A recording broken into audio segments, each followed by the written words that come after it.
This audio program is presented by Audible.com. Audible, audio that speaks to you wherever you are.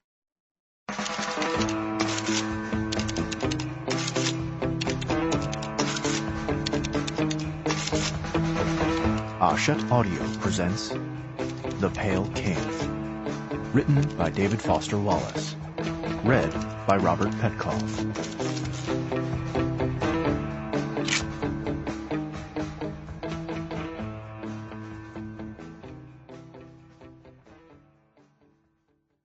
Editor's Note. In 2006, 10 years after the publication of David Foster Wallace's Infinite Jest, Little Brown made plans to release an anniversary edition of that glorious novel. Celebrations were set up at bookstores in New York and Los Angeles, but as the events neared, David demurred about attending. I telephoned to try to persuade him. "You know I'll come if you insist," he said. "But please don't. I'm deep into something long, and it's hard for me to get back into it when I'm pulled away." Something long and a long thing were the terms David used to talk about the novel he'd been writing in the years since Infinite Jest. He published many books in those years, story collections in 1999 and 2004, and gatherings of essays in 1997 and 2005. But the question of a new novel loomed, and David was uncomfortable speaking about it. Once when I pressed him, he described working on the new novel as like wrestling sheets of balsa wood in a high wind. From his literary agent, Bonnie Nadell, I heard occasional reports. David was taking accounting classes as research for the novel. It was set at an IRS tax return processing center. I had had the enormous honor of working with David as his editor on Infinite Jest, and had seen the worlds he'd conjured out of a tennis academy and a rehab center. If anyone could make taxes interesting, I figured, it was him.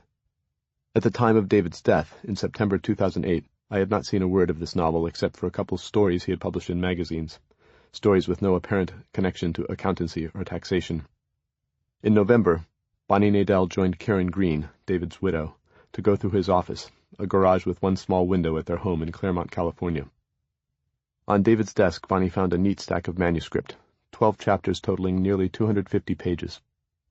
On the label of a disc containing those chapters he had written, "For LB Advance."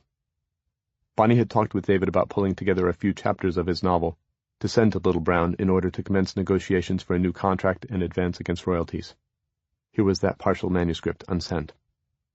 Exploring David's office, Bonnie and Karen found hundreds and hundreds of pages of his novel in progress, designated with the title The Pale King. Hard drives, file folders, 3-ring binders, spiral-bound notebooks and floppy disks contained printed chapters, sheaves of handwritten pages, notes, and more. I flew to California at their invitation, and 2 days later returned home with a green duffel bag and 2 Trader Joe's sacks heavy with manuscripts. A box full of books that David had used in his research followed by mail. Reading this material in the months after returning, I found an astonishingly full novel, created with a superabundant originality and humor that were uniquely David's. As I read these chapters, I felt unexpected joy, because while inside this world that David had made, I felt as if I were in his presence, and was able to forget a while the awful fact of his death. Some pieces were neatly typed and revised through numerous versions. Others were drafts in David's minuscule handwriting. Some, those chapters from the desk among them, had been recently polished. Others were much older and contained abandoned or superseded plot lines. There were notes and false starts, lists of names, plot ideas, instructions to himself. All these materials were gorgeously alive and charged with observations. Reading them was the closest thing to seeing his amazing mind at play upon the world. One leather-bound workbook was still closed around a green felt marker with which David had recently written. Nowhere in all these pages was there an outline or other indication of what order David intended for these chapters.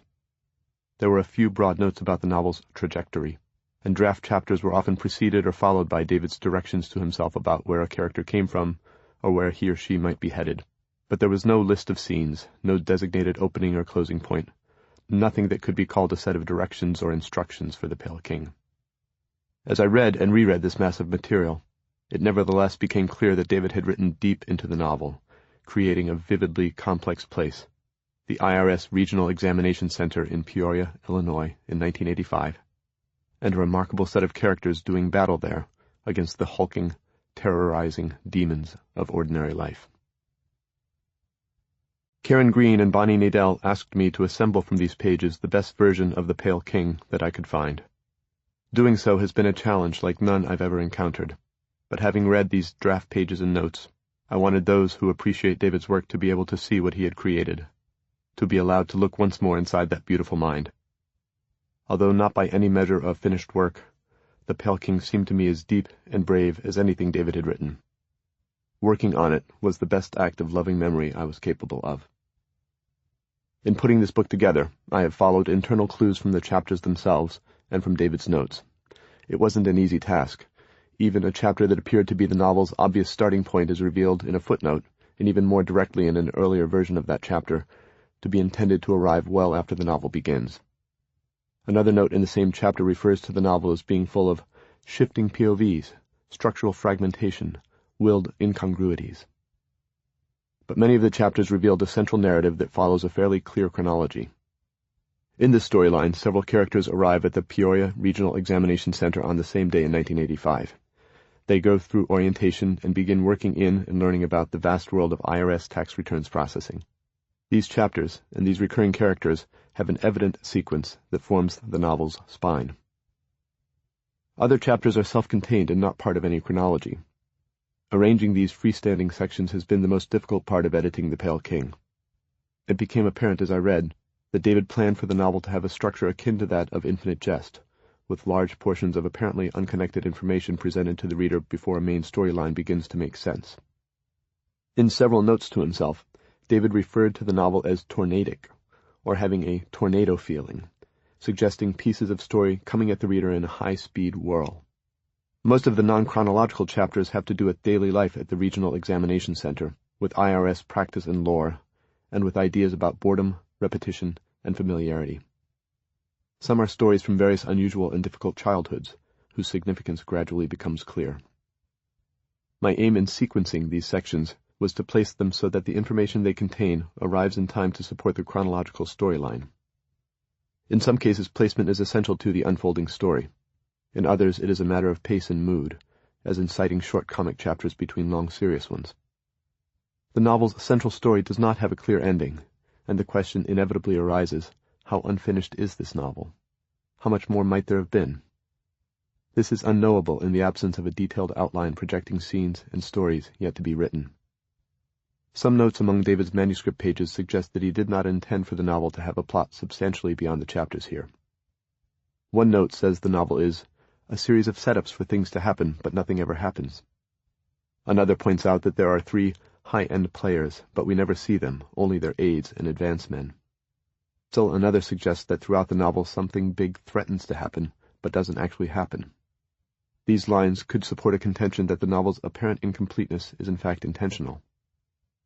David ended his first novel in the middle of a line of dialogue, and his second with large plot questions addressed only glancingly. One character in The Pale King describes a play he's written, in which a man sits at a desk, working silently, until the audience leaves, at which point the play's action begins. But, he continues, I could never decide on the action, if there was any. In the section titled Notes and Asides at the end of the book, I have extracted some of David's notes about characters and story. These notes and lines from the text suggest ideas about the novel's direction and shape, but none strikes me as definitive. I believe that David was still exploring the world he had made and had not yet given it a final form. The pages of the manuscript were edited only lightly. One goal was to make characters' names consistent. David invented new names constantly. And to make place names, job titles, and other factual matters match up throughout the book. Another was to correct obvious grammatical errors and word repetitions. Some chapters of the manuscript were designated zero drafts, or free writing, David's terms for first tries, and included notes such as, cut by 50% in next draft. I made occasional cuts for sense or pace, or to find an end point for a chapter that trailed off unfinished. My overall intent in sequencing and editing was to eliminate unintentional distractions and confusions, so as to allow readers to focus on the enormous issues David intended to raise, and to make the story and characters as comprehensible as possible. The complete original drafts of these chapters, and the entire mass of material from which this novel was culled will ultimately be made available to the public at the University of Texas's Harry Ransom Center, which houses all of David Foster Wallace's papers. David was a perfectionist of the highest order, and there is no question that The Pale King would be vastly different had he survived to finish it. Words and images recur throughout these chapters that I am sure he would have revised. The terms titty-pinching and squeezing his shoes, for example, would probably not be repeated as often as they are. At least 2 characters have Doberman hand puppets. These and dozens of other repetitions and draft sloppinesses would have been corrected and honed had David continued writing The Pale King. But he did not. Given the choice between working to make this less-than-final text available as a book and placing it in a library where only scholars would read and comment on it, I didn't have a second's hesitation. Even unfinished, it is a brilliant work, an exploration of some of life's deepest challenges, and an enterprise of extraordinary artistic daring. David set out to write a novel about some of the hardest subjects in the world, sadness and boredom, and to make that exploration nothing less than dramatic, funny, and deeply moving.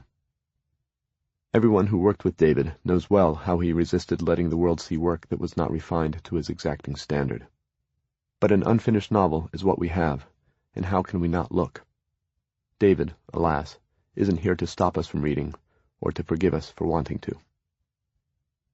Michael Peach. We fill pre-existing forms, and when we fill them, we change them and are changed. Subsection 1. Past the flannel plains and blacktop graphs and skylines of canted rust, and past the tobacco-brown river overhung with weeping trees and coins of sunlight through them on the water downriver, to the place beyond the windbreak, where untilled fields simmer shrilly in the AM heat, shattercane, lamb's quarter, cutgrass, sawbriar, nutgrass, jimson weed, wild mint, dandelion, foxtail, muscadine, spine cabbage, goldenrod, creeping Charlie, butterprint, nightshade, ragweed, wild oat, vetch, butchergrass, invaginate volunteer beans, all heads gently nodding in a morning breeze like a mother's soft hand on your cheek. An arrow of starlings fired from the windbreak's thatch, the glitter of dew that stays where it is and steams all day. A sunflower, 4 more, 1 bowed, and horses in the distance standing rigid and still as toys, all nodding. Electric sounds of insects at their business, ale-colored sunshine and pale sky and whorls of cirrus so high they cast no shadow. Insects, all business, all the time. Quartz and chert and schist and chondrite iron scabs in granite. Very old land. Look around you. The horizon, trembling, shapeless. We are all of us brothers. Some crows come overhead then, 3 or 4, not a murder, on the wing, silent with intent, corn-bound for the pasture's wire, beyond which 1 horse smells at the others behind, the lead horse's tail obligingly lifted. Your shoes brand incised in the dew. An alfalfa breeze. Socks burrs. Dry scratching inside a culvert. Rusted wire and canted posts more a symbol of restraint than offense per se. No hunting. The shush of the interstate off past the windbreak. The pasture's crows standing at angles, turning up patties to get at the worms underneath. The shapes of the worms incised in the overturned dung and baked by the sun all day until hardened, there to stay, tiny vacant lines in rows and inset curls that do not close because head never quite touches tail. Read these. Subsection 2. From Midway, Claude Sylvanshine then flew on something called Consolidated Thrust Regional Lines down to Peoria, a terrifying 30-seater whose pilot had pimples at the back of his neck and reached back to pull a dingy fabric curtain over the cockpit, and the beverage service consisted of a staggering girl underhanding you nuts while you chugged a Pepsi. Sylvanshine's window seat was in 8-something, an emergency row, beside an older lady with a sack-like chin who could not seem, despite strenuous efforts, to open her nuts. The core accounting equation A equals L plus E can be dissolved and reshuffled into everything from E equals A minus L to beyond. The craft rode the updrafts and downdrafts like a dinghy in a gale. The only service into Peoria was regional out of either St. Louis or the 2 Chicagos. Sylvanshine had an inner ear thing and couldn't read on planes, but did read the emergency laminated card thing twice. It was mostly illustrations. For legal reasons, the airline had to presume illiteracy. Without being aware that he was doing so, Sylvanshine mentally repeated the word illiterate several dozen times until the word ceased to mean anything and become just a rhythmic sound, not unlovely, but out of sync with the propeller's flux's pulse. It was something he did when he was under stress and did not want an incursion.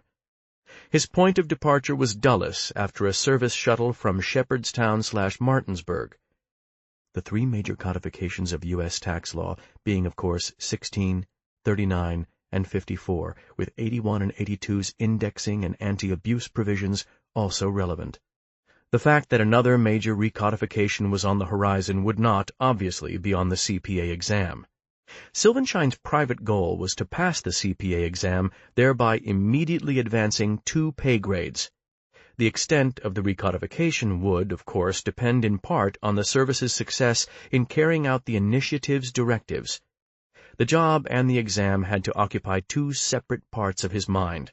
It was crucial that he maintain separation of powers, separation of the 2 areas. Calculating depreciation recapture for subsection 1231 assets is a 5-step process. The flight took 50 minutes and seemed much longer. There was nothing to do, and nothing would hold still in his head in all the confined noise, and after the nuts were gone there was nothing else for Sylvanshine to do to occupy his mind but try to look at the ground, which appeared close enough that he could make out house colors and the types of different vehicles on the pale interstate the plane seemed to tack back and forth across. The card's figures opening emergency doors and pulling cords and crossing their arms funereally with their seat cushions on their chests seemed amateurishly drawn, and their features little more than bumps. You couldn't see fear or relief or really anything on their faces as they slid down the emergency chutes in the drawing. Emergency doors' handles opened in one way, and emergency hatches over the wings opened in a totally different way. Components of equity include common stock, retained earnings, and how many different types of SE transaction. Distinguish between perpetual and periodic inventory and explain the relations between a physical inventory and the cost of goods sold. The darkly gray head ahead of him gave off a scent of Brill cream that was even now surely soaking and staining the little paper towel on the seat top. Sylvanshine wished again that Reynolds was with him on the flight. Sylvanshine and Reynolds were both aides to systems icon Merrill, Errol, Mel, Larrell, although Reynolds was a GS-11 and Sylvanshine only a miserable and pathetic GS-9. Sylvanshine and Reynolds had lived together and gone everywhere together since the Rome REC debacle in '82. They weren't homosexual. They just lived together and both worked closely with Dr. Larrell at Systems. Reynolds had both his CPA and a degree in Information Systems Management, although he was only slightly more than 2 years Claude Sylvanshine's senior. This asymmetry was just one more thing that compromised Sylvanshine's self-regard since Rome and made him doubly loyal and grateful to Dr. Larrell for having salvaged him from the debris of the catastrophe in Rome and believing in his potential once his niche as a cog in the system was found. The double-entry method invented by Italian Pacioli during the same period as C. Columbus et alia. The card indicated that this was the type of aircraft whose emergency oxygen was a fire extinguisher-ish thing beneath the seats rather than dropping from overhead. The primitive opacity of the figures' faces was actually scarier than fear or some kind of visible expression would have been. It was unclear whether the card's primary function was legal or PR, or both. He briefly tried to remember the definition of yaw. Every so often, while studying for the exam this winter, Sylvanshine would burp, and it would seem like more than a burp. It would taste like he'd almost thrown up a little.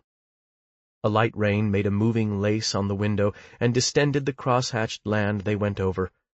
At root, Silvenstein saw himself as a dithering ninny with at most one marginal talent whose connection to him was itself marginal. Here is what occurred at the service's Rome, New York, Northeast Regional Examination Center on or about the date in question. 2 departments had fallen behind and reacted in a regrettably unprofessional fashion. An atmosphere of extreme stress was allowed to cloud judgment and overrule set procedures. The department attempting to hide the growing pile of returns and cross-audit receipts and W-2/1099 copies rather than duly reporting the backlog and requesting that some of the excess be rerouted to other centers. There failed to be full disclosure and prompt remedial action. Just where the failure and breakdown had occurred was still a matter of controversy, despite blame-storming sessions at the very highest levels of compliance, though ultimately the responsibility lay with the Rome REC director, despite the fact that it was never quite established whether the department heads had made her fully aware of the extent of the backlog. The dark service joke about this director now had been that her desk had had a Trumanesque wooden plaque on it which read, "What Buck?" It had taken 3 weeks for district audit sections to start howling over the shortfall of examined returns for audit and/or automated collection systems, and the complaints had slowly worked their way up and over into inspections, as anyone should have been able to figure was only a matter of time. The Rome director had taken early retirement, and one group manager had been fired outright, which was exceedingly rare for GS-13s. It was obviously important that remedial action be quiet, and that undue publicity not compromise the public's full faith and confidence in the service. No one threw forms away. Hid, yes, but not destroyed or discarded. Even in the midst of disastrous departmental psychosis, no one could bring himself to burn, shred, or pack in hefties and discard. That would have been a real disaster. That would have become public. The emergency hatch's window was nothing more than several layers of plastic, it appeared, the inside of which gave ominously under digital pressure. Over the window was a stern injunction against opening the emergency hatch, accompanied by an iconic triptych explaining how to open just this hatch. As a system, in other words, it was poorly thought through. What was now called stress used to be called tension or pressure. Pressure was now more like something you put on someone else, as in high-pressure salesman. Reynolds said one of Dr. Larrell's interbranch liaisons had described the Peoria REC as a real pressure cooker, although that was in terms of exams, not personnel, to which latter Silvenstein was posted as advance and ground-laying for a possible systems full-out. The truth, which Reynolds had stopped just short of expressing as such, was that the assignment couldn't be that sensitive if they trusted it to Silvenstein. There were, according to his researches, registration slots for the CPA examination at Peoria College of Business on November 7 and 8, and at Joliet Community College November 14, 15. Duration of this posting unknown. One of the most effective isometric exercises for the desk-bound is to sit up quite straight and tighten the large muscles of the buttocks, holding for a count of 8, then release.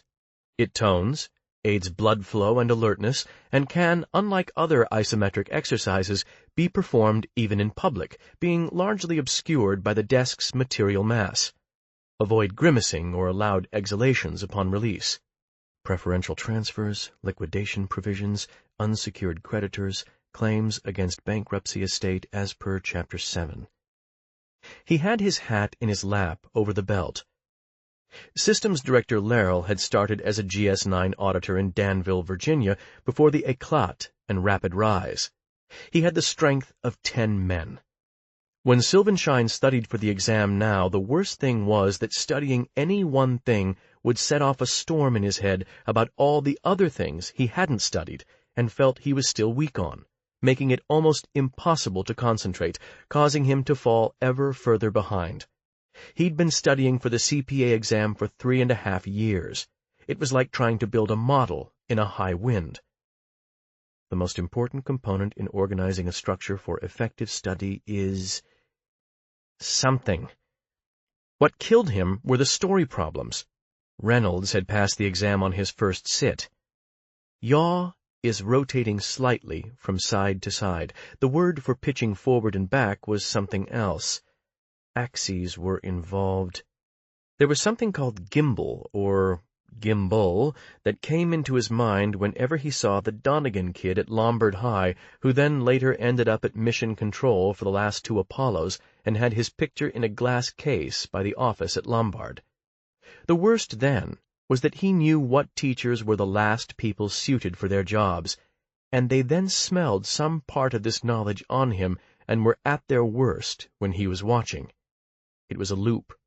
Silvenshine's senior yearbook in his trunk in storage in Philly was almost wholly unsigned. The older party next door was still trying to open her package of nuts with her teeth, but had been clear on not wanting help or needing help.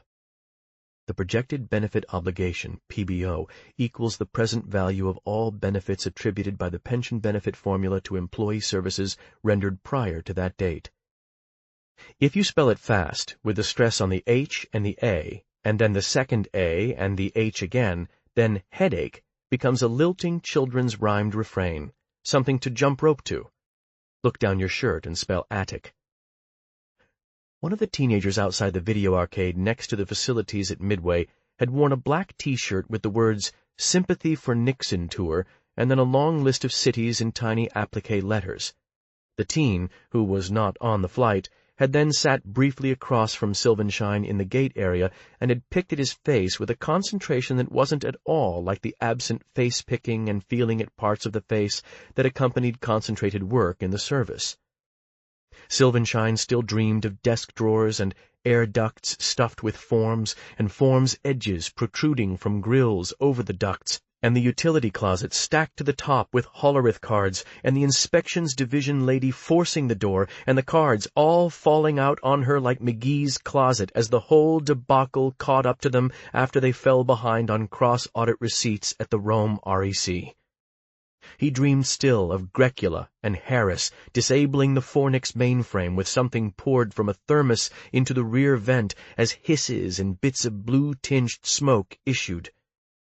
The teen had had no vocational aura at all. This happened with some people. Ethical standards comprising the exam's whole first unit, about which there were also many service jokes. A violation of the profession's ethical standards most likely would have occurred when, such was the propeller's otherworldly sound, that Silvenshine now could hear nothing more than drifting syllables of the exchanges around him. The woman's claw on the steel armrest between them was a horrible sight that he declined to attend to. Old people's hands frightened and repelled him. He'd had grandparents whose hands he could remember in their laps looking alien and claw-like. Upon incorporation, Jones Inc. issues common stock at a price in excess of its par value.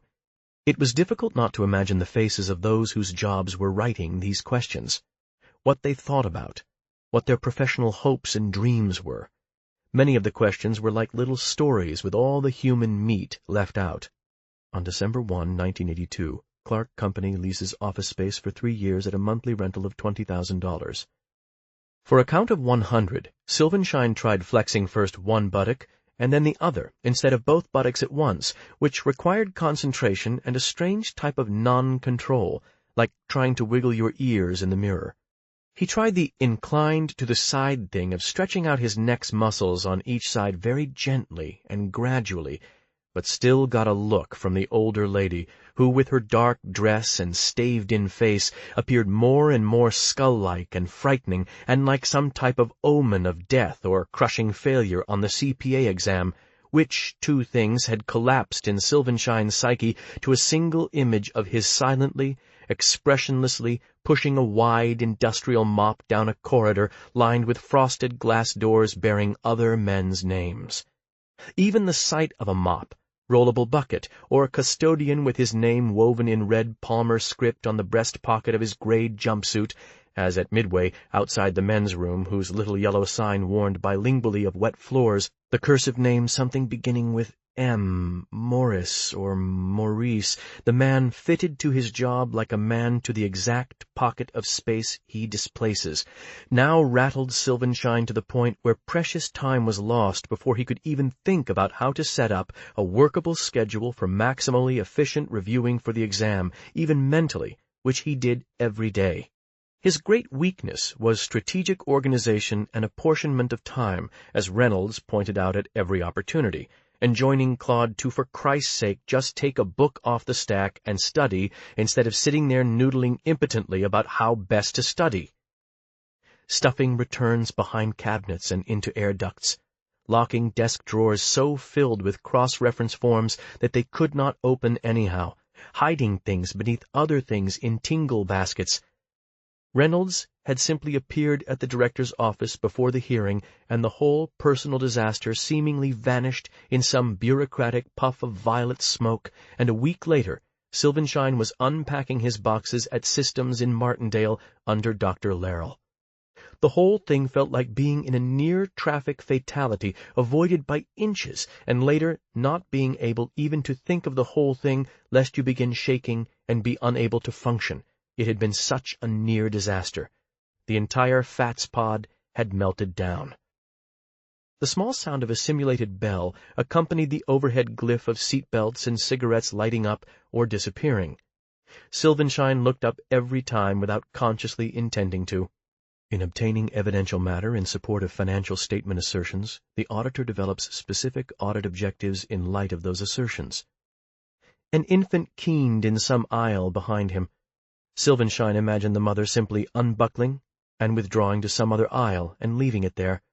In Philly, after the frenzy surrounding the introduction of inflation indexes that new templates had to be configured for in '81, he had been diagnosed with a stress-related pinched nerve in his neck and upper back, which the enforced, unnatural posture of the tiny, narrow 8B and the death-like claw on the armrest beside him aggravated if he gave it his attention. It was true. The entire ballgame, in terms of both the exam and life, was what you gave attention to versus willed yourself to not. Sylvanshine viewed himself as weak or defective in the area of will. Most of what others esteemed or valued in him was unwilled, simply given, like a person's height or facial symmetry. Reynolds called him weak-minded, and it was true. He had a serial memory of their neighbor, Mr. Satterthwaite, filling in scuffs on his postal uniform's shoes with a black pen, which then, before he was aware of it, expanded into a whole narrative memory of Mr. and Mrs. Satterthwaite, who were childless, and did not, if you first met them, appear all that friendly or interested in children, nevertheless allowing their backyard to become the de facto HQ for all the children in the neighborhood, and even the slapdash and unsound treehouse they had allowed Sylvanshine and the Roman Catholic boy with the tic like a chronic wince to try to construct in one of their trees. And Sylvanshine could not recall whether it was because the boy's family had moved away that the treehouse was not completed, or whether the move had taken place later and the treehouse had simply been too slapdash and sap-soaked to continue with. Mrs. Satterthwaite had had lupus and was often indisposed. Deviation rates, precision limits, stratified sampling. As Dr. Larrell had explained it, entropy was a measure of a certain type of information that there was no point in knowing. Larrell's axiom was that the definitive test of the efficiency of any organization structure was information and the filtering and dissemination of information. Real entropy had zippo to do with temperature. Another effective concentration device is to summon into one's mind a soothing and low-pressure outdoor scene, either imagined or from memory, which was even more effective if the scene comprised or included a pond, lake, brook, or stream, as water had been proven to have a calming and centering effect on the involuntary nervous system. But, try as he might, after the buttock exercises, Sylvanshine could summon only a jagged primary color array that looked like a psychedelic poster or something resembling what you see if you're poked in the eye and then close your eye in pain. The oddness of the word indisposed. Prove that the relation of long-term bond prices to long-term capital gains tax rates is not inverse. He knew who on the plane was in love, who would say they were in love because it was what you were supposed to say, and who would say they were not in love. Reynolds' own professed take on marriage/family was that from boyhood on he had never liked fathers, and had no wish to be one. In 3 separate venues in today's various airports, Silvenstein had found himself locking eyes with 30-year-old men who had infants in high-tech papoose-like packs on their backs, their wives with quilted infant supply bags at their sides, the wives in charge, the men appearing essentially soft or softened in some way, desperate in a resigned way, their stride not quite a trudge, their eyes empty and over-mild with the weary stoicism of young fathers. Reynolds would call it not stoicism, but acquiescence to some large and terrible truth. The term dependent includes any person who qualifies as a dependency exemption or would otherwise qualify as a dependency exemption except that the gross income and joint return tests are not met. Name 2 standard devices by which fiduciaries may legally shift tax liability to beneficiaries. The term passive losses was not even on the CPA exam. It was vital to divide service priorities and exam priorities into 2 exclusive modules or networks. One of 4 stated projects was to enhance Peoria 047's ability to distinguish legitimate investment partnerships from tax shelters whose entire purpose was to avoid taxes. The key was identifying passive versus active losses. The actual project was to create both a case and a control structure for the automation of crucial examination functions at the Peoria Center. The goal was to have automation in place by the time revenue rulings against certain passive loss provisions were codified in next year's tax law. The older lady's rouge very red, and a paperback with a bookmark's tongue unopened in her lap. The veinous and piebald claw. Silvenstein's seat number was right there, stamped onto the brushed steel of the armrest, next to the claw. Its nails were deeply, perfectly red. The smell of his mother's polish remover, of her makeup compact, the way wisps of her hair escaped the bun and curled down the back of her neck in the steam of the kitchen when he and O'Dowd had returned from the Satterthwaite's backyard with hammered thumbs and sap in their lashes. Wisps and flashes of uncolored cloud flashed past the window. Above and below were a different story, but there was always something disappointing about clouds when you were inside them. They ceased to be clouds at all. It just got really foggy. Yaw was way in a mirror. It occurred for no reason. Silvenstein then spent some time trying to feel the fact that his personal body was traveling at the same speed as the craft he was inside. On a large jet, it felt like merely sitting in a loud, narrow room. Here at least the changes in the seats and belts' pressures against him allowed him to be aware of movement, and there seemed to be some security in the physical candor of this, which partly offset the fragility and spatter potential of the sound of the propellers, which Silvenstein tried to think of what the prop sounded like but could not, except as a gnawingly hypnotic rotary hum so total that it might have been silence itself. A lobotomy involved some kind of rod or probe inserted through the eye socket. The term was always frontal lobotomy, but was there any other kind? Knowing that internal stress could cause failure on the exam merely set up internal stress about the prospect of internal stress. There must be some other way to deal with the knowledge of the disastrous consequences fear and stress could bring about, some answer or trick of the will, the ability not to think about it. What if everyone knew this trick but Claude Silvenstein?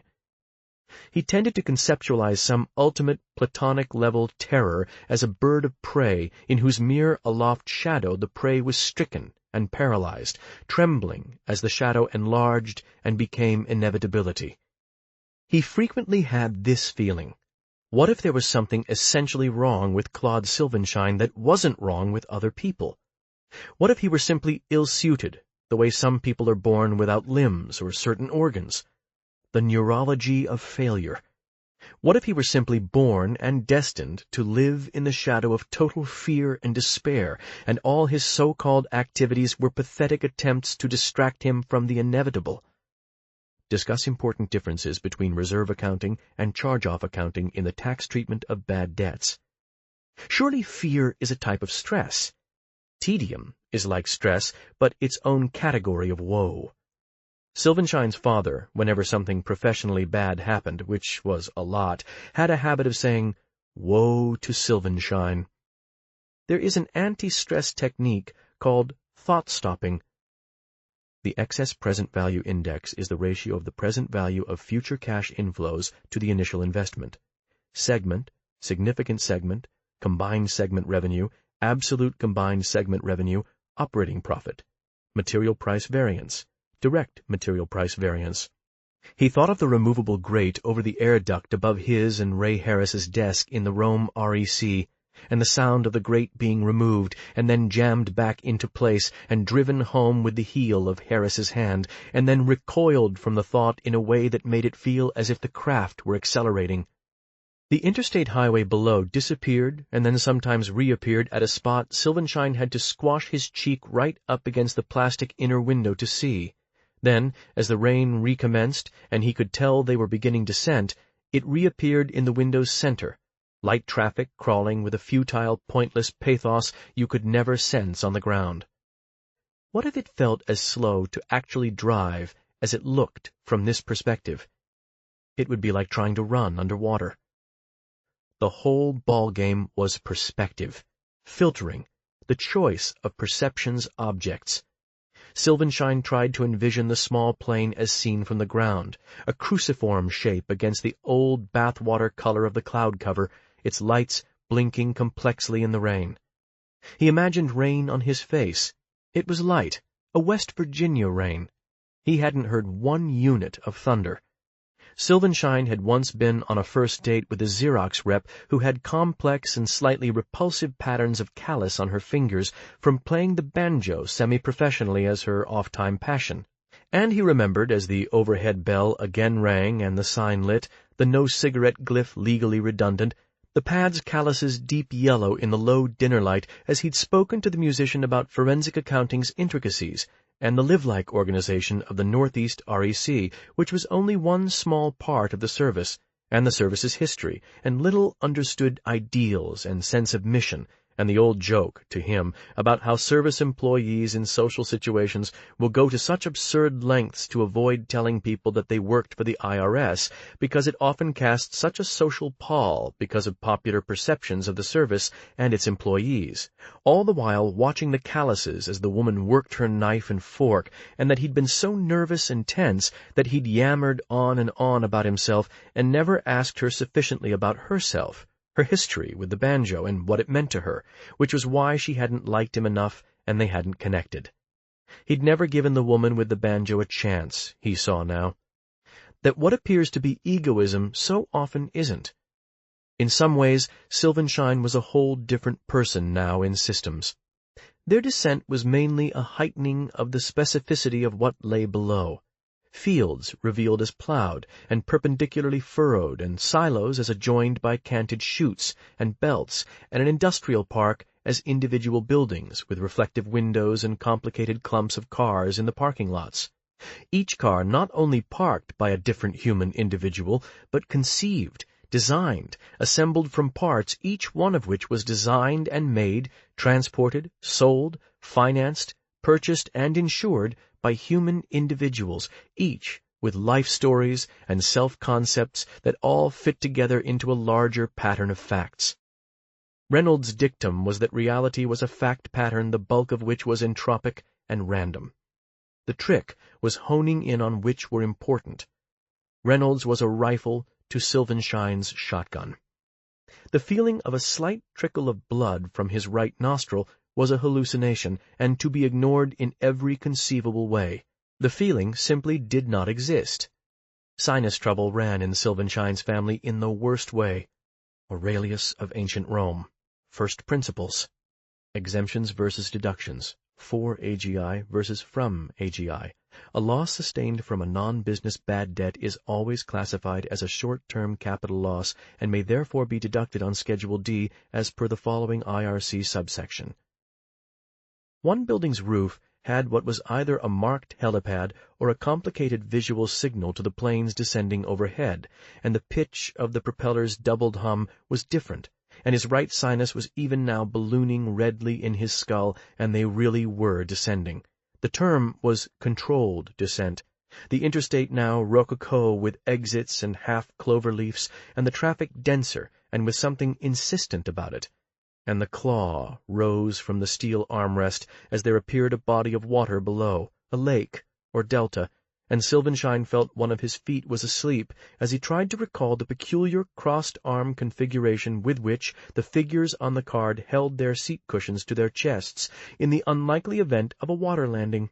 And now they did really and truly yaw, and their speed became more evident in the rate of passage of things below in what had to be an older district of Peoria qua human city, close-packed blocks of sooty brick and angled roofs and a television antenna with a flag attached, and a flash of a bourbon-colored river that was not the previous body of water but might be connected to it.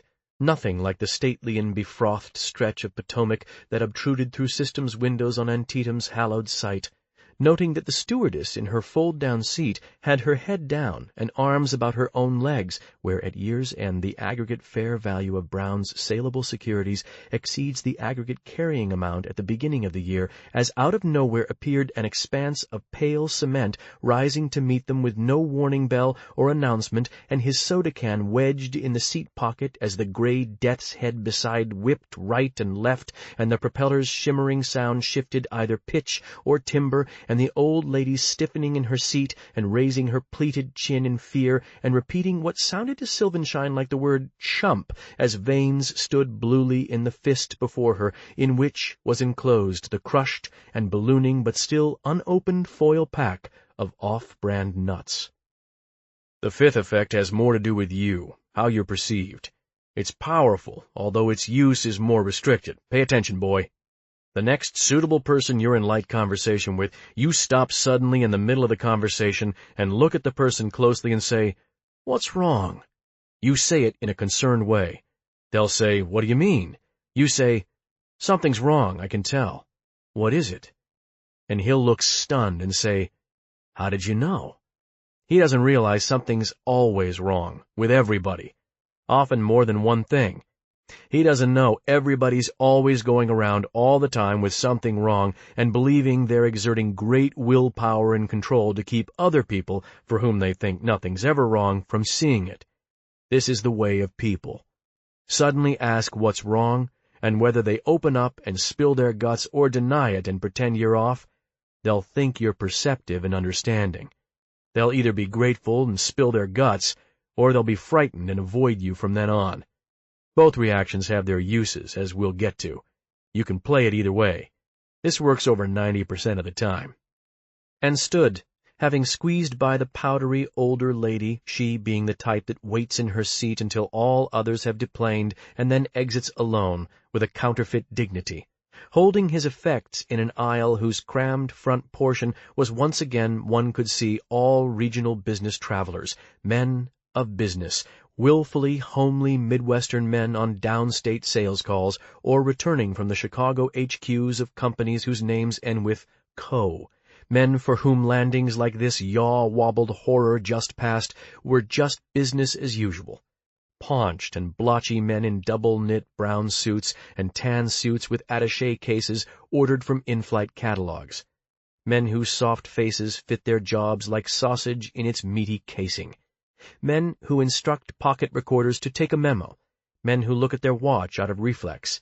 Men with red foreheads all mashed, standing in a metal chute as the prop's hum descends the tonal scale and ventilation ceases. This is the type of commuter airplane whose stairs must be rolled up alongside before the door opens, for legal reasons. The glazed impatience of businessmen standing closer to strangers than they would ever choose to, chests and backs nearly touching, suit bags slung over shoulders, briefcases knocking together, more scalp than hair, breathing one another's smells. Men who cannot bear to wait or stand still, forced to stand still altogether and wait. Men with calfskin daytimers and Franklin Quest time management certificates and the classic look of unwilled tight confinement, the look of a local merchant on the verge of an SSI withholding lapse, undercapitalized, illiquid, trying to cover the monthly nut, fish thrashing in the nets of their own obligations. 2 eventual suicides on this plane, one forever classed as an accident. In Philly, There had been a whole subgroup of implacable, metal-minded GS9s tasked to nothing but going after small businesses who'd fallen behind on SSI withholding, although in Rome, for almost a year, the only compliant staff taking SSI alerts from Martinsburg had been Eloise Prout, a.k.a. Dr. Yes, a 40-ish GS9 in a macrame hat who ate lunch at her desk out of a complex system of Tupperware containers and was a dinner whore of the most pathetic sort. The boys in examinations christening her Dr. Yes after she'd reportedly slept with Sherman Garrett on nothing but the promise, not honored, of a walk around the town commons with the snow stopped and everything crisp and white. The Eloise Prout who came in so low every month on referral and recovery quotas that any other GS9 would have worn the brown helmet, but dim, kindly DREC Mr. Orkney had kept her on. Prout, apparently a car crash widow with a GS9 salary that barely bought cat food, Silvenstein was well aware, his foot pulsing with new blood and excusing himself each time someone bumped his carry-on. His third post in 4 years, and still a GS9 with a promise of 11 if he passed the CPA exam this spring and acquitted himself well in this post as systems eyes on the ground through the March 15 corporate and then April 15 storms of 1040s and ESTs for Peoria 047 to examine, having sat for the exam twice so far and so far passing only managerial with a low pass, Silvenstein's rep in Philly following him to Rome and locking him firmly into level 1 returns, not even FATS or review, which had made him little more than a professional letter opener, which Sohn, Madrid et al. Had not been shy about observing. Silvenstein tended to do his desk work in a kind of frenzy as opposed to the slow, austere, methodical disposition of truly great accountants, his first group supervisor in Rome had told him, a lifetime third shifter who wore an eccentric coat and always left the REC carrying a little rhomboid carton of delivered Chinese for his wife, who was said to be some kind of shut-in. This GS-11 had early in his career been posted at the St. Louis Service Center, literally in the shadow of the strange, scary, giant metal arch thing, to which mail came daily in great wheezing 18-wheel trailer rigs backing up to the dock's long conveyor, and on breaks in the break room the group leader had liked to lean back, holding his umbrella and blow silvery clouds of cigar smoke up at the fluorescent lights and reminisce about summer in the Midwest, of which region Silvenstein and the other young Eastern GS9s were ignorant, and in whom the group leader somehow planted visions of fishing barefoot on the banks of motionless rivers, and a moon you could read the paper by, and everyone always saying hi to everyone else every time they saw them, and moving in a kind of cheery slow-mo. Named Bussy, Mr. Vince or Vincent Bussy, who wore a Kmart parka with a hood with a fake fur fringe, and could walk chopsticks over his knuckles like a magician with a shiny coin, and disappeared following Silvenstein's second REC Christmas party when his wife, i.e. Mrs. Bussy, had suddenly appeared in the midst of the revel in an off-white nightie and identical unzipped Kmart parka and approached the assistant regional commissioner for examinations and, speaking slowly and atonally and with total conviction, told him that her husband, Mr. Bussy, had said that he, the ARCE, had the potential to be a really, truly evil person if he grew a somewhat larger set of balls. Bussy, 1 week thereafter, gone so abruptly that his umbrella remained hanging from the pod's communal coat rack for almost a quarter until someone finally took it down. They deplaned and descended and collected the carry-on bags that had been confiscated and tagged at Midway, and now rested in a motley row on the wet tarmac beside the airplane, and stood then briefly en masse on a complexly painted cement expanse while someone with orange earmuffs and clipboard counted them and then cross-checked the count with a previous count undertaken at Midway. The whole operation seemed somewhat ad hoc and slapdash. On the steep and portable staircase, Silvenstein had derived the usual satisfaction from putting his hat on his head and adjusting its angle all with one hand. His right ear popped and crackled slightly with each swallow. The wind was warm and steamy. A large hose extended from a small truck to the commuter plane's stomach and appeared to be refueling the craft for its turnaround to Chicago. Up and back again and again all day. There was a strong scent of fuel and wet cement. The older lady, evidently uncounted, now descended the frightening stairs and went to some type of long automobile that Silvenstein had not noticed parked off the airplane's starboard side. A wing obtruded, but Silvenstein could see that she did not open her own door. A distant tree-line's tops bent left in the wind and came straight again. Because of previous problems with accidents traceable to poor snap decisions in Philly, Silvenstein no longer drove. He was over 75% certain that the packet of nuts was now inside the older lady's handbag. There was some type of consultation between the employee with the clipboard and another person with orange earmuffs. Several of the other passengers were making pointed gestures of looking at their watch. The air was warm and close, and well beyond humid or muggy. They were all becoming damp on the sides of themselves that faced the wind. Silvenstein now noticed that the dark top-coats many of the businessmen wore were quite similar, as were the flare of the upturned collars. No one else wore any type of hat. He was trying to pay close attention to his surroundings as a way to avert thought and anxiety. The administrative or logistical delay was occurring under a baggy sky and a rain so fine it seemed to come sideways with the wind instead of fall. There was no sound of rain on Silvenstein's hat. The fur of Mr. Bussey's hood's fringe had been dirty in a sort of queasy way that got worse over the 2 years he served as Silvenstein's group supervisor in returns processing. Some of the more assertive passengers were walking unguided down the red-lined path that led through the fence's gate and toward the terminal. Silvenstein, who had checked bags, was concerned about sanctions for unauthorized departure from the tarmac. On the other hand, he had an assigned schedule to keep.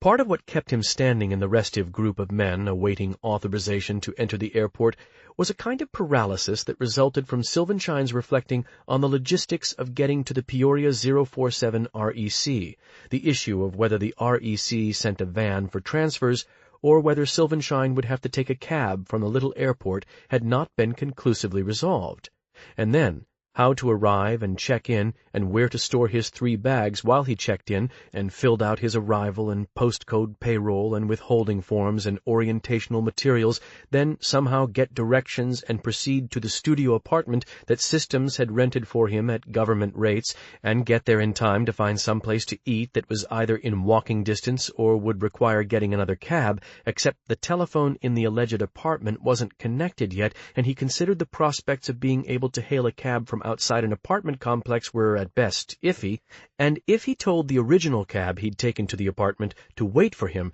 there would be difficulties, because how exactly would he reassure the cabbie that he really was coming right back out after dropping his bags and doing a quick spot check of the apartment's condition and suitability, instead of it being a ruse designed to defraud the driver of his fare, Silvenstein ducking out the back of the Angler's Cove apartment complex, or even, conceivably, barricading himself in the apartment and not responding to the driver's knock, or his ring, if the apartment had a doorbell, which his and Reynolds' current apartment in Martinsburg most assuredly did not, or the driver's queries/threats through the apartment door, a scam that resided in Claude Silvenstein's awareness only because a number of independent Philadelphia commercial carriage operators had proposed heavy Schedule C losses under the proviso, losses through theft of service, and detailed this type of scam as prevalent on the poorly typed or sometimes even handwritten attachments required to explain unusual or specific C deductions like this.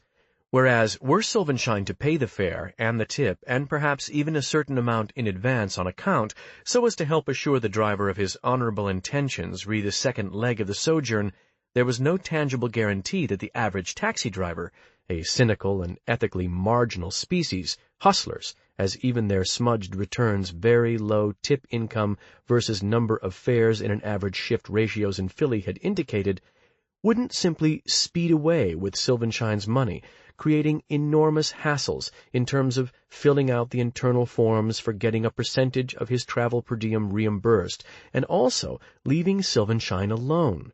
Famished, he was unable to eat before travel, phoneless, devoid of Reynolds's counsel and logistical savvy in the sterile, new, unfurnished apartment, his stomach roiling in on itself in such a way that it would be all Silvenstein could do to unpack in any kind of half-organized fashion and get to sleep on the nylon travel pallet on the unfinished floor in the possible presence of exotic Midwest bugs, to say nothing of putting in the hour of CPA exam review he'd promised himself this morning when he'd overslept slightly and then encountered last-minute packing problems that had canceled out the firmly scheduled hour of morning CPA review before one of the unmarked systems vans arrived to take him and his bags out 9, through Harper's Ferry and Ball's Bluff to the airport, to say even less about any kind of systematic organization and mastery of the voluminous post, duty,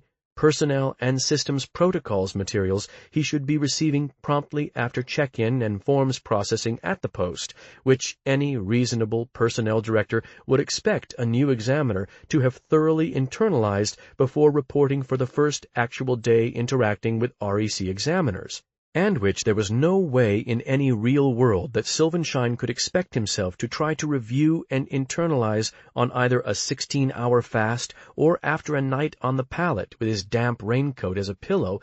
He had been unable to pack the special contoured orthotic pillow for his neck's chronic pinched or inflamed nerve. It would have required its own suitcase and thereby exceeded the baggage limit and incurred an exorbitant surcharge which Reynolds refused to let Silvenstein pay out of simple principle, with the additional problem of securing any sort of substantive breakfast or return ride to the REC in the morning without a phone, or how, without a phone, one was supposed even to verify whether and when the apartment phone was going to be activated, plus, of course, the ominous probability of oversleeping the next morning due to both travel fatigue and his not having packed his traveler's alarm clock, or at any rate not having been certain that he'd packed it instead of allowing it to go into one of the 3 large cartons that he had packed and labeled, but done a hasty slipshod job of writing out contents lists for the boxes to refer to when unpacking them in Peoria, and which Reynolds had pledged to insert into the service's support branch shipping mechanism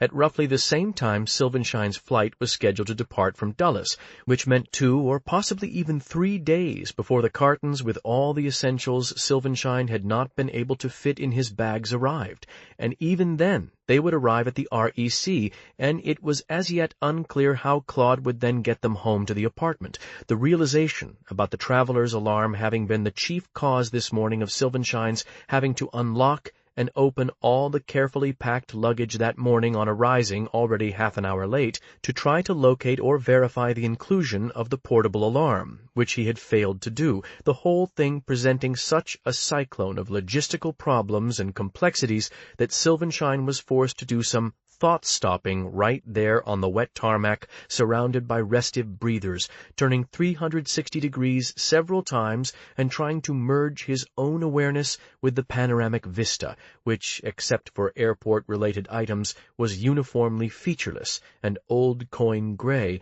and so remarkably flat that it was as if the earth here had been stamped on with some cosmic boot, visibility in all directions limited only by the horizon, which was the same general color and texture as the sky, and created the specular impression of being in the center of some huge and stagnant body of water, an oceanic impression so literally obliterating that Silvenstein was cast or propelled back in on himself and felt again the edge of the shadow of the wing of total terror and disqualification pass over him, the knowledge of his being surely and direly ill-suited for whatever lay ahead, and of its being only a matter of time before this fact emerged and was made manifest to all those present in the moment that Silvenstein finally and forever lost it. Subsection 3. Speaking of which, what do you think of when you masturbate? What? Neither had said a word for the first half hour. They were doing the mindless monochrome drive up to Region HQ in Joliet again. In one of the fleet's gremlins, seized as part of a jeopardy assessment against an AMC dealership 5 quarters past. Look, I think we can presume you masturbate. Something like 98% of all men masturbate. It's documented. Most of the other 2% are impaired in some way. We can forego the denials. I masturbate, you masturbate. It happens. We all do it, and we all know we all do it, and yet no one ever discusses it. It's an incredibly boring drive, there's nothing to do, we're stuck in this embarrassing car. Let's push the envelope. Let's discuss it. What envelope? Just what do you think of? Think about it. It's a very interior time. It's one of life's only occasions of real self-sufficiency. It requires nothing outside you. It's bringing yourself pleasure with nothing but your own mind's thoughts. Those thoughts reveal a lot about you, what you dream of when you yourself choose and control what you dream. Tits. Tits? You asked me, I'm telling you. That's it? Tits? What do you want me to say? Just tits? In isolation from anybody? Just abstract tits? All right, fuck off. You mean just floating there? Two tits in empty space? Or nestled in your hands, or what? Is it always the same tits? This is me learning a lesson. You ask a question like that, and I go, what the hell, and I answer it, and you run a diff 3 on the answer. Tits. So what do you think about then, Mr. Envelope Guy? Subsection 4. 957-11-4169. From the Peoria Journal-Star, Monday, 13 November 1980, page C2. IRS worker dead for 4 days. Supervisors at the IRS's regional complex in Lake James Township are trying to determine why no one noticed that one of their employees had been sitting dead at his desk for 4 days before anyone asked if he was feeling all right. Merrill Blumquist, 53, who had been employed as a tax return examiner with the agency for over 30 years, suffered a heart attack in the open plan office he shared with 25 other co-workers at the agency's Regional Examination Center on Self-Storage Parkway.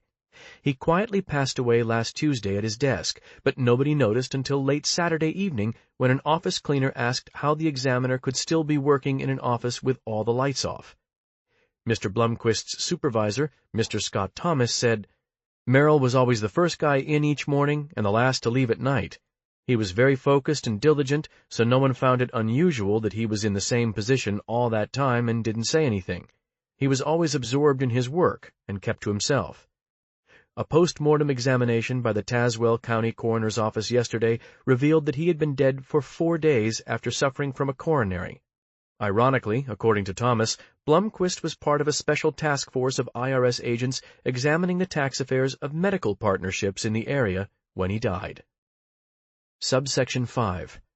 974-49-4785.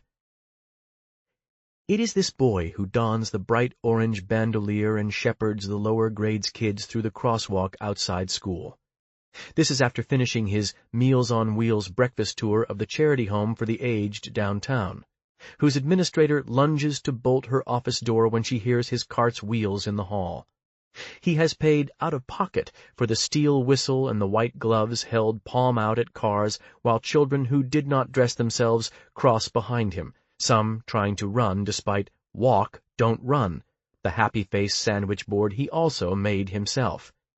The autos, whose drivers he knows, he waves at and gives an extra big smile and tosses some words of good cheer as the crosswalk clears and the cars peel out and barrel through, some joshing around a little by swerving to miss him only by inches as he laughs and dances aside and makes faces of pretended terror at the flank and rear bumper. The time that one station wagon didn't miss him really was an accident, and he sent the lady several notes to make absolutely sure she knew he understood that, and asked a whole lot of people he hadn't yet gotten the opportunity to make friends with to sign his cast, and decorated the crutches very carefully with bits of colored ribbon and tinsel and adhesive sparkles, and even before the minimum 6 weeks the doctor sternly prescribed, he donated the crutches to Calvin Memorial's pediatrics wing in order to brighten up some other less lucky and happy kid's convalescence. And by the end of the whole thing, he'd been inspired to write a very long theme to enter in the annual social studies theme competition about how even a painful and debilitating accidental injury can yield new opportunities for making friends and reaching out to others. And while the theme didn't win or even get honorable mention, he honestly didn't care. because he felt like writing the theme had been its own reward, and that he'd gotten a lot out of the whole 9-draft process, and was honestly happy for the kids whose themes did win prizes, and told them he was 100+% sure they deserved it, and that if they wanted to preserve their prize themes and maybe even make display items out of them for their parents, he'd be happy to type them up and laminate them and even fix any spelling errors he found if they'd like him to. And at home, his father puts his hand on little Leonard's shoulder and says he's proud that his son's such a good sport, and offers to take him to Dairy Queen as a kind of reward. And Leonard tells his father he's grateful, and that the gesture means a lot to him, but that in all honesty, he'd like it even more if they took the money his father would have spent on the ice cream and instead donated it either to Easter seals or, better yet, to UNICEF, to go toward the needs of famine-ravaged Biafran kids who he knew for a fact had probably never even heard of ice cream, and says that he bets it'll end up giving both of them a better feeling even than the DQ would. And as the father slips the coins in the coin slot of the special bright orange UNICEF volunteer cardboard pumpkin bank, Leonard takes a moment to express concern about the father's facial tic again, and to gently rib him about his reluctance to go in and have the family's MD look at it, noting again that according to the chart on the back of his bedroom door, the father is 3 months overdue for his annual physical, and that it's almost 8 months past the date of his recommended tetanus and TB boosters. He serves as hall monitor for periods 1 and 2. He's half a grade ahead on credits, but gives far more official warnings than actual citations. He's there to serve, he feels, not run people down. Usually with the warnings he dispenses a smile and tells them you're young exactly once, so enjoy it, and to go get out of here and make this day count, why don't they? He does UNICEF and Easter seals and starts a recycling program in 3 straight grades. He is healthy and scrubbed and always groomed just well enough to project basic courtesy and respect for the community of which he is a part. And he politely raises his hand in class for every question, but only if he's sure he knows not only the correct answer, but the formulation of that answer that the teacher's looking for that will help advance the discussion of the overall topic they're covering that day, often staying after class to double-check with the teacher that his take on her general objectives is sound, and to ask whether there was any way his in-class answers could have been better or more helpful. The boy's mom has a terrible accident while cleaning the oven and is rushed to the hospital. And even though he's beside himself with concern and says constant prayers for her stabilization and recovery, he volunteers to stay home and field calls and relay information to an alphabetized list of relatives and concerned family friends, and to make sure the mail and newspaper are brought in, and to keep the home's lights turned on and off in a random sequence at night as Officer Chuck of the Michigan State Police's Crime Stoppers public school outreach program sensibly advises when grown-ups are suddenly called away from home, and also to call the gas company's emergency number, which he has memorized, to have them come check on what may well be a defective valve or circuit in the oven before anyone else in the family is exposed to risk of accidental harm, and also, secretly, to work on an immense display of bunting and pennants and welcome home and world's greatest mom signs, which he plans to use the garage's extendable ladder, with a responsible neighborhood adult holding it and supervising, to very carefully affix to the front of the home with water-soluble glue so that it'll be there to greet and cheer the mom when she's released from critical care with a totally clean bill of health, which Leonard calls his father repeatedly at the critical care ward payphone to assure him that he has absolutely no doubt of, the totally clean bill of health, calling hourly right on the dot until there's some kind of mechanical problem with the payphone, and when he dials it, he just gets a high tone, which he duly reports to the telephone company's special 1618 trouble line, remembering to include the specific payphone's 8-digit field product code, which he'd written down all of just in case, as the small print technical material on the 1618 trouble line at the very back of the phone book recommends for most rapid and efficient service. He can produce several different kinds of calligraphy, and has been to origami camp twice, and can do extraordinary freehand sketches of local flora, and can whistle all 6 of Telemann's Nouveau 14, as well as imitate just about any bird call that Audubon could ever have thought of. He sometimes writes academic publishers about possible errors of category and/or syntax in their textbooks. Let's not even mention spelling bees. He can make over 20 different kinds of admiral, cowboy, clerical, and multi-ethnic hats out of ordinary newspaper, and he volunteers to visit the school's K-2 classrooms teaching the little kids how, an offer the Carl P. Robinson Elementary principal says he appreciates and has considered very carefully before declining. The principal loathes the mere sight of the boy, but does not quite know why. He sees the boy in his sleep, at nightmare's ragged edges, the pressed checked shirt and hair's hard little part, the freckles and ready, generous smile, anything he can do. The principal fantasizes about sinking a meat hook into Leonard Stessick's bright-eyed little face and dragging the boy face down behind his Volkswagen Beetle over the rough new streets of suburban Grand Rapids. The fantasies come out of nowhere and horrify the principal, who is a devout Mennonite. Everyone hates the boy. It is a complex hatred, one that often causes the haters to feel mean and guilty and to hate themselves for feeling this way about such an accomplished and well-meaning boy, which then tends to make them involuntarily hate the boy even more for arousing such self-hatred. The whole thing is totally confusing and upsetting. People take a lot of aspirin when he's around. The boy's only real friends among kids are the damaged, the handicapped, the fat, the last-picked, the non grata. He seeks them out.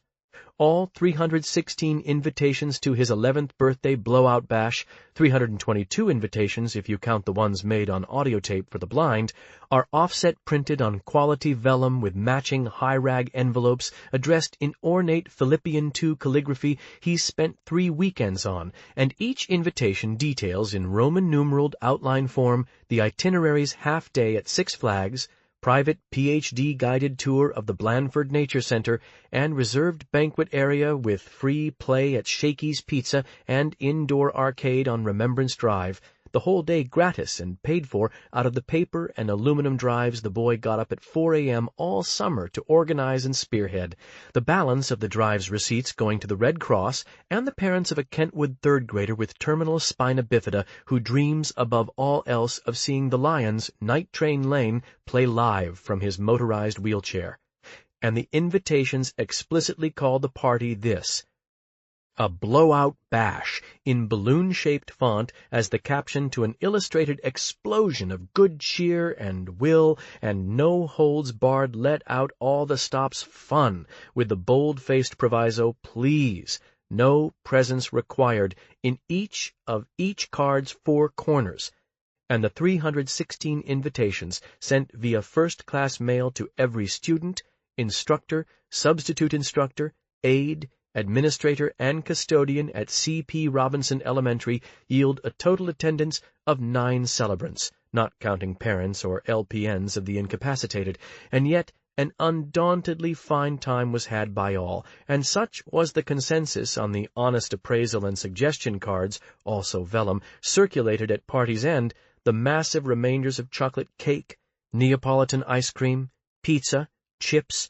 caramel corn, Hershey's Kisses, Red Cross and Officer Chuck pamphlets on organ/tissue donation and the correct procedures to follow if approached by a stranger, respectively, kosher pizza for the Orthodox, designer napkins and dietetic soda in souvenir I Survived Leonard Stessick's 11th Birthday Blowout Bash 1964 plastic glasses with built-in lemniscate crazy straws the guests were to keep as mementos, all donated to the Kent County Children's Home via procedures and transport that the birthday boy had initiated even while the big twister free-for-all was underway, out of concerns about melted ice cream and staleness and flatness and the waste of a chance to help the less fortunate.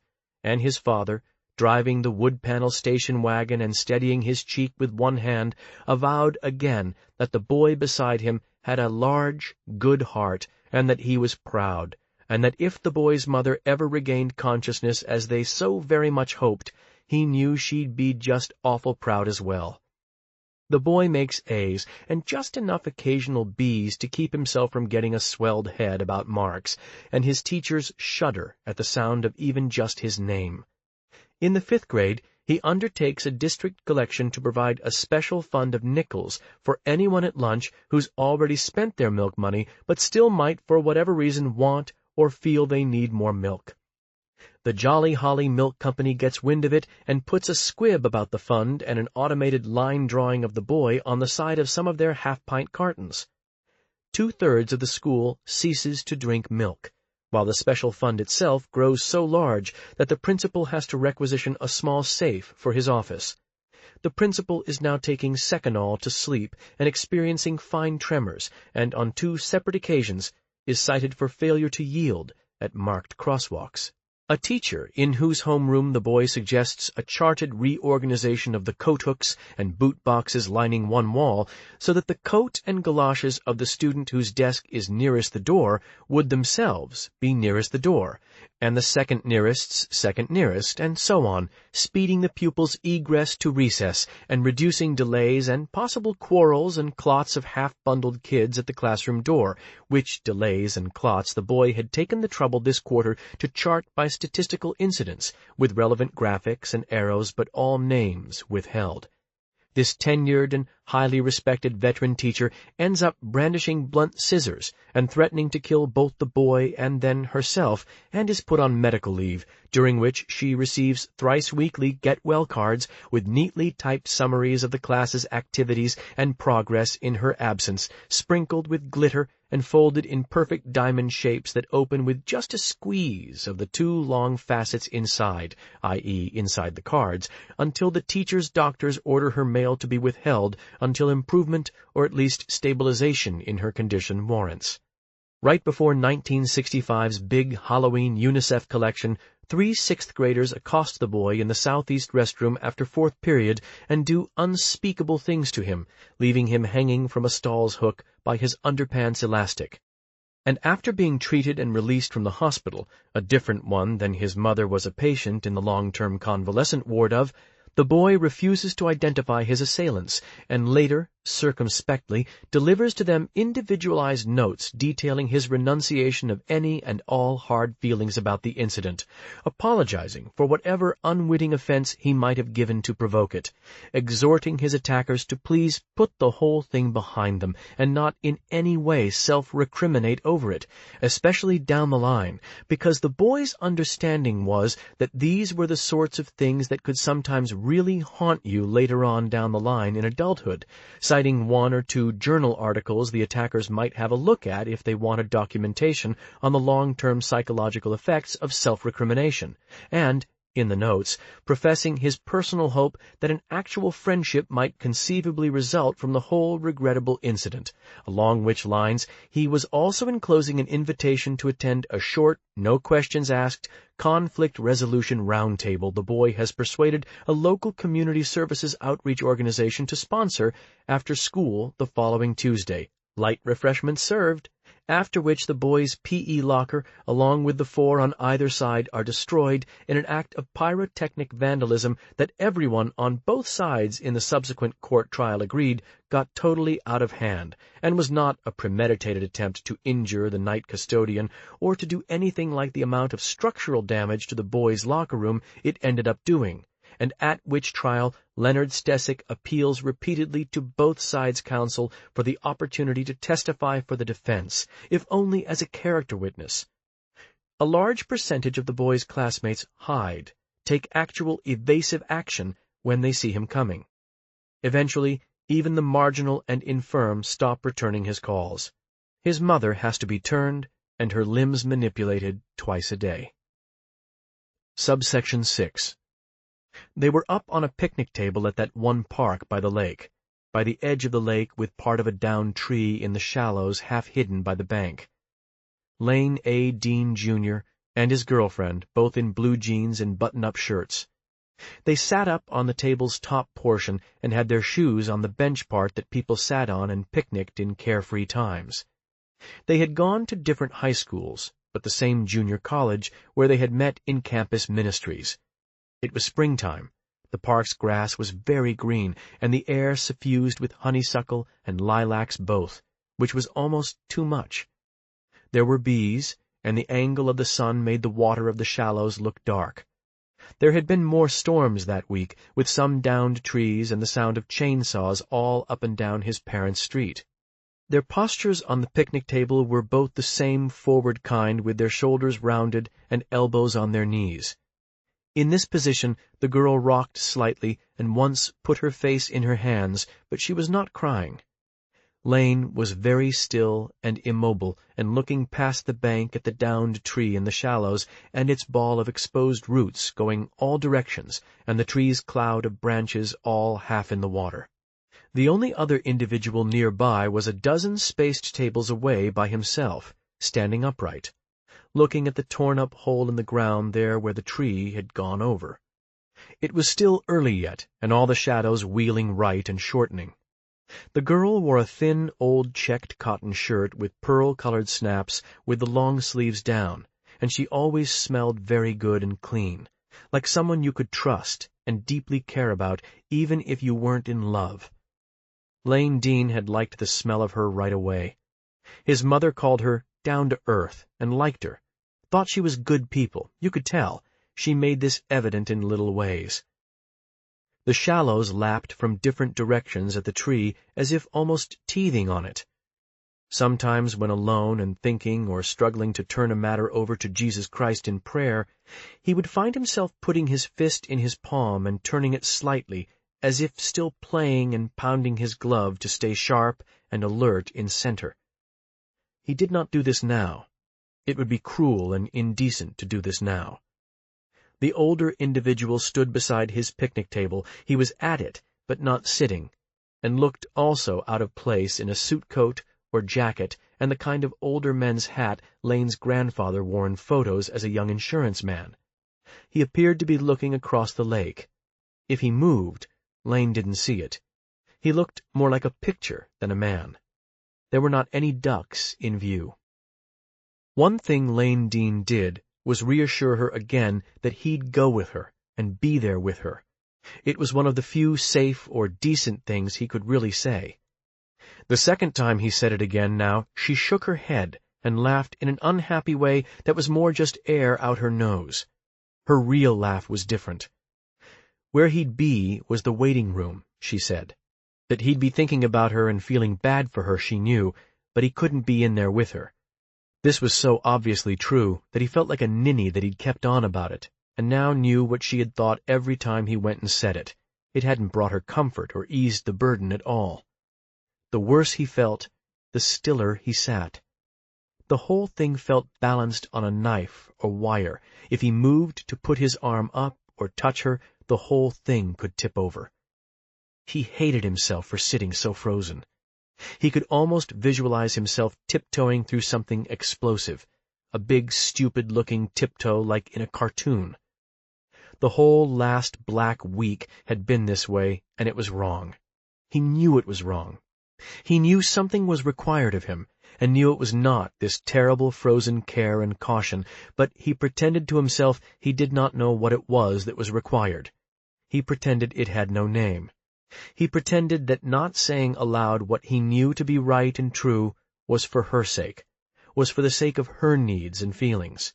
He also worked dock and routing at UPS besides school, but traded to get the day off after they decided together. 2 days before, he had awakened very early and tried to pray, but could not.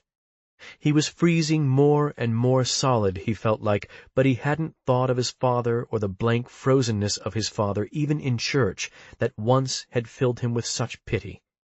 This was the truth. Lane Dean Jr. felt sun on one arm as he pictured in his mind an image of himself on a train, waving mechanically to something that got smaller and smaller as the train pulled away. His father and his mother's father had the same birthday, a cancer. Sherry's hair was colored an almost corn blonde, very clean, the skin through the central part pink in the light. They'd sat up here long enough that only their right side was shaded now. He could look at her head, but not at her. Different parts of him felt unconnected to each other. She was smarter than him, and they both knew it. It wasn't just school. Lane Dean was in accounting and business and did all right. He was hanging in there. She was a year older. She was 20, but it was also more. She had always seemed to Lane to be on good terms with her life in a way age could not account for. His mother had put it that she knew what it is she wanted, which was nursing and not an easy program at Peoria Junior College, and plus she worked hostessing at the Embers and had bought her own car. She was serious in a way Lane liked. She had a cousin that died when she was 13, 14, that she'd loved and been close with. She only talked about it that once. He liked her smell and downy hair on her arms and the way she exclaimed when something made her laugh. He had liked just being with her and talking to her. She was serious in her faith and values in a way that Lane had liked, and now, sitting with her on the table, found himself afraid of. This was an awful thing. He was starting to believe he might not be serious in his faith. He might be somewhat of a hypocrite, like the Assyrians in Isaiah, which would be a far graver sin than the appointment. He had decided he believed this. He was desperate to be good people, to still be able to feel he was good. He rarely before had thought of damnation and hell. That part of it didn't speak to his spirit, and in worship services he more just tuned himself out and tolerated hell when it came up, the same way you tolerate the job you've got to have to save up for what it is you want. Her tennis shoes had little things and items doodled on them from sitting in her class lectures. She stayed looking down like that. Little notes or reading assignments in Bic in her neat, round hand on the rubber elements around the sneaker's rim. Lane A. Dean looking at her inclined heads, sides, barrettes in the shape of blue ladybugs. The appointment was for afternoon, but when the doorbell rang so early and his mother called to him up the stairs, he had known, and a terrible kind of blankness had commenced falling through him. He told her that he did not know what to do, that he knew if he was the salesman of it and forced it upon her, that was awful and wrong. But he was trying to understand. They'd prayed on it and talked it through from every different angle. Lane said how sorry she knew he was, and that if he was wrong in believing they'd truly decided together when they decided to make the appointment, she should please tell him, because he thought he knew how she must have felt as it got closer and closer, and how she must be so scared, but that what he couldn't tell was if it was more than that. He was totally still except for moving his mouth, it felt like. She did not reply. That if they needed to pray on it more and talk it through, why then he was here, he was ready, he said. He said the appointment could get moved back. If she just said the word, they could call and push it back to take more time to be sure in the decision. It was still so early in it. They both knew that, he said. This was true. He felt this way, and yet he also knew he was also trying to say things that would get her to open up and say enough back that he could see her and read her heart and know what to say to get her to go through with it. He knew this without admitting to himself that this is what he wanted, for it would make him a hypocrite and a liar. He knew, in some locked-up little part of him, why it was that he'd gone to no one to open up and seek their life counsel, not Pastor Steve or the prayer partners at campus ministries, not his UPS friends or the spiritual counseling available through his parents' old church. But he did not know why Sherry herself had not gone to Pastor Steve. He could not read her heart. She was blank and hidden. He so fervently wished it never happened. He felt like he knew now why it was a true sin and not just a leftover rule from past society. He felt like he had been brought low by it and humbled, and now did understand and believe that the rules were there for a reason, that the rules were concerned with him personally, as an individual. He'd promised God he had learned his lesson. But what if that, too, was a hollow promise from a hypocrite who repented only after, who promised submission but really only wanted a reprieve? He might not even know his own heart, or be able to read and know himself. He kept thinking also of 1 Timothy 6, and the hypocrite therein who disputeth over words.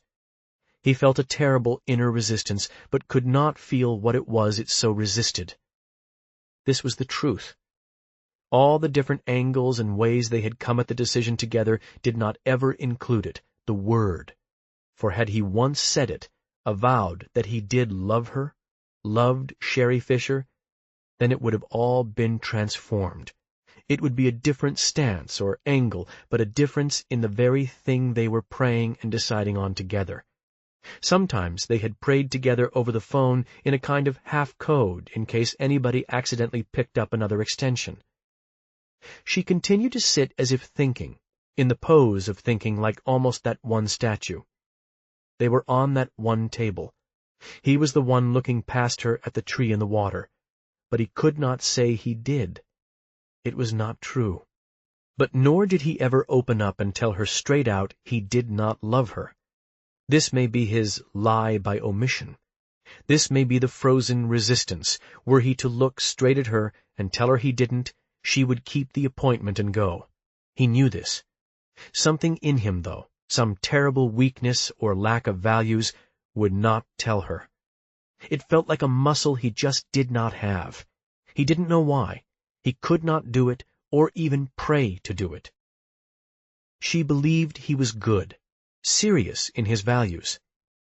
Part of him seemed willing to more or less just about lie to someone with that kind of faith and trust, and what did that make him? How could such a type of individual even pray? What it really felt like was a taste of the reality of what might be meant by hell. Lane Dean had never believed in hell as a lake of fire, or a loving God consigning folks to a burning lake of fire. He knew in his heart this was not true.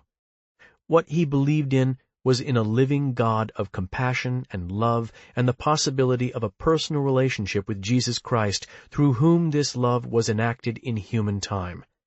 But sitting here beside this girl, as unknown to him now as outer space, waiting for whatever she might say to unfreeze him, now he felt like he could see the edge or outline of what a real vision of hell might be. It was of two great and terrible armies within himself, opposed and facing each other, silent. There would be battle, but no victor. Or never a battle. The armies would stay like that, motionless, looking across at each other and seeing therein something so different and alien from themselves that they could not understand. They could not hear each other's speech as even words, or read anything from what their face looked like, and frozen like that, opposed and uncomprehending for all human time. Two-hearted, a hypocrite to yourself either way. When he moved his head, the part of the lake further out flashed with sun. The water up close wasn't black now, and you could see into the shallows and see all the water was moving, but gently, this way and that. And in this same way he besought to return to himself as Sherry moved her leg and started to turn beside him. He could see the man in the suit and gray hat standing motionless now at the lake's rim, holding something under one arm and looking across at the opposite side where little forms on camp chairs sat there in a row in a way that meant they had lines in the water for crappie, which mostly only your blacks from the east side ever did, and the little white shape at the row's end, a styrofoam creel. In his moment or time at the lake now just to come, Lane Dean first felt he could take this all in whole. Everything seemed distinctly lit, for the circle of the pin oak's shade had rotated off all the way, and they now in sun, with their shadow a two-headed thing in the grass to the left before them. He was looking or gazing again at where the downed tree's branches seemed to all bend so sharply just under the shallow's surface, when he was given then to know that through all this frozen silence he despised, he had, in truth, been praying all the while. Or some little part of his heart he could not know or hear had, for he was answered now with a type of vision, what he later would call within his own mind a vision or moment of grace. He was not a hypocrite, just broken and split off like all men. Later on, he believed that what happened was he had a moment of almost seeing them both as Jesus might see them, as blind, but groping, wanting to please God despite their inborn fallen nature. For in that same given moment he saw, quick as light, into Sherry's heart, and was made therein to know what would occur here as she finished turning to him, and the man in the hat watched the fishing, and the downed elm shed cells in the water. This down-to-earth girl, who smelled good and wanted to be a nurse, would take and hold one of his hands in both of hers to unfreeze him and make him look at her, and she would say that she cannot not do it, that she is sorry she did not know this sooner, she hadn't meant to lie, she'd agreed because she wanted to believe she could, but she cannot. That she will carry this and have it, she has to, with her gaze clear and steady. That all night last night she prayed and searched herself and decided this is what love commands of her. That Lane should please, sweetie, let her finish. That listen, this is her own decision and obliges him to nothing. That she knows he does not love her, not that way, has known it all this time, and that it's all right. That it is as it is, and it's all right. She will carry this, and have it, and love it, and make no claim on Lane except his good wishes and respecting what she has to do. That she releases him, all claim, and hopes he finishes up PJC and does so good in his life, and has all joy and good things. Her voice will be clear and steady, and she will be lying, for Lane has been given to read her heart, to see her. One of the opposite side's blacks raises his arm in what might be greeting or waving off a bee. There is a mower cutting grass someplace off behind them. It will be a terrible, make-or-break gamble born out of the desperation in Sherry Fisher's soul, the knowledge that she can neither do this thing today nor carry a child alone and shame her family. Her values blocked the way either way, Lane could see, and she has no other options or choice. This lie is not a sin. Galatians 4:16. Have I then become your enemy? She is gambling that he is good. There, on the table, neither frozen nor yet moving, Lane Dean Jr. sees all this, and is moved with pity and with also something more, something without any name he knows, that is given to him to feel in the form of a question that never once, in all the long weeks' thinking and division, had even so much as occurred. Why is he so sure he doesn't love her? That why is one kind of love any different? That what if he has no earthly idea what love is? What would even Jesus do? For it was just now he felt her two small, strong, soft hands on his to turn him. What if he's just afraid? If the truth was no more than this, and if what to pray for was not even love, but simple courage, to meet both her eyes as she says it and trust his heart. Subsection 7. New. There were agents on each side of him, and Silvenstein thought it a bit odd that it was the one with the pink little timorous face of a hamster who turned as if to address him, but the one on the other side, looking away, who had said it. New? They were 4 rows back from the driver, about whose posture in his seat there was something odd. As opposed to what? Silvenstein's neck down through his shoulder blade was on fire, and he could feel the start of a jumping muscle in one of his eyelids. Explain the tax treatment of somebody giving appreciated stock to a charity versus that same person selling the stock and giving the proceeds to the charity. The sides of the rural road looked chewed. The light outside was the sort of light that makes you turn on your headlights, but then keeps them from doing any good because technically it's still light out. It was unclear if this was a van or a max-capacity 24 bus. The one who'd asked had a sideburn and the invulnerable smile of someone who's had 2 airport cocktails and nothing but nuts. There was scattered wet snow on the slopes of small rises Silvenstein bet were on the north side, meaning they were moving east. The driver of the last van, to which Silvenstein as a G9 had been assigned, rode the wheel as if his shoulders were too heavy for his back, as if clinging to the wheel to support him. What kind of driver wore a white paper cap? A strap was all that held the vertiginous pile of bags in place. I'm the special assistant to the new Human Resources Systems deputy whose name is Merrill Larrell, who is en route. New to the post. Freshly assigned, I meant. The man's voice was clear, even though he seemed to address the window, which was unclean. Silvenstein felt hemmed in. The seats were more a cushioned bench, and there were no armrests to provide even the illusion or impression of personal space. Plus, the van swayed alarmingly on the road, which was either a road or a sort of rural highway, and you could hear the chassis springs. The rodential man, whose aura was timid but kind, a sad, kind man who lived in a cube of fear, had his hat in his lap. Everyone still had on his coat. Capacity 24 and full. There was the yeasty smell of wet men. The energy level was low. They were all coming back from something that had consumed a lot of energy. Silvenstein could almost literally see the small pink man drinking Pepto-Bismol straight out of the bottle and going home to a woman who treated him like an uninteresting stranger. The two men either worked together or knew each other very well. They were talking in tandem without even being quite aware of it, an alpha-beta tandem, which meant either audit or CID. It occurred to Silvenstein that the window held a faint, oblique reflection of him, and that the alpha of the two men was amusing himself slightly by addressing Silvenstein's reflection as if it were him, while the hamster affected the facial expression of address, but said nothing. Stock donations are disguised capital gains treatments. There was also a sound, gassy and tinkly, like half a bar of calliope when the driver downshifted or the boxy van swayed hard on a reverse S next to a billboard that read, "Downsize this," and then a picture Silvenstein didn't catch.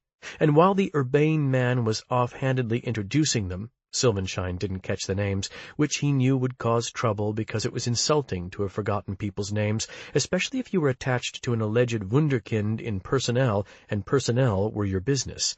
And he would have to go through all sorts of conversational gymnastics in the future to avoid using their names, and God help him if they were climbers, and expected one day to come up and have him make introductions to Merrill, although if they were CID, this would be less likely because investigations and fraud usually had their own infrastructure and office space, often in a separate building, at least in Rome and Philly, because forensic accountants like to think of themselves more as law enforcement than service, and didn't as a rule much mix, and in fact the taller man, Bondurant, did identify both himself and Britain as CID GS9s, which Silvenstein was too occupied with mortification at missing their names to internalize until much later that evening, when he would recollect the substance of the conversation and experience a moment of relief. The timorous man rarely lied. The more urbane CID agent lied rather a lot, Silvenstein could feel. The window clicked with a fine frozen rain, the sort of rain that stabs you but doesn't get you wet. Little drops, tiny drops, peened on the glass, in which the less strictly dependable of the two cupped his chin and let out a sigh that was at least partly for effect. Somewhere behind was the sound of a handheld video game and the small sounds of other agents watching the game's progress over the shoulder of the man who was playing the game, who was silent. The van or bus's wipers made a small shrieking sound on every second pass.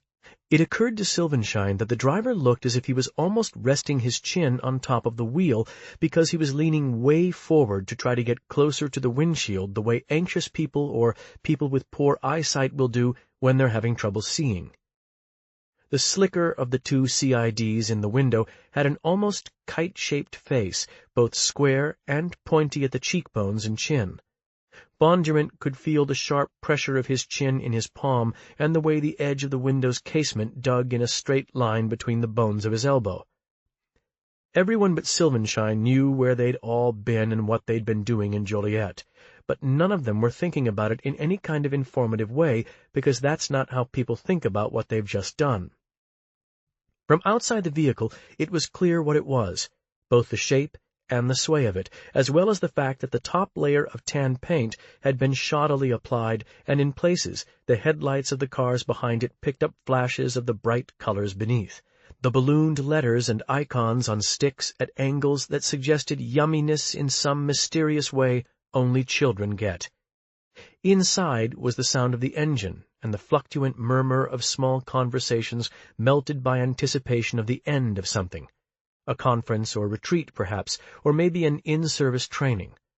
Albany and Utica personnel had always been going to Buffalo or Manhattan for in-service trainings, and the handheld game, and a slight rustle or twitter in the breathing of the pale pink fellow, who Silvenstein could feel was looking at the right side of his face, and the sound of Bondurant asking Silvenstein about the Rome Post's CID division, and from one spot ahead and one behind and to the right, the tiny whisper of people listening to things on possible headphones, a sure sign of a younger agent, and it occurred to Silvenstein that the last time he'd seen any sort of black or Latin person had been at the Chicago airport that wasn't O'Hare, but he couldn't quite seem to lasso the name and felt odd getting his ticket receipt out of his case, while the smaller appeared to be watching him, waiting for him to do something that would betray some sort of inadequacy or deficit in retention. Describe the advantages of octal machine language over binary machine language in designing a Level 2 program for tracking regularities in the cash flow sheets of related corporations. Name 2 essential advantages for a franchise to filing Schedule 2050 returns as a subsidiary of its parent company rather than filing as an autonomous corporate entity. And there it was again. The snatch of forced air music that Silvenstein couldn't place, but made him want to leave his seat and go chase something on foot in the company of all the children in the neighborhood, all of whom come boiling out of their respective front doors and hot-footing it up the street, holding currency aloft, and before he could think, Silvenstein said, "Bizarre as this sounds, can either of you every so often hear—" "Mr. Squishy," now said the agent to his right, in a baritone that didn't go with his body at all. 14 Mr. Squishy, iterant route, frozen confection S-Corp out of East Peoria trucks, seized together with office facilities, receivables, and equity holdings of 4 out of the 7 members of the family who owned what the Regents Council convinced the Seventh Circuit was de facto a privately held S-Corp, Bondurant said. Disgruntled employee, falsified depreciation schedules for everything from freezers to trucks like this here Jeopardy assessment, Silvenstein said, mostly to show he knew the lingo.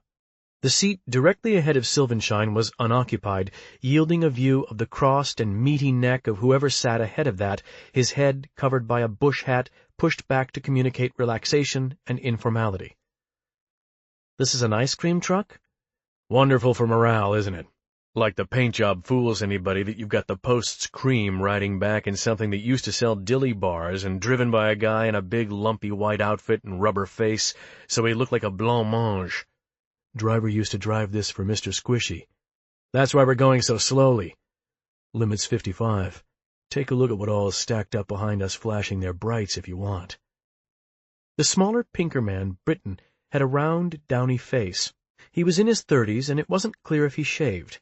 The odd thing was that Silvenstein's neighborhood in King of Prussia had been a planned community, with speed bumps, whose neighborhood association had prohibited solicitation of any kind, especially with a calliope. Silvenstein had never in his life chased an ice cream truck. "Driver's still bonded. The seizure just went through last quarter. The DD decides that the margin on keeping the trucks and drivers in service through the length of the bond so outweighs what's realized auctioning them that everybody below G11 now rides in Mr. Squishy trucks," Bondurant says. His hand moved with his chin when he spoke, which struck Silvenstein as awkward-looking and false. "Mrs. Short-Run Thinking. Terrible for morale. Not to mention the PR debacle of kids and their parents seeing trucks they associate with innocence and delicious caramel crunch push-ups now seized and, as it were, shanghaied by the service, including surveillance. We conduct surveillance in these trucks, if you can believe it. They practically throw stones. Mr. Squishy. Some of the music's worse. Some of the trucks there's a snatch of it every time they shift." They passed another sign. This out the right side, but Silvenstein could see it. It's spring. Think farm safety. Bondurant, ass-tired from 2 days in a folding chair, was looking without really looking at a 12-acre expanse of late winter field in which nubbins of cornstalk protruded. They plowed them under just as they were harrowing the fields for seed in April, instead of plowing them under in the fall, so they'd have all winter to rot and fertilize the ground, which with organophosphate fertilizers and such, Bondurant supposed it wasn't worth the 2 days in the fall to plow them under. Plus, for some reason Higgs's daddy had told him, but he'd forgot, they liked to have the ground all clotted up in the winter. It protected something about the ground. And, without being aware of it, found the nubbly field reminiscent of the armpit of a girl who didn't shave her armpits very often, and, without being conscious of any of the connections between the field that now passed and was replaced in the window by a stand of wild oak, and the detailless beige of a dead meadow, and the armpit and the girl, was thinking in a misdirected way of Cheryl Ann Higgs, now Cheryl Ann Standish, and now a data entry girl at American Twine, and a divorced mother of two in a double-wide trailer her ex had apparently been arrested for trying to burn up shortly after Bondurant got G9'd over to CID, who'd been his date at Peoria Central Catholic Prom in '76 when they'd both made prom court and Bondurant was second runner-up to King and wore a powder blue tux and rented shoes too skinny for his feet, and she didn't fuck him that night, even at post-prom, when all the other fellows took turns getting fucked by their dates in the black and gold Chrysler New Yorker they'd gone in and rented for the night from the shortstop's daddy at Hertz and got stains in, so the shortstop had to spend the summer out of the airport at the Hertz desk working off the detailing of the New Yorker. Danny something. His daddy died not much later, but he couldn't play Legion ball that summer because of it and couldn't stay sharp and barely made the team in college ball at NIU and lost his scholarship, and God knows what all became of him, but none of the stains were Bondurant and Cheryl Ann Higgs's, despite all his entreaties, but his refusal to use the bottle of schnapps. If he'd brought her home drunk, her daddy'd have either killed him or grounded her, which it feels vividly to Bondurant, whose life's greatest moment so far was on 5/18/79 as a sophomore, and the pinch-hit triple in the last home game at Bradley that drove in Osnowitz, the future AAA catcher, to beat SIU Edwardsville and get Bradley into the Missouri Valley playoffs, which they lost, but still hardly a day at the desk with his feet up and clipboards stacked in his lap goes by that he doesn't see the balloon of the SIU slider hanging and feel the vibrationless thip of the meat of the bat connecting and hear the two-bell clatter of the aluminum bat fall as fallout to first, smelling new-mown hay and distant manure. He sees the ball kind of pinball off the 1F fence post by the foul line and twang off the other fence of the foul line and see, and he could swear hear, both fences jingle from the force of the ball, which he'd hit so hard he'll feel it forever, but can't summon anywhere near that kind of recall of what Cheryl Ann Higgs felt like when he slipped inside her on a blanket by the pond out back, past the stand, past the edge of the pasture of the small dairy spread Mr. Higgs and one of his uncountable brothers operated, though he did well remember what each of them had been wearing, and the smell of the pond's new algae near the runoff pipe, whose gurgle was nearly brook-like, and the look on Cheryl Ann Higgs's face as her posture and supine position became acquiescent, and Bondurant had known he was home free, as they say, but had avoided her eyes, because the expression in Cheryl Ann's eyes, which, without ever once again thinking about it, Tom Bondurant has never forgotten, was one of blank, terminal sadness. Not so much that of a pheasant in a dog's jaws, as of a person who's about to transfer something he knows in advance he can never get sufficient return on. The next year had seen them drop into the crazy obsessive love spiral in which they'd break up and then not be able to stay away from each other, until one time she was able to stay away, and that was all she wrote.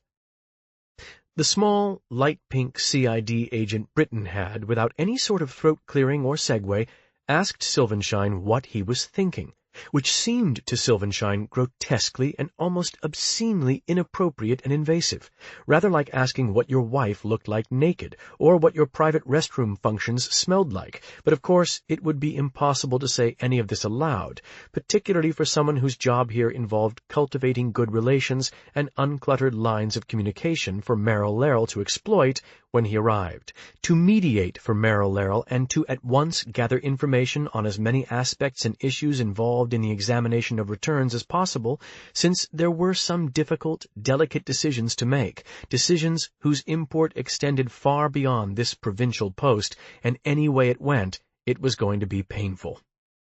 Silvenstein, turning slightly but not all the way, a flare of orange in his left shoulder blade, to meet at least Gary Britton's left eye, realized that he had very little emotional or ethical read on Britton, or anyone on the bus but Bondurant, who was having some kind of wistful memory, and was cultivating the wistfulness, reclining a bit in it as one would a warm bath. When something large and oncoming passed, the windshield's big rectangle was for a moment incandescent and opaque with water, which the wipers heaved mightily to displace. Britton's gaze, which to Silvenstein seemed more like looking at his right eye than into it, at this time it moved through Thomas Bondurant's mind, which tended to be tornadic as he looked out the window, but more back and in at his own memory, that one could look out a window, look in a window, as in there was the gold ponytail and a flash of creamy shoulder in the window, through a window, close to out, or even at a window, as in examining the pane's clarity and whether it was clean, nevertheless looked to be one of expectancy, and Silvenstein felt again, past the emptiness of his stomach and the pinched nerve in his clavicle, how opaque the bus's overall mood was, and different from the horror-fraught tension of the Philadelphia 0104's 170 agents or the manic torpor of tiny 408's dozen in Rome. His own mood, the complex hybrid of destination fatigue and anticipatory fear one feels at the end not of a journey, but a move, did not in any way complement the mood of the former squishy truck, nor of the urbane, wistful older agent to his left, nor the human blank spot who'd asked an invasive question whose honest answer would entail acknowledging the invasion, putting Silvenstein in a personnel relations bind before he'd even arrived at the post, which seemed for a moment terribly unfair and flushed Silvenstein with self-pity, a feeling not as dark as the wing of despair, but tinged with carmine with a resentment that was both better and worse than ordinary anger because it had no specific object. There seemed no one in particular to blame. Something in Gary or Jerry Britton's aspect made it obvious that his question was some inevitable extension of his character, and that he was no more to be blamed for it than an ant was to be blamed for crawling on your potato salad at a picnic. Creatures just did what they did. Subsection 8. 981-62-2871. Under the sign erected every May above the outer highway reading, "Spring is here, think farm safety," and through the north ingress with its own defaced name and signs addressed to soliciting and speed and universal glyph for children at play, and down the blacktop's gauntlet of double-wide showpieces, past the Rottweiler humping nothing in crazed spasms at chain's end, and the sound of frying through the kitchenette window of the trailer at the hairpin right, and then hard left along the length of a speed bump into the dense copse as yet uncleared for new single-wides, and the sound of dry things snapping, and stridulation of bugs in the duff of the copse, and the 2 bottles and bright plastic packet impaled on the mulberry twig, seeing through shifting parallax of saplings, branches, sections then of trailers along the North Parks and fractious roads and lanes, skirting the corrugate trailer where it was said the man left his family and returned some time later with a gun and killed them all as they watched Dragnet,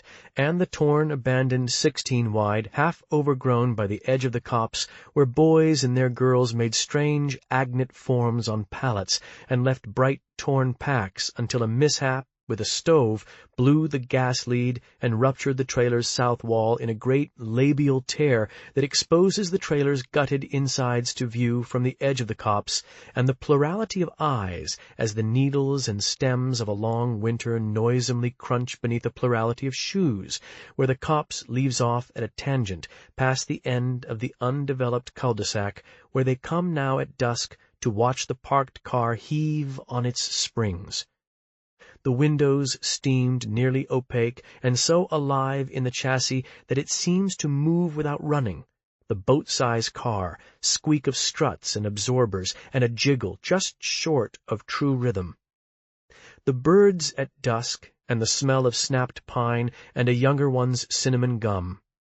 The shimmying motions resemble those of a car traveling at high speeds along a bad road, making the Buick's static aspect dreamy, and freighted with something like romance or death in the gaze of the girls who squat at the copse's risen edge, appearing dyadic, and eyes half again as wide and solemn, watching for the sometime passage of a limb's pale shape past a window, once a bare foot flat against it, and itself a tremble, moving incrementally forward and down each night in the week before true spring, soundlessly daring one to another to go get up close to the heaving car and see in, which the only one who finally does so then sees naught but her own wide eyes reflected, as from inside the glass comes a cry she knows too well, which wakes her again each time across the trailer's cardboard wall.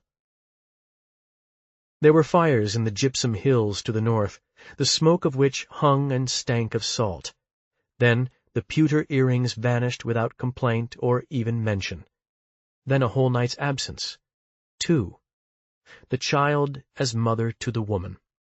These were auguries and signs, she and the woman abroad again in endless night.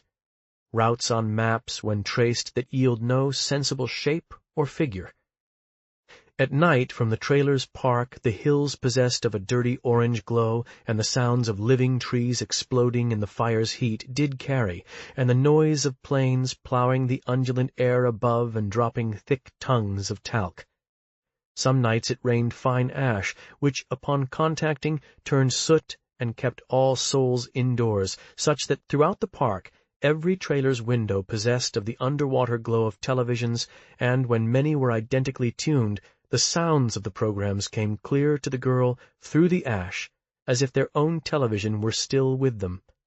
It had vanished without comment prior to their last move. That last time's sign. The park's boys wore wide rimpled hats and cravats of thong, and some displayed turquoise about their person, and of these one helped her empty the trailer's sanitary tank, and then pressed her to fillet him in recompense, whereupon she promised that anything emerging from his trousers would not return there. No boy near her size had successfully pressed her since Houston, and the two who put something in her pop that made them turn sideways in the air, and she could not then fight, and lay watching the sky while they did their distant business. At sunset then the north and west were the same color. On clear nights she could read by the night sky's ember light seated on the plastic box that served as stoop. The screen door had no screen, but was still a screen door, which fact she thought upon. She could finger-paint in the soot on the kitchenette's range-top. In incendiary orange to the deepening twilight and the smell of creosote burning in the sharp hills upwind. Her inner life rich and multivalent, in fantasies of romance, it was she who fought and overcame thereon to rescue some object or figure that never in the reverie resolved or took to itself any shape or name. After Houston, her favorite doll had been the mere head of a doll, its hair prolixly done, and the head's hole threaded to meet a neck's own thread. She had been 8 when the body was lost, and it lay now forever supine and unknowing in weeds, while its head lived on. The mother's relational skills were indifferent, and did not include truthful or consistent speech. The daughter had learned to trust actions, and to read sign in details of which the run of children are innocent. The battered road atlas had then appeared and lay athwart the counter's medial crack opened to the mother's home state, over whose representation of her place of origin lay a spore of dried mucus, spindled through with a red thread of blood. The atlas stayed open that way nigh on 1 week unreferred to. They ate around it. It gathered windrift ash through the torn screen. Ants vexed all the park's trailers, there being something in the fire's ash they craved. Their point of formication, the high place where the kitchenette's wood-grain paneling had detached in prior heat and bowed outward, and from which 2 vascular parallel columns of black ants descended, standing, eating out of cans at the anodized sink. 2 flashlights and a drawer with different bits of candles which the mother eschewed, for her cigarettes were her light unto the world. A little box of borax in each of the kitchenette's corners. The water in buckets from the coin-wash tap, the trailer a stand-alone with sides wires hanging and its owner's whereabouts unreckoned by the park's elders, whose lawn chairs sat unmolested by ash in the smoke tree's central shade.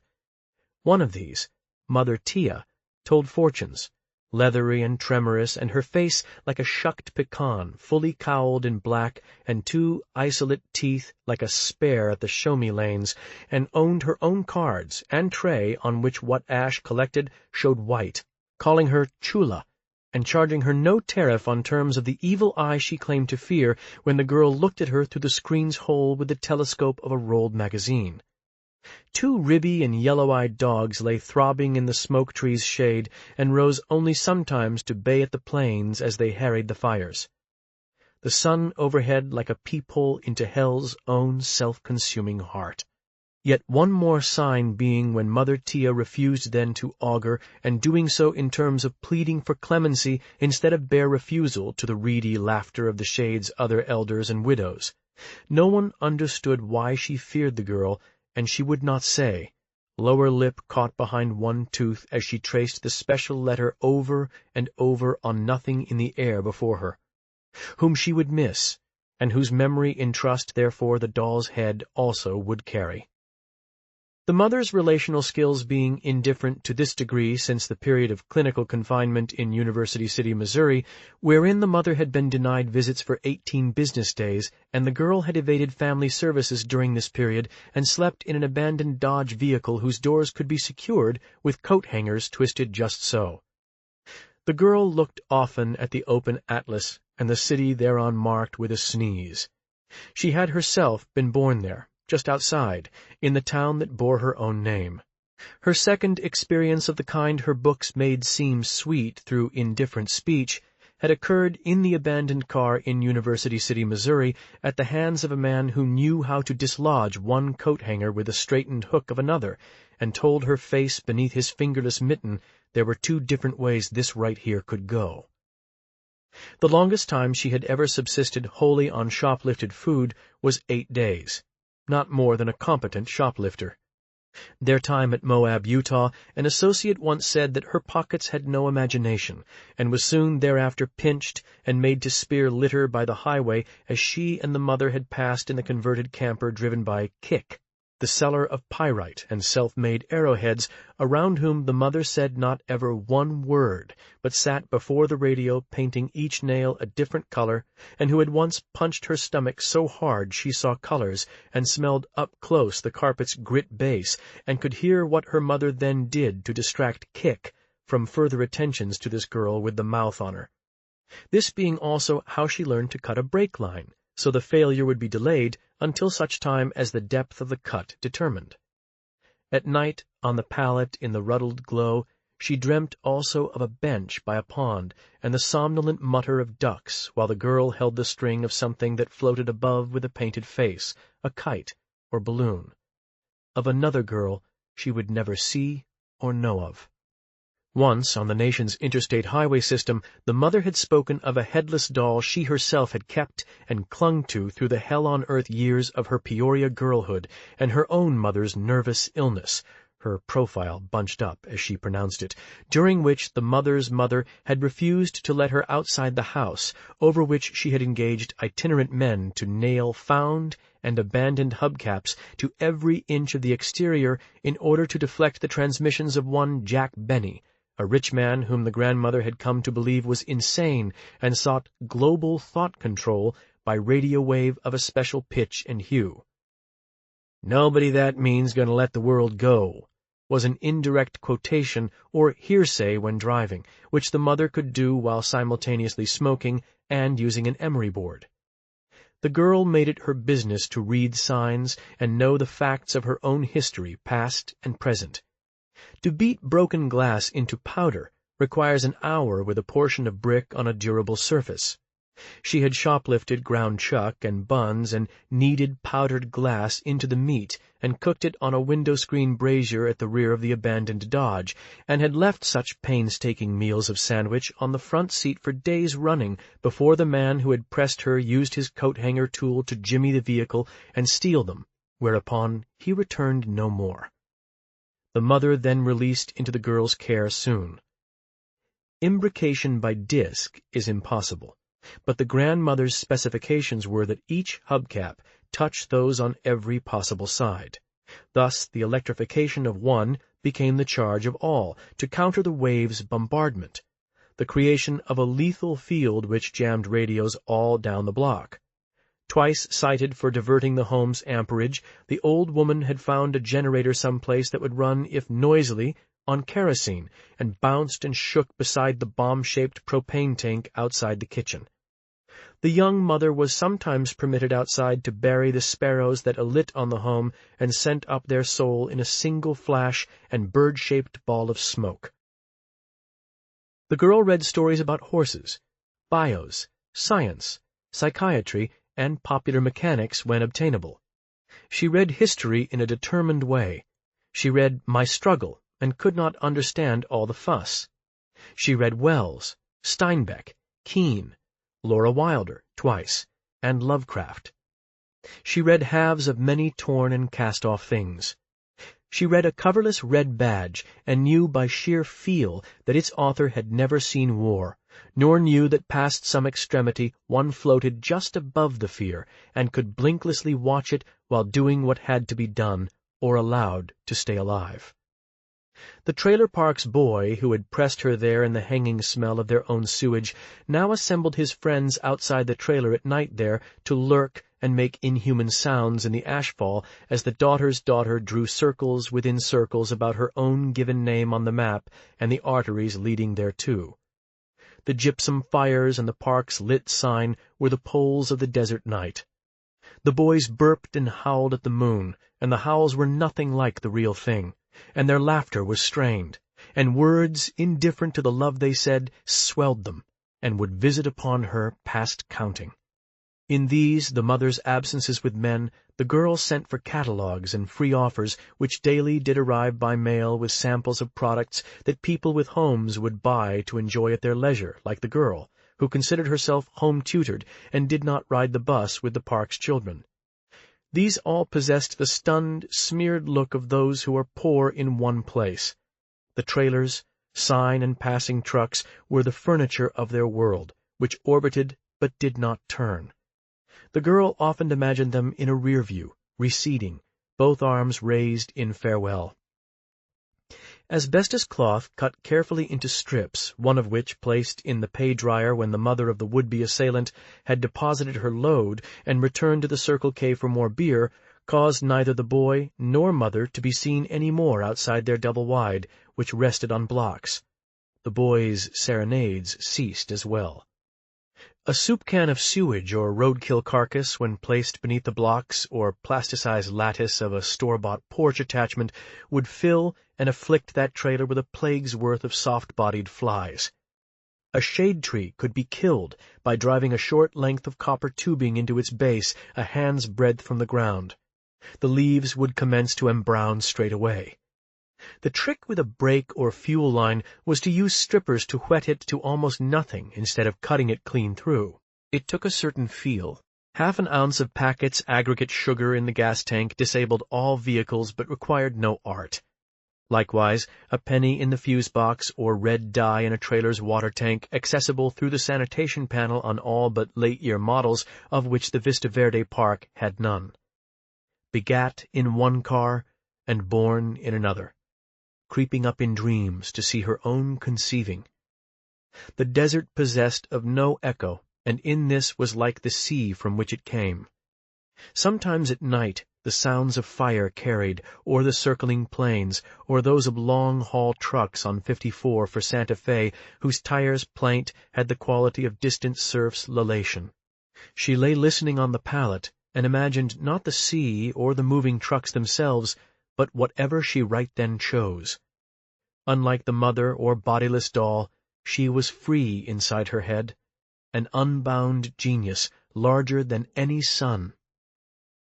The girl read a biography of Hetty Green, the matricide and accused forger who had dominated the stock market while saving scraps of soap in a dented tin box she carried on her person, and who feared no living soul. She read Macbeth as a color comic with dialogue in boxes. The performer Jack Benny had cupped his own face with a hand in a manner the mother, when lucid, had told her she'd seen as tender and pined for, dreamt of, inside the home and its carapace of electric shields, while her own mother wrote letters to the FBI in code. Near sunrise, the red plains to the east undimmed, and the terrible, imperious heat of the day bestirred in its underground den. The girl placed the doll's head on the sill to watch the red eye open and small rocks and bits of litter cast shadows as long as a man. Never once in 5 states worn a dress or leather shoes. At dawn of the fire's 8th day, her mother appeared in a vehicle made large by its corrugated shell, behind whose wheel sat an unknown male. The side of the shell said, Lear. Thought-blocking, over-inclusion, vagueness, over-speculation, woolly thinking, confabulation, word salad, stonewalling, aphasia. Delusions of persecution, catatonic immobility, automatic obedience, affective flattening, dilute I-thou, disordered cognition, loosened or obscure associations, depersonalization, delusions of centrality or grandeur, compulsivity, ritualism, hysterical blindness, promiscuity, solipsismus, or ecstatic states, rare. The girl's date, place of birth, 11/4/60, Anthony, Illinois. Girl's mother, date, place of birth, 4/8/43, Peoria, Illinois. Most recent address, 17 Dos Wallops, Unit E, Vista Verde Estates, Mobile Home Park, Oregon, New Mexico, 88052. Girl's height, weight, eyes, hair, 5'3", 95 pounds, brown. Mother's stated occupations, 1966 to 1972, from IRS Form 669-D, Certificate of Subordination of Federal Tax Lien, District 063A, 1972. Cafeteria dish and food area cleaning assistant, Rayburn Thrapp Agronomics, Anthony, Illinois. Skilled operator of silkscreen press until injury to wrist, All City Uniform Company, Alton, Illinois. Cashier, Convenient Food Mart Corporation, Norman, Oklahoma, and Jacinto City, Texas. Server, Stuckey's Restaurants Corp., Lyman, Colorado. Assistant Adhesive Product Mixing Scheduling Clerk, National Starch and Chemical Company, University City, Missouri. Hostess and beverage server, Doubled Use Live Stage Nightclub, Lordsburg, New Mexico. Contract vendor, Cavalry Temporary Services, Moab, Utah. Canine Confinement Area Organization and Cleaning, Best Friends Kennel and Groom, Green Valley, Arizona. Ticket agent and substitute night manager, Risque's Live XX Adult Entertainment, Las Cruces, New Mexico. They drove then once more at night, below a moon that rose round before them. What was termed the truck's back seat was a narrow shelf on which the girl could sleep if she arranged her legs in the gap behind the real seats, whose headrests possessed the dull shine of unwashed hair. The clutter and yeast smell bespoke a truck that was or had been lived in. The truck and its man smelled the same. The girl in cotton bodice and her jeans gone fugitive at the knees. The mother's conception of men was that she used them as a sorceress will dumb animals, as sign and object of her unnatural powers. Her spoken word allowed for these, at which the girl gave no reproof, familiar. Swart and sideburned men who sucked wooden matches and crushed cans with their hand, whose hats' brims had sweat lines like the rings of trees, whose eyes crawled over you in the rear view. Men inconceivable as ever themselves being children or looking up naked at someone they trust with a toy, to whom the mother talked like babies and let them treat like a headless doll. Manhandle. At an Amarillo motel, the girl had her own locked room out of earshot. The hangers were affixed to the closet's rod. The doll's head wore lipstick of pink crayon and looked at TV. The girl often wished she had a cat, or some small pet to feed and reassure as she stroked its head. The mother feared winged insects and carried cans of spray. Mace on a chain and melted cosmetics and her faux leather snapcase for cigarettes and lighter at once in a handbag of imbricate red sequins the girl had produced for Christmas in Green Valley, with only a very small tear near the base where the electronic tag had been forced with a file and then used to carry out the same bodice the girl now wore, on which stitched pink hearts formed a fence line at breast level. The truck also smelled of spoilt provision and had a window with vanished crank he rolled up and down with pliers. A card taped to one visor proclaimed that hairdressers teased it till it did stand up. His teeth were missing at one side. The glove box was locked. The mother at 30, with face commencing to display the faint seams of the plan for the second face life had in store for her, and which she feared would be her own mother's, and in Lyman's confined time sat with knees bunched up, rocking, and scratched at herself, essaying to ruin the face's plan. The sepia photo of the mother's mother at the girl's own age in a pinafore on horsehair seat rolled into the doll's head and carried with soap scraps and 3 library cards in her given name. Her diary in the round case's second liming. And the lone photo of her mother as a child outdoors in winter dazzle in so many coats and hats that she and the propane tank might be kin. The electrified house out of view, and the circle of snowmelt around its base, and the mother behind the little mother holding her upright. The child had had croup, and such a fever she was feared not to live, and her mother had realized she had no pictures of her baby to keep if she died, and had bundled her up and sent her out into the snow to wait while she begged a snapshot with a neighbor's land camera so her baby might not be forgotten when she died. The photo, distorted from long folding, and no footprints in view anywhere in the picture's snow that the girl could see, the child's mouth wide open, and eyes looking up at the man with the camera in trust that this made sense. This is how right life occurred. The girl's plans for the grandmother, much refined with age and accrued art, occupy much of the latest diary's first third. Her mother, and not the male, was at the wheel when she woke to the clatter of gravel in Kansas. A truck stop receded as something upright ran in the road behind them and waved its hat. She asked where they were, but did not ask after the man, who through 3 states had driven with the same offending hand on the mother's thigh that had touched her, a hand studied through the seat's gap by the doll's head, held just so, and its detachment and airborne flight seen in the same dream the lurch and sounds first seemed part of. The daughter, 13 now, and starting to look it. Her mother's eyes were distant and low-lidded in the company of men. Now in Kansas she made faces at the rear view and chewed gum. "Right up front! Up out of there! Up here, why don't you?" The gum smelt cinnamon, and its folded foil could make a glove-box pick by wrapping round to smooth a file's emery at the point. Outside a Portales rest stop, under a sun of beaten gold, the girl, supine and half asleep in a porous nap on the little back shelf, had suffered the man to hoist himself about behind the truck's wheel and form his hand into an unsensual claw and send it out over the seat-back to squeeze her personal titty, to throttle the titty. Eyes pale and unprurient, she playing dead and staring unblinking past him. The man's breathing audible and khaki cap pungent, man-handling the titty with what seemed an absent dispassion, leaving off only at the high heels sound in the lot outside.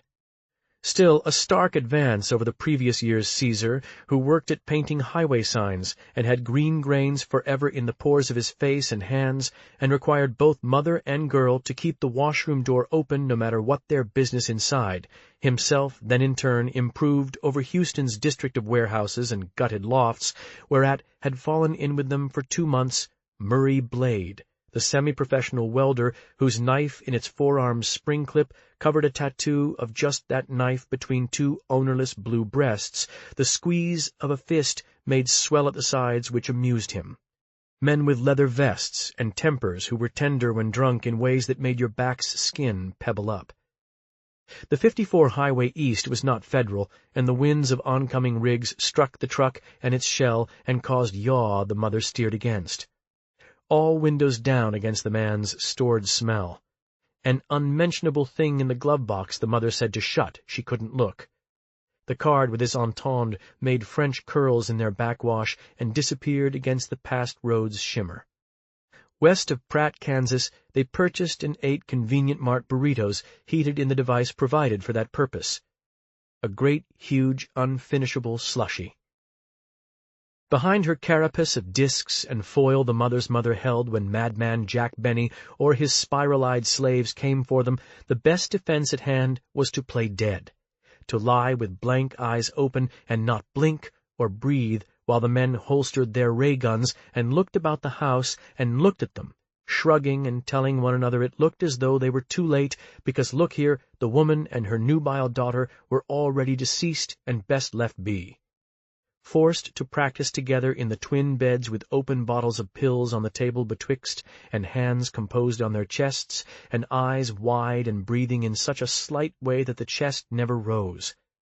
The older woman could hold her open eyes unblinking a very long time. The mother, as child, could not, and they soon enough closed of their own, for a living child is no doll, and does need to blink and breathe.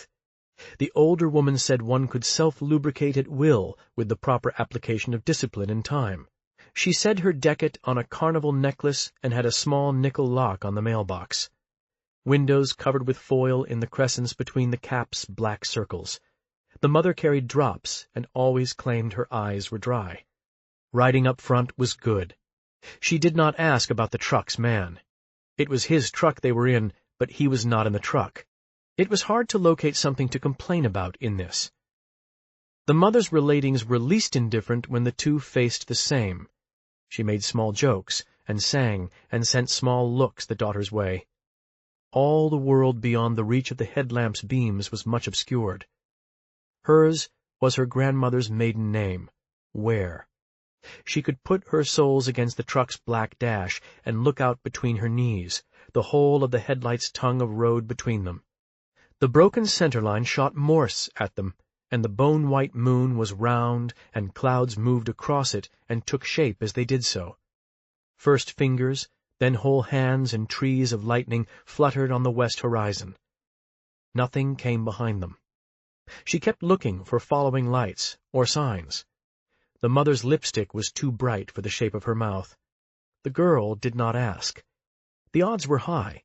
The man was either the species of man who would file a report, or else would essay to follow like a second kick, and find them for leaving him waving his hat in the road. If she asked, the mother's face would go saggy as she thought of what to say when the truth was she hadn't thought at all.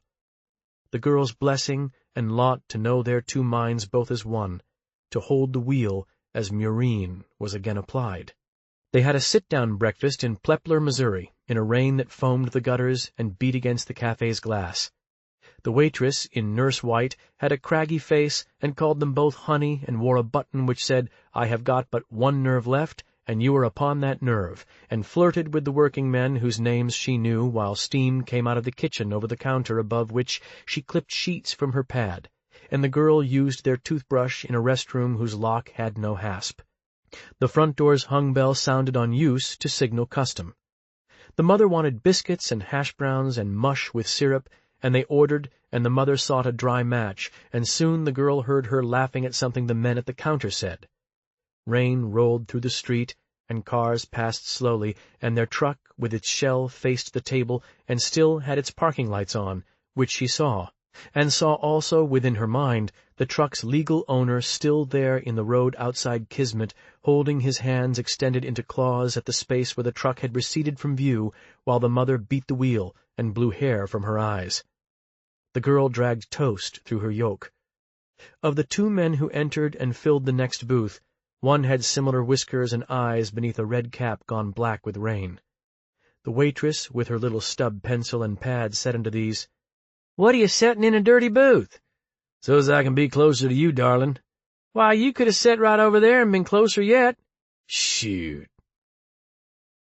Subsection 9. 975-04-2012. Author's Forward. Author here, meaning the real author, the living human holding the pencil, not some abstract narrative persona. Granted, there sometimes is such a persona in the Pale King, but that's mainly a pro forma statutory construct, an entity that exists just for legal and commercial purposes, rather like a corporation. It has no direct, provable connection to me as a person. But this right here is me as a real person. David Wallace, age 40, Social Security number 975-04-2012. Addressing you from my Form 8829 deductible home office at 725 Indian Hill Boulevard, Claremont, 91711, California. Area code 909-607-8357. On this 5th day of spring, 2005, to inform you of the following. All of this is true. This book is really true. I obviously need to explain. First, please flip back and look at the book's legal disclaimer, which is on the copyright page, verso side, several leaves in from the rather unfortunate and misleading front cover. The disclaimer is the unindented chunk that starts, "The following is a work of fiction." I'm aware that ordinary citizens almost never read disclaimers like this, the same way we don't bother to look at copyright claims or Library of Congress specs or any of the dull pro forma boilerplate on sales contracts and ads that everyone knows is there just for legal reasons. But now I need you to read it, the disclaimer, and to understand that its initial, "the following," includes this very author's foreword. In other words, this foreword is defined by the disclaimer as itself fictional, meaning that it lies within the area of special legal protection established by that disclaimer. I need this legal protection in order to inform you that what follows is in reality not fiction at all, but substantially true and accurate. That The Pale King is, in point of fact, more like a memoir than any kind of made-up story. This might appear to set up an irksome paradox. The book's legal disclaimer defines everything that follows it as fiction, including this foreword, but now here in this foreword, I'm saying that the whole thing is really non-fiction. So if you believe one, you can't believe the other, etc., etc. Please know that I find these sorts of cute, self-referential paradoxes irksome too, at least now that I'm over 30 I do, and that the very last thing this book is some kind of clever, metafictional titty-pincher. That's why I'm making it a point to violate protocol and address you here directly as my real self. That's why all the specific identifying data about me as a real person got laid out at the start of this foreword, so that I could inform you of the truth.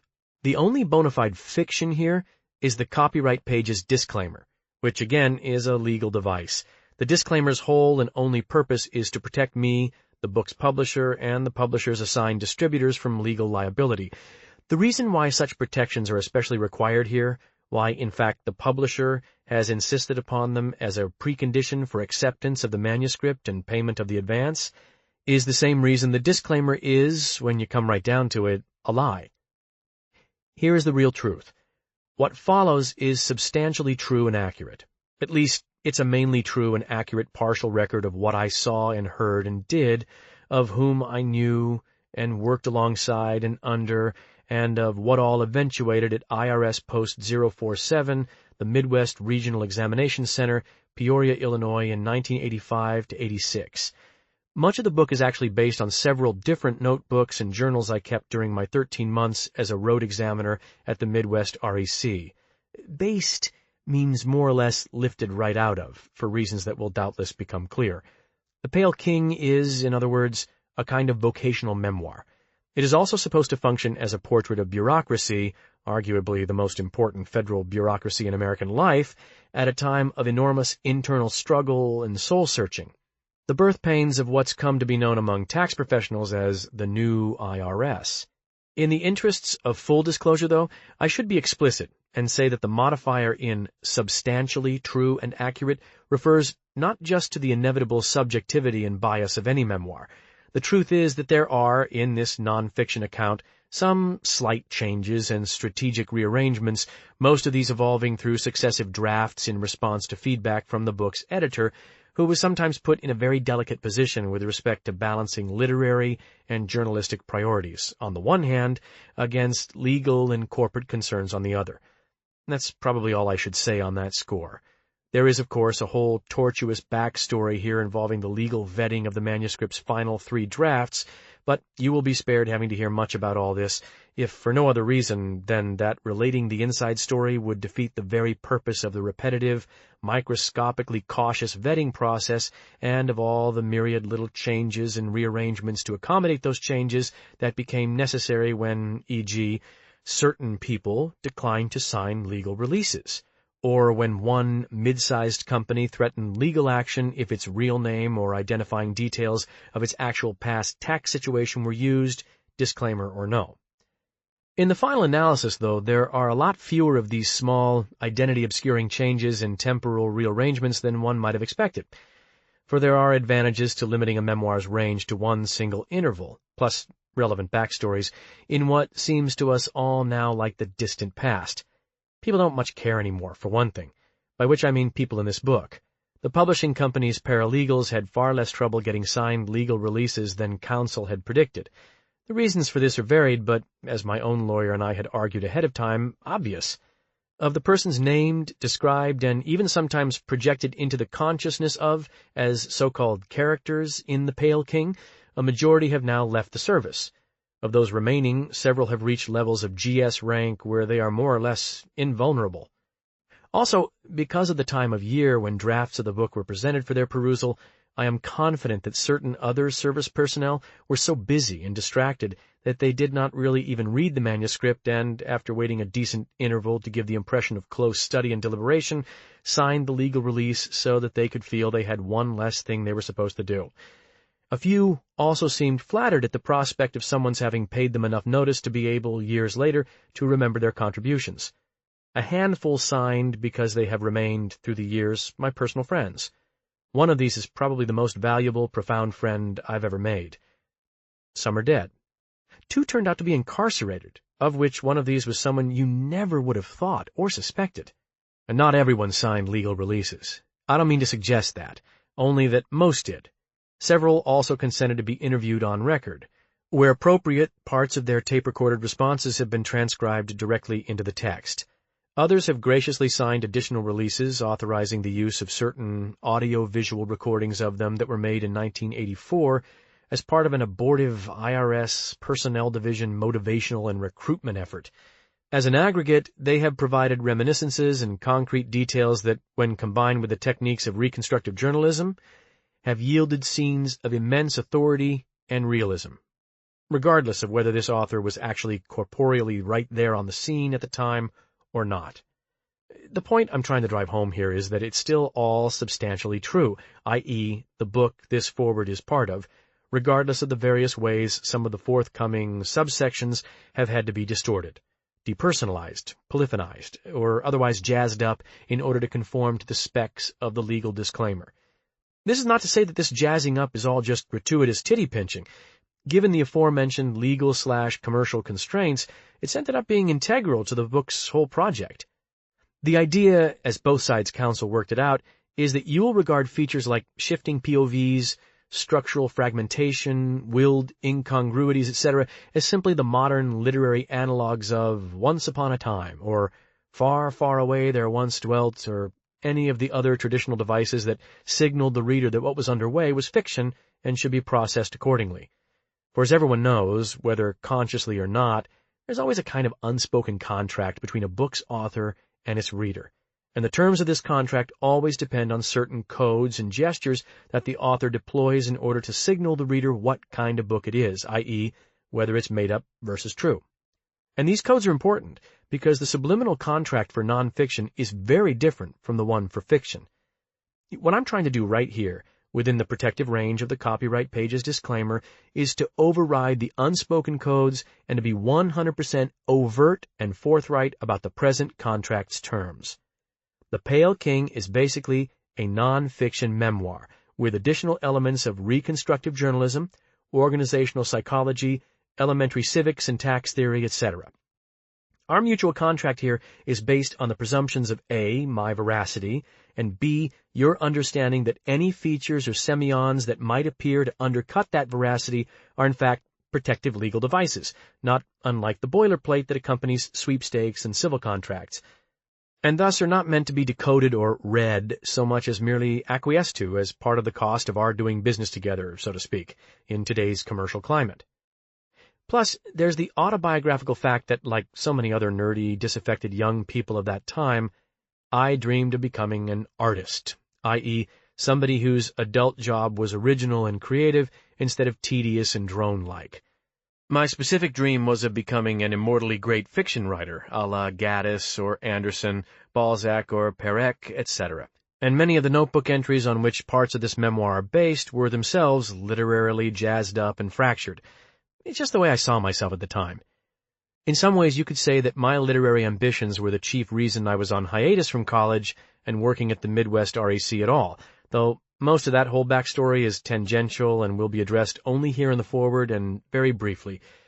To wit, in a nutshell, the truth is that the first pieces of fiction I was ever actually paid for involved certain other students at the initial college I went to, which was extremely expensive and highbrow and attended mainly by graduates of elite private schools in New York and New England.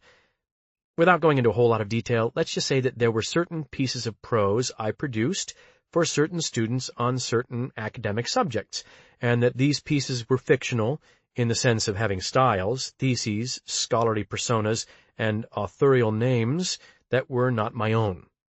I think you get the idea. The chief motivation behind this little enterprise was, as it so often is in the real world, financial. It's not like I was desperately poor in college, but my family was far from wealthy, and part of my financial aid package involved taking out large student loans. And I was aware that student loan debt tended to be very bad news for someone who wanted to pursue any sort of artistic career after college, since it's well known that most artists toil in ascetic obscurity for years before making any real money at their profession. On the other hand, there were many students at that college whose families were in a position not only to pay their whole tuition, but apparently also to give their kids money for whatever personal expenses came up, with no questions asked. Personal expenses here refers to things like weekend ski trips, ridiculously expensive stereo systems, fraternity parties with fully stocked wet bars, etc. Not to mention that the entire campus was less than 2 acres, and yet most of the students had their own cars, which had also cost $400 per semester to park in one of the college lots. It was all pretty incredible. In many respects, this college was my introduction to the stark realities of class, economic stratification, and the very different financial realities that different sorts of Americans inhabited. Some of these upper-class students were indeed spoiled, cretinous, and or untroubled by questions of ethics.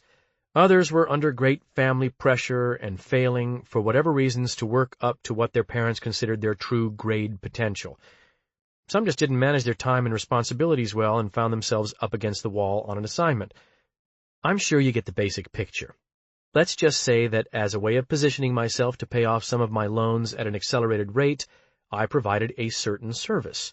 This service was not cheap, but I was quite good at it and careful, e.g., I always demanded a large enough sample of a client's prior writing to determine how he tended to think and sound, and I never made the mistake of delivering something that was unrealistically superior to someone's own previous work. You can probably also see why these sorts of exercises would be good apprentice training for someone interested in so-called creative writing. The enterprise's proceeds were invested in a high-yield money market account, and interest rates at that time were high, whereas student loans didn't even start accruing interest until one leaves school. The overall strategy was conservative, both financially and academically. It's not as if I was doing several of these commissioned fictional pieces a week or anything. I had plenty of my own work to do, after all.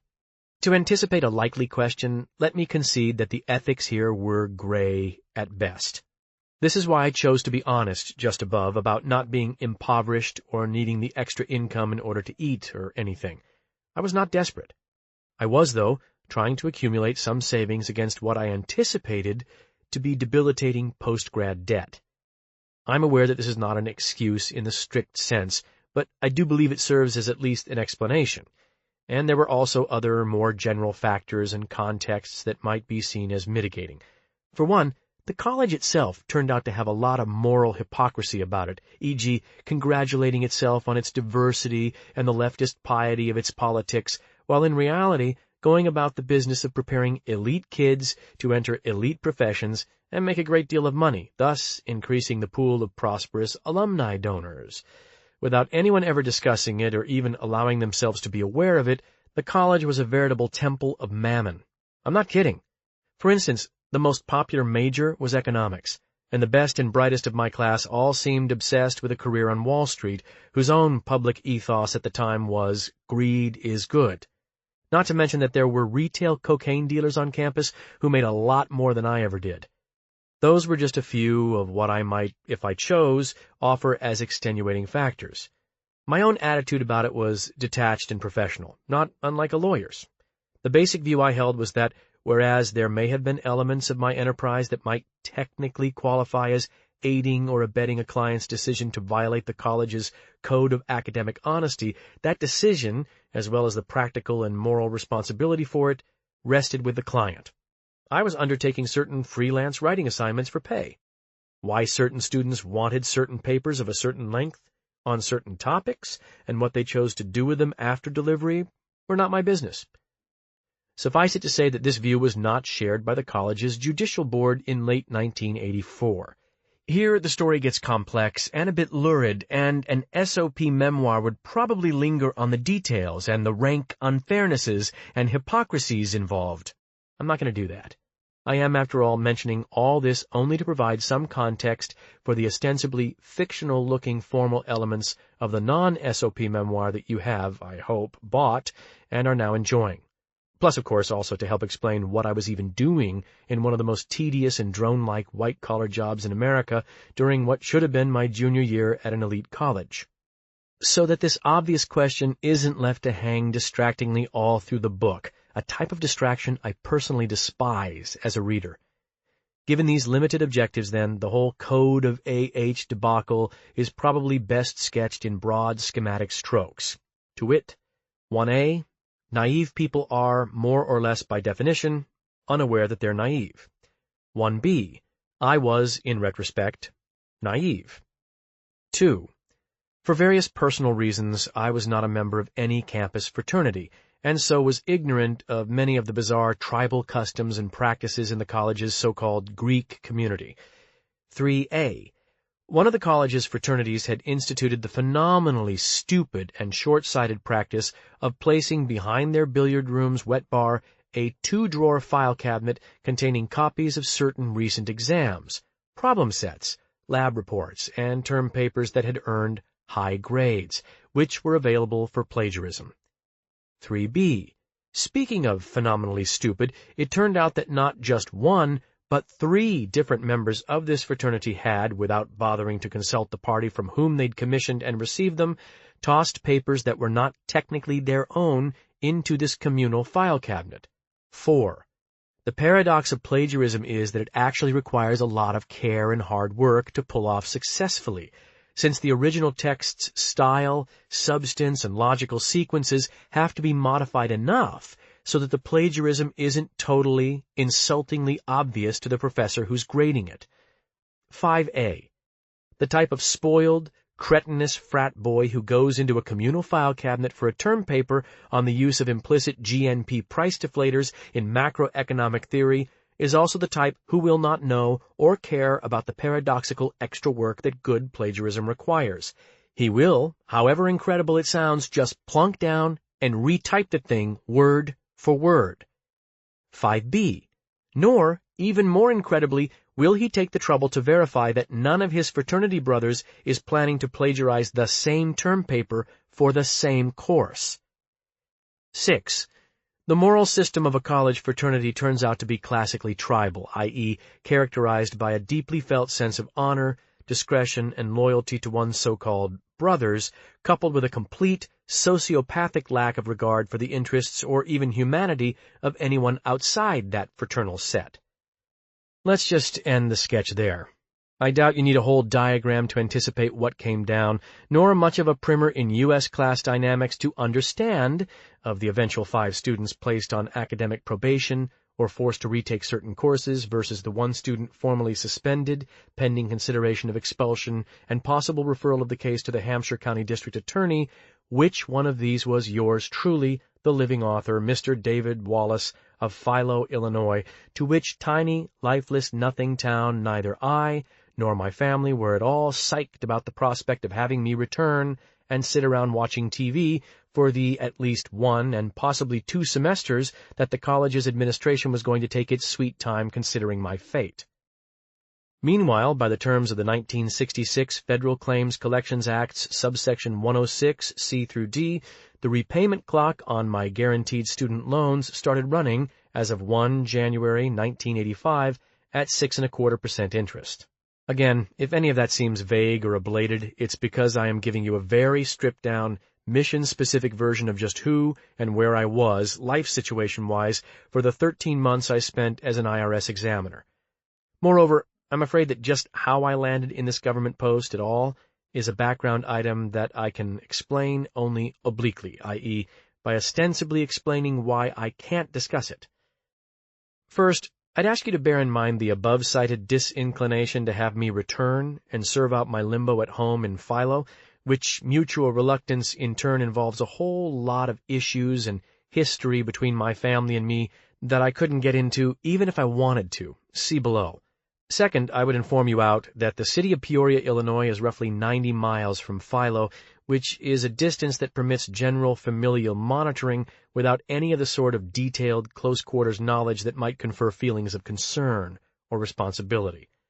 Third, I could direct your attention to Congress's 1977 Fair Debt Collection Practices Act, subsection 1101, which turns out to override the Federal Claims Collection Act's subsection 106C through D, and to authorize deferment of guaranteed student loan repayments for documented employees of certain government agencies, including, guess which one? Fourth, I am allowed, after exhaustive negotiations with the Publishers' Council, to say that my 13-month contract, posting, and GS-9 civil service pay grade were the result of certain sub rosa actions on the part of a certain unnamed relative, with unspecified connections to the Midwest Regional Commissioner's office of a certain unnamed government agency. Last and most important, I am also permitted to say, albeit in language not wholly my own, that members of my family were almost unanimous in declining to sign the legal releases required for any further or more specific use, mention, or representation of the aforesaid relatives, or any likeness thereof in any capacity, setting, form, or guise, inclusive of references sine damno within the written work heretofore entitled The Pale King, and that this is why I can't get into anything more specific about the overall hows and whys. End of explanation of absence of real explanation, which, however irksome or opaque it may come off, is, again, still preferable to having the question of why/how I was working at the Midwest Regional Examination Center just hang there, huge and unaddressed through the whole text to follow, like the proverbial elephant in the room. Here I should also probably address one other core motivation-type question that bears on the matter of veracity and trust, raised several paragraphs above, viz., why a non-fiction memoir at all, since I'm primarily a fiction writer? Not to mention the question of why a memoir restricted to a single, long-past year I spent in exile from anything I even remotely cared about or was interested in, serving out time as little more than one tiny ephemeral, drone-like cog in an immense federal bureaucracy. There are two different kinds of valid answer here, one being personal and the other more literary/humanistic. The personal stuff, it's initially tempting to say, is just none of your business, except that one disadvantage of addressing you here directly and in person in the cultural present of 2005 is the fact that, as both you and I know, there is no longer any kind of clear line between personal and public, or rather between private versus performative. Among obvious examples are weblogs, reality television, cell phone cameras, chat rooms, not to mention the dramatically increased popularity of the memoir as a literary genre. Of course, popularity is, in this context, a synonym for profitability, and actually that fact alone should suffice, personal motivation-wise. Consider that in 2003, the average author's advance for a memoir was almost 2.5 times that paid for a work of fiction.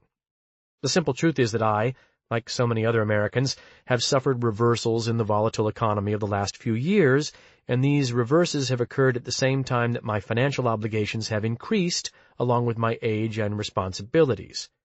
And meanwhile, all sorts of U.S. writers, some of whom I know personally, including one I actually had to lend money to for basic living expenses as late as spring 2001, have recently hit it big with memoirs. And I would be a rank hypocrite if I pretended that I was less attuned and receptive to market forces than anyone else. As all mature people know, though, it's possible for very different kinds of motives and emotions to coexist in the human soul. There is no way that a memoir like The Pale King could be written solely for financial gain. The one paradox of professional writing is that books written solely for money and/or acclaim will almost never be good enough to garner either. The truth is that the larger narrative comprising this foreword has significant social and artistic value. That might sound conceited, but rest assured that I wouldn't and couldn't have put 3 years' hard labor, plus an additional 15 months of legal and editorial futzing into The Pale King if I were not convinced it was true. Have, e.g., a look at the following, which was transcribed verbatim from remarks by Mr. DeWitt Glendenning, Jr., the director of the Midwest Regional Examination Center during most of my tenure there. If you know the position a person takes on taxes, you can determine his whole philosophy. The tax code, once you get to know it, embodies all the essence of human life: greed, politics, power, goodness, charity. To these qualities that Mr. Glendenning ascribed to the code, I would respectfully add one more: boredom, opacity, user unfriendliness. This all can be put another way. It might sound a bit dry and wonkish, but that's because I'm boiling it down to the abstract skeleton. 1985 was a critical year for American taxation and for the Internal Revenue Service's enforcement of the U.S. tax code. In brief, that year saw not only fundamental changes in the service's operational mandate, but also the climax of an involved intra-service battle between advocates and opponents of an increasingly automated, computerized tax system. For complex administrative reasons, the Midwest Regional Examination Center became one of the venues in which this battle's crucial phase played out. But that's only part of it. Subtending this operational battle over human versus digital enforcement of the tax code was a deeper conflict over the very mission and raison of the service, a conflict whose fallout extended from the corridors of power at Treasury and 666 all the way down to the most staid and backwater district office. At the highest levels, the struggle here was between traditional or conservative officials who saw tax and its administration as an arena of social justice and civic virtue on the one hand, and those more progressive, pragmatic policymakers who prized the market model, efficiency, and a maximum return on the investment of the service's annual budget. Distilled to its essence, the question was whether and to what extent the IRS should be operated like a for-profit business. Probably that's all I should say right here in terms of summary. If you know how to search and parse government archives, you can find voluminous history and theory on just about every side of the debate. It's all in the public record. But here's the thing. Both then and now, very few ordinary Americans know anything about all this, nor much about the deep changes the service underwent in the mid-1980s, changes that today directly affect the way citizens' tax obligations are determined and enforced. And the reason for this public ignorance is not secrecy. Despite the IRS's well-documented paranoia and aversion to publicity, secrecy here had nothing to do with it. The real reason why U.S. citizens were/are not aware of these conflicts, changes, and stakes is that the whole subject of tax policy and administration is dull. Massively, spectacularly dull. It is almost impossible to overstate the importance of this feature. Consider from the service's perspective the advantages of the dull, the arcane, the mind-numbingly complex. The IRS was one of the very first government agencies to learn that such qualities help insulate them against public protest and political opposition, and that abstruse dullness is actually a much more effective shield than is secrecy. For the great disadvantage of secrecy is that it's interesting. People are drawn to secrets. They can't help it. Keep in mind that the period we're talking was only a decade after Watergate. Had the service tried to hide or cover up its conflicts and convulsions, some enterprising journalists could have done an exposé that drew a lot of attention and interest and scandalous fuss. But this is not at all what happened. What happened was that much of the high-level policy debate played out for 2 years in full public view, e.g., in open hearings of the Joint House Committee on Taxation, the Senate Treasury Procedures and Statutes Subcommittee, and the IRS's Deputy and Assistant Commissioners Council. These hearings were collections of anaerobic men in drab suits who spoke of verbless bureaucracies, terms like strategic utilization template and revenue vector in place of plan and tax, and took days just to reach consensus on the order of items for discussion. Even in the financial press, there was hardly any coverage. Can you guess why? If not, consider the fact that just about every last transcript, record, study, white paper, code amendment, revenue ruling, and procedural memo has been available for public perusal since date of issue. No FIA filing even required. But not one journalist seems ever to have checked them out. And with good reason. This stuff is solid rock. The eyes roll up white by the 3rd or 4th paragraph. You just have no idea. Fact. The birth agonies of the new IRS led to one of the great and terrible PR discoveries in modern democracy, which is that if sensitive issues of governance can be made sufficiently dull and arcane, there will be no need for officials to hide or dissemble, because no one not directly involved will pay enough attention to cause trouble. No one will pay attention because no one will be interested, because, more or less a priori, of these issues' monumental dullness. Whether this PR discovery is to be regretted for its corrosive effect on the democratic ideal or celebrated for its enhancement of government efficiency depends, it seems, on which side one takes in the deeper debate over ideals versus efficacy referenced later, resulting in yet another involuted loop that I won't tax your patience by trying to trace out or make hay of. To me, at least in retrospect, the really interesting question is why dullness proves to be such a powerful impediment to attention. Why we recoil from the dull. Maybe it's because dullness is intrinsically painful. Maybe that's where phrases like deadly dull or excruciatingly dull come from. But there might be more to it.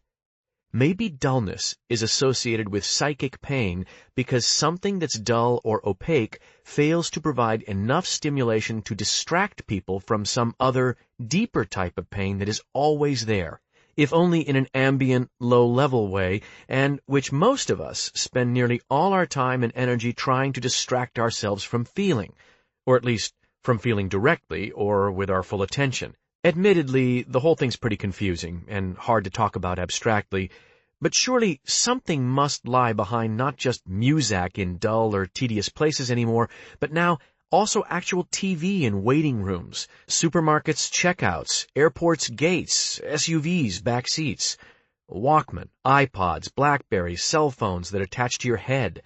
This terror of silence with nothing diverting to do. I can't think anyone really believes that today's so-called information society is just about information. Everyone knows it's about something else way down. The memoir-relevant point here is that I learned, in my time with the service, something about dullness, information, and irrelevant complexity, about negotiating boredom as one would a terrain, its levels and forests and endless wastes, learned about it extensively, exquisitely in my interrupted year. And now, ever since that time, have noticed at work and in recreation and time with friends and even the intimacies of family life that living people do not speak much of the dull, of those parts of life that are and must be dull. Why this silence? Maybe it's because the subject is, in and of itself, dull. Only then again, we're right back where we started, which is tedious and irksome. There may, though, I opine, be more to it, as in vastly more, right here before us all, hidden by virtue of its size. Subsection 10. Notwithstanding Justice H. Harold Mealer's famous characterization, included in the Fourth Appellate Circuit's majority opinion on Atkinson et al. V. the United States, of a government bureaucracy as the only known parasite larger than the organism on which it subsists, the truth is that such a bureaucracy is really much more a parallel world, both connected to and independent of this one, operating under its own physics and imperatives of cause. One might envision a large and intricately branching system of jointed rods, pulleys, gears, and levers radiating out from a central operator such that tiny movements of that operator's finger are transmitted through that system to become the gross kinetic changes in the rods at the periphery. It is at this periphery that the bureaucracy's world acts upon this one. The crucial part of the analogy is that the elaborate system's operator is not himself uncaused. The bureaucracy is not a closed system. It is this that makes it a world instead of a thing. Subsection 11. From Assistant Commissioner of Internal Revenue for Human Resources, Management and Support's Office of Employee Assistance and Personnel Overview Internal Memorandum 4123-78B. Conclusion of ACIR HR MSOEAPO Survey/Study 176 through 1177, AMA/DSM-2 Authorized Syndromes/Symptoms associated with examinations postings in excess of 36 months, average term of posting on report 41.4 months, in reverse order of incidence per medical/EAP service claim per IRSM subsection 743/12.2 F-R. Chronic paraplegia, temporary paraplegia, temporary paralysis agitans, paracatonic fugues, formication, intracranial edema, spasmodic dyskinesia, paramnesia, paresis, phobic anxiety, numerical, lordosis, renal neuralgia, tinnitus, peripheral hallucinations, torticollis, Cantor's sign, dextral, lumbago, dihedral lordosis, dissociative fugues, Kern-Berglund syndrome, radial, hypomania, sciatica, spasmodic torticollis, low startle threshold, Krendler's syndrome, hemorrhoids, ruminative fugues, ulcerative colitis, hypertension, hypotension, Cantor's sign, sinistral, diplopia, hemeralopia, vascular headache, cyclothymia, blurred vision, fine tremors, facial/digital ticking, localized anxiety, generalized anxiety, kinesthetic deficits, unexplained bleeding. Subsection 12. Stesic started at the end of the block and came up the first flagstone walkway with his shopping bag and rang the bell.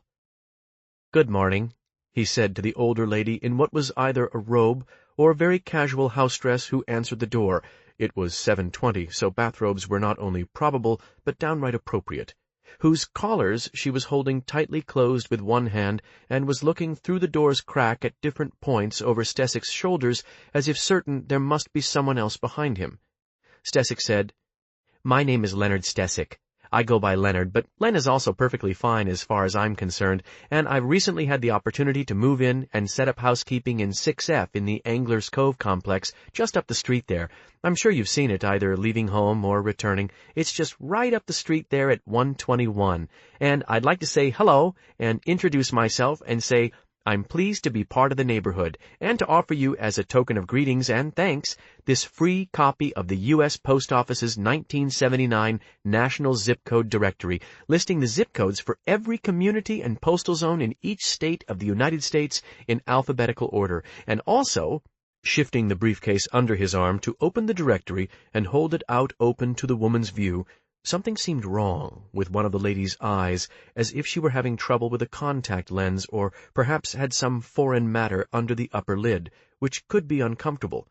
"Additionally, listing here on the back of the last page and inside the rear cover, the cover's the continuation, the addresses and toll-free numbers of over 45 government agencies and services from which you can receive free informational material, some of which is almost shockingly valuable. See, I put small asterisks next to those, which I know for a fact are helpful and an extraordinary bargain, and which are, of course, after all, when you come right down to it, paid for with your tax dollars, so why not extract value from the contributions, if you know what I mean, though, of course, the choice is entirely up to you."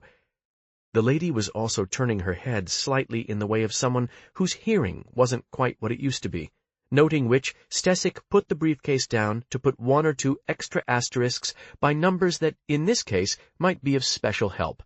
Then, making a large motion of handing it over and letting the postal directory hang there in midair just outside the door, while the lady had her face screwed up and seemed to be deciding whether to disengage the door's chain in order to accept it. "Maybe I'll just be leaning it up here against the milk box," pointing down at the milk box, "and you can peruse it at leisure at your own convenience later in the day, or really whatever you might choose to do," Stesic said. He liked to make a small jest or sally of employing a motion as if he were tipping his hat, even though his hand never made contact with the hat. He felt it was both courtly and amusing. "Heidi-ho, then," he said.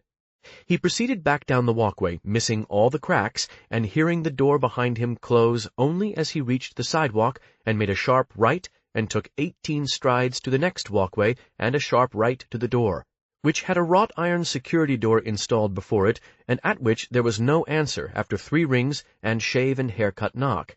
He left his card with his new address and the gist of his greeting and offer, and another 1979 zip code directory. The 1980 directory would not be out until August. He had an order in, and proceeded down the walkway, a spring to his step, his smile so wide It almost looked like it hurt. Subsection 13. 939-35-4853. It was in public high school that this other boy learned the terrible power of attention and what you pay attention to. He learned it in a way whose very ridiculousness was part of what made it so terrible. And terrible it was. At age 16.5, he started to have attacks of shattering public sweats. As a child, he'd always been a heavy sweater. He had sweated a lot when playing sports or when it was hot, but it didn't especially bother him. He just wiped himself off more often. He couldn't remember anyone ever saying anything about it. Also, it didn't seem to smell bad. It's not like he stank. The sweating was just something particular about him. Some kids were fat, some were unusually short or tall, or had crazy teeth, or stuttered, or smelled like mildew no matter what clothes they wore. He just happened to be someone who sweated heavily, especially in the humidity of summertime, when just riding his bike in dungarees around Zanesville made him sweat like crazy. It all barely even registered on him, so far as he could remember. In his 17th year, though, it started to bother him. He became self-conscious about the sweating thing. This was surely related to puberty, the stage where you suddenly get much more concerned about how you appear to other people, about whether there might be something visibly creepy or gross about you. Within weeks of the start of the school year, he became both more and differently aware that he seemed to sweat more than the other kids did. The first couple months of school were always hot, and many of the old high school's classrooms didn't even have fans. Without trying to or wanting to, he started to imagine what his sweating might look like in class. His face gleaming with a mixture of sebum and sweat, his shirt sodden at the collar and pits, his hair separated into wet little creepy spikes from his head's running sweat. It was the worst if he was in a position where he thought girls could maybe see it. The classroom's desks were all crammed together. Just the presence of a pretty or popular girl in his sightline would make his internal temperature rise. He could feel it happening unwilled, even against his will, and start the heavy sweating. Except at first, as autumn of that 17th year deepened and the weather cooled and dried, and the leaves turned and fell and could be raked for pay, he had reason to feel that the sweating problem was receding, that the real problem had been the heat, or that without the muggy summer heat there would now no longer be as much occasion for the problem. He thought of it in the most general and abstract terms possible. He tried never to let himself think of the actual word sweat. The idea, after all, was to try and be as unself-conscious about it as possible. Mornings now were chilly, and the high school's classrooms weren't hot anymore, except near the rear's clanking radiators. Without letting himself be wholly aware of it, he had started hurrying a little bit between periods to get to the next class early enough that he wouldn't get stuck in a desk by a radiator which was hot enough to jump-start a sweat. But it involved a delicate balance, because if he hurried too fast through the halls between periods, this exertion could also cause him to break a light sweat, which increased his preoccupation and made it easier for the sweating to get more severe in the event that he thought people might be noticing it. Certain other examples of balancing and preoccupation like this existed, most of which he tried to keep from conscious thought as much as possible without being wholly aware of why he was doing this. For there were, by this time, degrees and gradations of public sweating, from a light varnish all the way up to a shattering, uncontrollable, and totally visible and creepy sweat. The worst thing was that one degree could lead to the next if he worried about it too much, if he was too afraid that a slight sweat would get worse and tried too hard to control or avoid it. The fear of it could bring it on. He did not truly begin to suffer until he understood this fact, an understanding he came to slowly at first, and then all of an awful sudden. What he thought of as easily the worst day of his life so far followed an unseasonably cold week in early November where the problem had started to seem so manageable and under control that he felt he might actually be starting to almost forget about it altogether. Wearing dungarees and a rust-colored velour shirt, he sat far from the radiator in the middle of a row of student desks in world cultures and was listening and taking notes on whatever module of the textbook they were covering, when a terrible thought rose as if from nowhere inside him.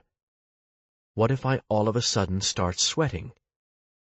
And on that one day, this thought, which presented mostly as a terrible sudden fear that washed through him like a hot tide, made him break instantly into a heavy, unstoppable sweat, which the secondary thought that it must look even creepier to be sweating when it wasn't even hot in here to anyone else, made worse and worse as he sat very still with his head down and face soon running with palpable rivulets of sweat, not moving at all, torn between the desire to wipe the sweat from his face before it actually began to drip, and someone saw it dripping, and the fear that any kind of wiping movement would draw people's attention and cause those in the desks on either side of him to see what was happening, that he was sweating like crazy for no reason.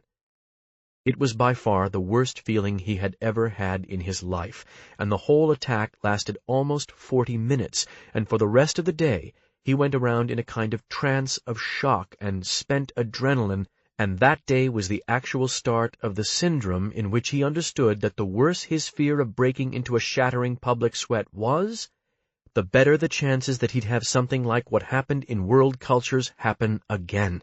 Maybe every day, maybe more than once a day, and this understanding caused him more terror and frustration and inner suffering than he had ever before even dreamed that somebody could ever experience, and the total stupidity and weirdness of the whole problem just made it that much worse. Dating from that day in world cultures, his dread of it happening again, and his attempts to avert or avoid or control this fear began to inform almost every moment of his day. The fear and preoccupation only happened in class or lunch at school, not in last period P.E., since sweating in P.E. wouldn't be seen as all that weird, and so didn't inspire the special kind of fear that primed him for an attack.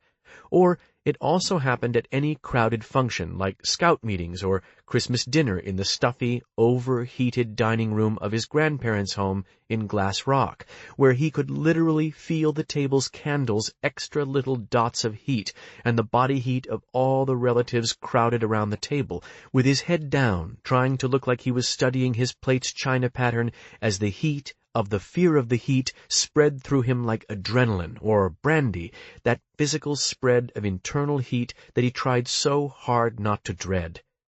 It didn't happen in private, at home in his room, reading. In his room with the door closed, it often didn't even occur to him. Or in the library in one of the little private carols like an open cube, where no one could see him, or it would be easy to just get up any time and leave.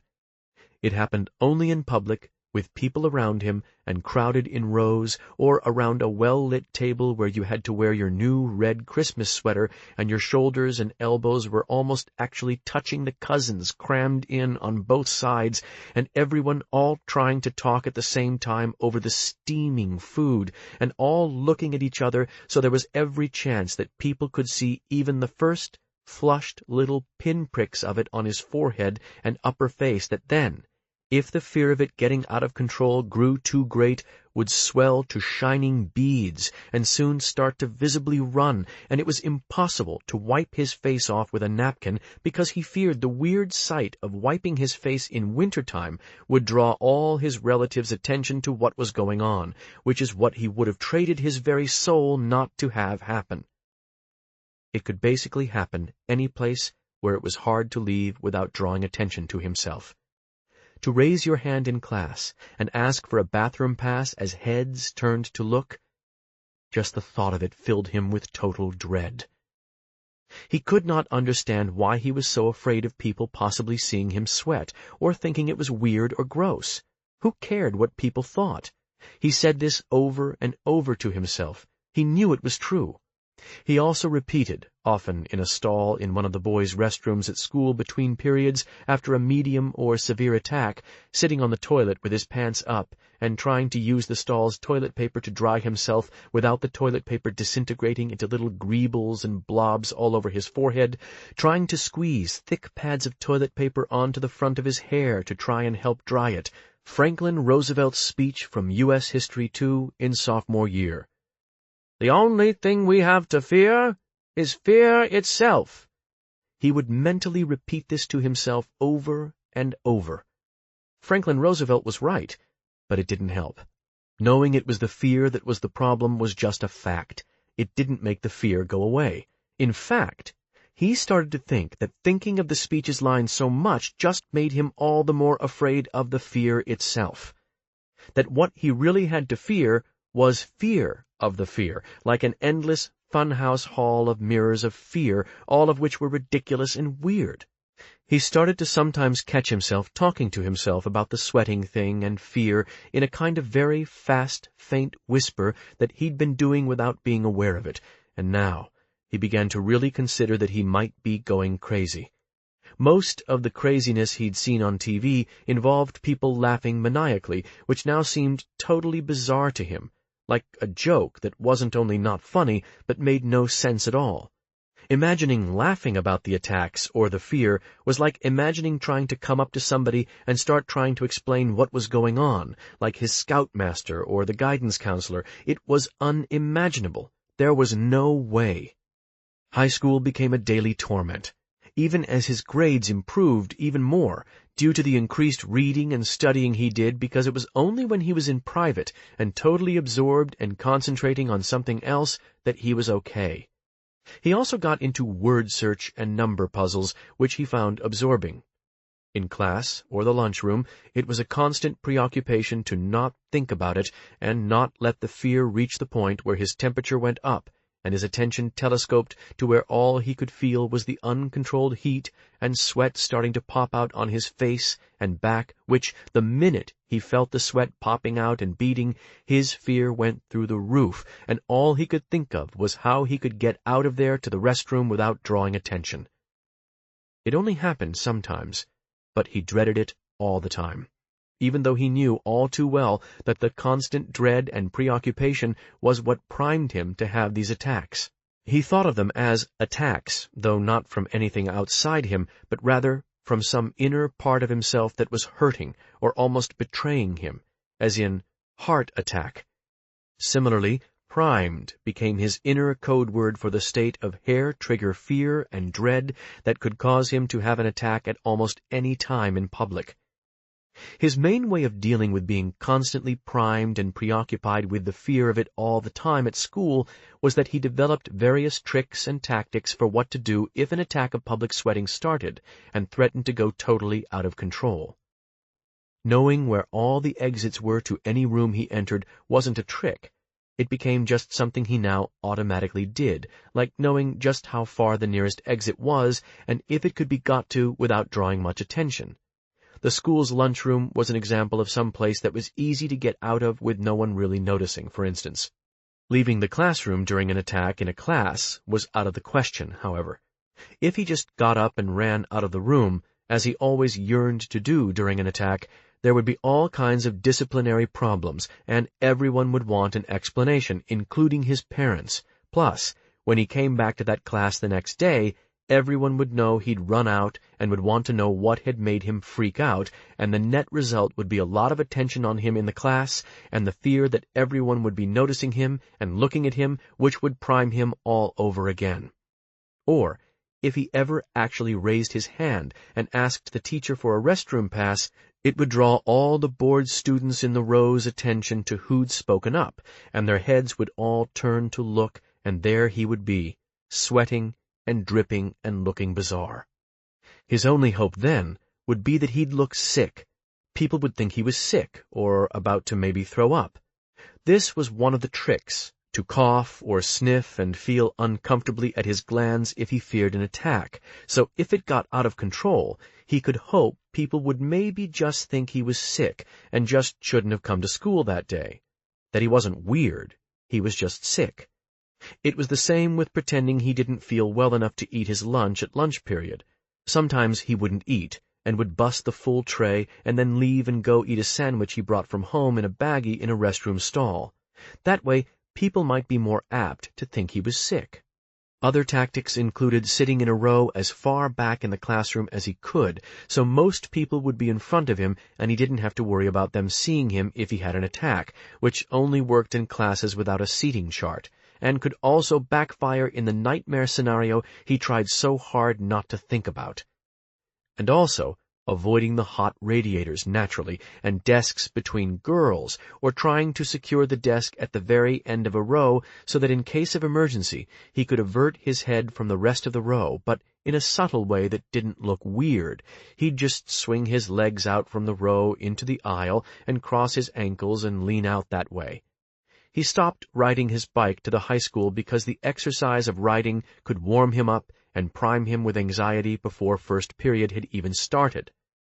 Another trick, by the start of third quarter, was walking to school without a winter coat in order to get cold and sort of freeze his nervous system, which he could only do when he was the last one to leave the house, because his mother would have a spasm if he tried to leave without a coat. There was also wearing multiple layers that he could remove if he felt it coming on in a class, although removing layers could look weird if he was also coughing and feeling his glands. In his experience, sick people didn't normally remove layers. He was somewhat aware he was losing weight, but didn't know how much. He also began to cultivate a habitual gesture of brushing his hair back from his forehead, which he practiced in the bathroom mirror in order to make it look like just an unconscious habit, but was really all designed to help brush sweat from his forehead out of sight into his hair in the event of an attack. But this, too, was a delicate balance, because past a certain point the gesture was no longer helpful, since if the front part of his hair got wet enough to separate into those creepy little wet spikes and strands, then the fact that he was sweating became even more obvious if people were to look over. And the nightmare scenario that he dreaded more than anything was for him to be in the back and to start having such a shattering, uncontrollable attack that the teacher, all the way up at the front of the room, noticed he was soaked and running with visible sweat and interrupted class to ask if he was all right, causing everyone to turn way around in their chairs to look. In the nightmares, there was a literal spotlight on him as they all turned in their seats to see who the teacher was so worried and or grossed out by. In February, his mother made a breezy, half-joking comment about his love life and if there were any girls he especially liked this year, and he almost had to leave the room. He almost burst into tears. The idea now of ever asking a girl out, of taking a girl out and having her look at him from right there close up, expecting him to be thinking about her instead of how primed he was and whether he was going to start sweating, this filled him with dread, but at the same time, it made him sad. He was bright enough to know there was something sad about it.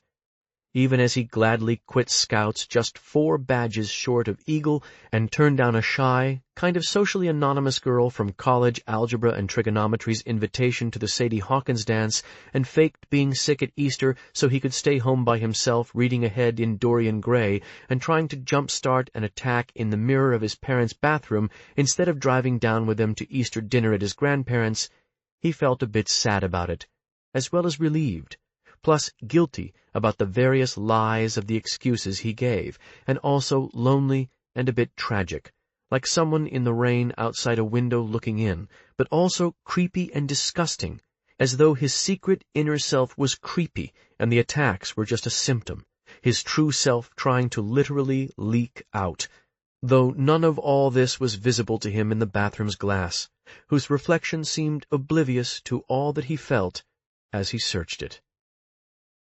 Subsection 14. It's an IRS examiner in a chair in a room. There's little else to see. Facing the tripod's camera, addressing the camera, one examiner after another. It's a cleared card storage room off the radial hall of the Regional Examination Center's data processing pod, so the air conditioning is good, and there's none of summer's facial shine. 2 at a time are brought in from the wiggle rooms. The examiner on deck is behind a vinyl partition for pre-briefing. The pre-briefing is mostly just watching the intro. The documentary's intro is represented as coming from 666 via the Regional Commissioner's HQ up in Joliet. The tape's case has the service seal and a legal disclaimer. The putative working title is Your IRS Today, possibly for public TV. Some of them are told it's for schools, civics classes. This is in the pre-briefing. The interviews are represented as PR, with a serious purpose. To humanize, demystify the service, help citizens understand how hard and important their job is, how much at stake. that they're not hostile or machines. The pre-briefer reads from a series of printed cards. There's a mirror in the near corner for the on-deck subject to straighten his tie, smooth out her skirt. There's a release to sign, specially crafted. Each examiner reads it closely, a reflex. They're still on the clock. Some are psyched, excited. There's something about the prospect of attention, the project's real purpose. It's P.D. Tate's baby, conceptually, though Stesic did all the work. There's also the VCR monitor for letting them see the provisional intro, whose crudeness is acknowledged up front in the pre-briefing, the need for tweaking. It's all set pieces and shots from photo archives whose stylized warmth does not fit the voiceover's tone. It's disorienting, and no one is sure what is up with the intro. The pre-briefers stress it's just for orientation. The Internal Revenue Service is the branch of the United States Treasury Department charged with the timely collection of all federal taxes due under current statute. With over 100,000 employees in more than 1,000 national, regional, district, and local offices, your IRS is the largest law enforcement agency in the nation. But it is more. In the body politic of the United States of America, many have likened your IRS to the nation's beating heart, receiving and distributing the resources which allow your federal government to operate effectively in the service and defense of all Americans. Shots of highway crews. Congress is seen from the Capitol's gallery. A Porch's mailman laughing about something with a homeowner. A contextless helicopter with the archive code still in the lower right corner. A welfare clerk smiling as she hands a check to a black woman in a wheelchair. A highway crew with their hard hats raised in greeting. A VA rehab center, etc. The heart, too, of these United States as a team, each income earner chipping in to share resources and embody the principles that make our nation great. One of the pre-briefer's cards directs her here to lean in and insert that the voiceover script is a working draft and that the final product's voiceover will have real human inflections, to use their imagination. The lifeblood of this heart, the men and women of today's IRS. Now, a number of shots of what may be real but unusually attractive service employees, mainly GS9s and 11s in ties and shirt sleeves, shaking hands with taxpayers, bent smiling over the books of an auditee, beaming in front of a Honeywell 4C3000 that is, in fact, an empty chassis. Far from faceless bureaucrats, these, inaudible, men and women of today's IRS are citizens, taxpayers, parents, neighbors, and members of their community, all charged with the sacred task to keep the lifeblood of government healthy and circulating. A group still of what's either an exams or audit team grouped not by grade, but by height, all waving. A shot of the same incised seal and motto that flank the REC's north facade. Just like the nation's E pluribus unum, our service's founding motto, Aliqui faciendum est, says it all. This difficult, complex task must be performed, and it is your IRS who roll up their sleeves as do it. It's laughably bad, hence its intrinsic plausibility to the wigglers, including, of course, the failure to translate the motto for an audience of TPs who all too often actually misspell their names on returns, which the service center systems catch and kick over to exams, wasting everyone's time. But are presumed to know classical Latin, it seems. Perhaps really testing whether the pre-briefed examiners catch this error. It's often hard to know what Tate's up to. The chair is unpadded. It's all very Spartan. The light is the REC's fluorescence. There are no lamps or bounces, no makeup, though in the pre-briefing, examiner's hair is carefully combed, sleeves rolled up exactly 3 flat turns, blouses opened at the top button, ID cards unclipped from the breast pocket. No director, per se, in the room, no one to say to act natural or tell them about the loopholes of editing. A technician at the tripod's camera, a boom man with headphones for levels, and the documentarian. The Celotex drop ceiling's been removed for acoustical reasons. Exposed piping and bundles of 4-color wire running above the former ceiling struts out of the frame. The shot is just the examiner in the folding chair before a cream-colored screen that blocks off a wall of blank Hollerith cards in cardboard flats. The room could be anywhere. Nowhere. Some of this is explained, theorized in advance. The pre-briefing is precisely orchestrated. A tight shot, they explain, from the torso up, extraneous movements discouraged. Examiners are used to keeping still. There's a monitor room, a former closet attached, with Tony Ware and an off-clock tech inside watching. It's a video monitor.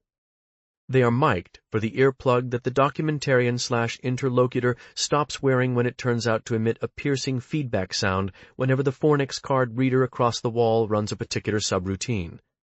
The monitor is video, like the camera, with no lighting or makeup. Pale and stunned, faces planes, queerly shadowed, this is not a problem, though on video some of the faces are a drained gray-white. Eyes are a problem.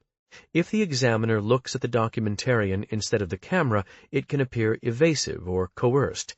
It's not optimal, and the pre-briefer's advice is to look into the camera as one would a trusted friend's eyes, or a mirror, depending.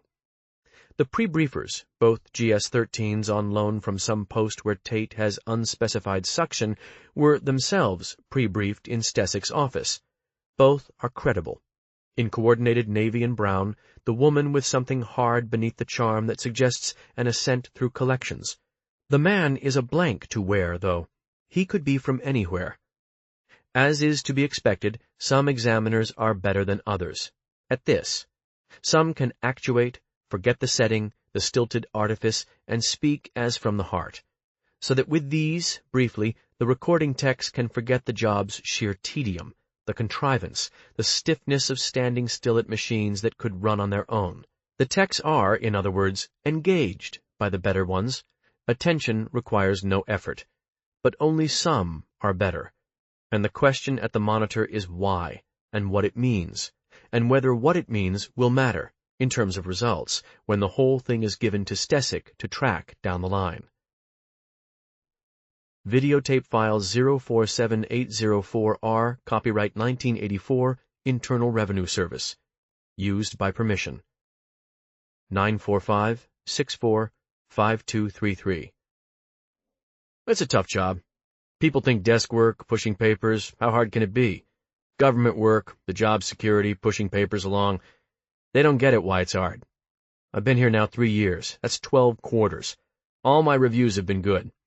I won't be doing rotes forever, trust me. Some of the fellows in our group are 50, 60. They've been doing rote exams over 30 years. 30 years of looking at forms, cross-checking forms, filling out the same memos on the same forms. There's something in some of their eyes. I don't know how to explain it. My grandparents' apartment building had a boiler man, a janitor. This was up near Milwaukee. Coal heat. This old fellow fed the coal furnace every couple hours. He'd been there forever. He was almost blind from looking into the mouth of that furnace. His eyes were... The older ones here are like that. Their eyes are almost like that. Videotape file 047804R, copyright 1984, Internal Revenue Service. 968-22-3861. 3 or 4 years ago, the new president, the current one, got elected into office on the promise of big defense spending and a massive tax cut. This is known. The idea was that the tax cut would stimulate economic growth. I'm not certain how this was supposed to work. A lot of the, upper policy ideas didn't reach us directly. They just trickled down to us through administrative changes in the service. The way you know the sun's moved because now the shadows in your room are different. You know what I'm saying. Question. All of a sudden, there were all these reorganizations, sometimes one right after the other, and repostings. Some of us stopped even unpacking. This is where I've been the longest now. I had no background in exams. I came out of service centers. I got reposted here from 029, the Northeast Service Center, Utica. New York, but upstate, in the third quarter, 82. Upstate New York is beautiful, but the Utica Center had a lot of problems. At Utica, I was in general data processing. I was more like a troubleshooter. Before that, I was at a service center substation 0127, Hanover, New Hampshire. I was in payment processing, then refund processing. The Northeast districts were all in octal code and the forms with sprocket holes that they hired Vietnamese girls to sit there and tear off. Hanover had a lot of refugees. It was 8-9 years ago, but a whole different era. This here is a much more complex organization. Question. I'm single, and single men are the ones in the service that get reposted the most. Any repost is a hassle for personnel. Reposting a family is worse. Plus, you have to offer incentives for people with families to move. It's a Treasury regulation. If you're single, though, you stop even unpacking. It's hard to meet women in the service. It's not the most popular. There's a joke. Can I tell it? Question. You meet a woman you like at, a party. She goes, "What do you do?" You go, "I'm in finance." She goes, "What kind?" You go, "Sort of a type of accounting. It's a long story." She says, "Oh, who for?" You go, "The government." She goes, "City? State?" You go, "Federal." She goes, "Oh, what branch?" You go, "U.S. Treasury." On it goes, narrowing down. At some point she figures it out what you're dancing around, and she's gone. Videotape file 047804R, copyright 1984, Internal Revenue Service.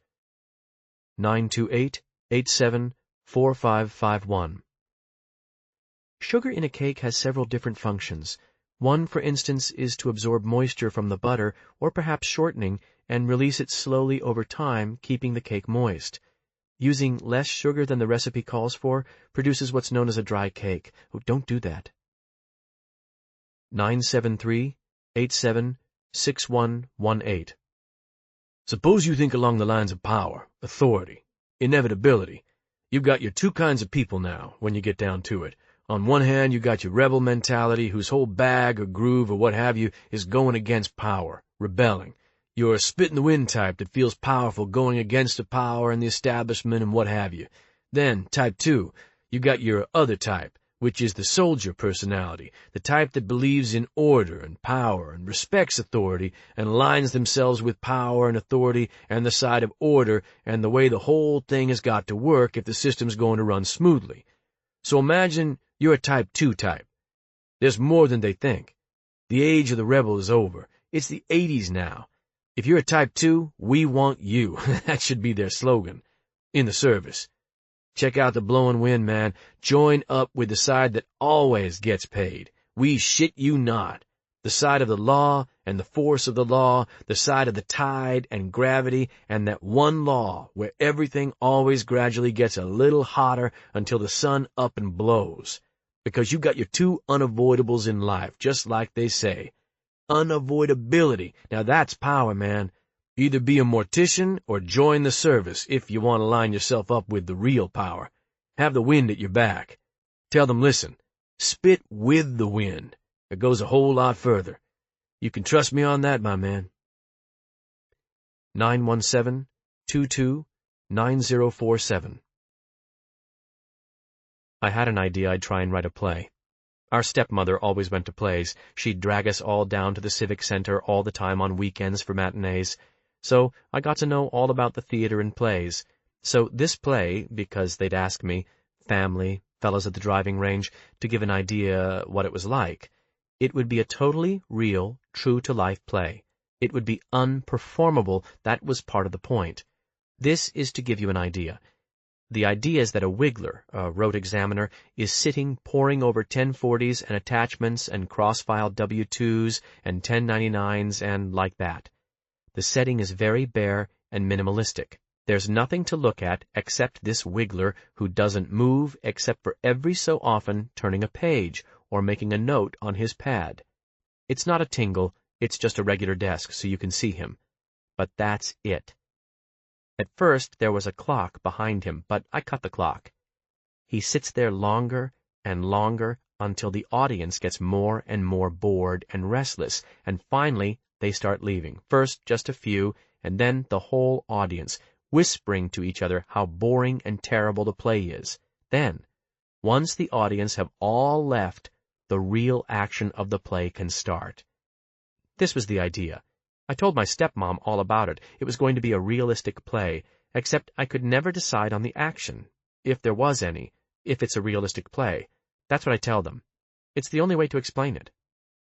965-882433. There have been frequent studies. 2/3 of taxpayers think an exemption and a deduction are the same thing. Don't know what a capital gain is. 4% every year don't sign their returns. Shit, 2/3 of people don't know how many senators a state has.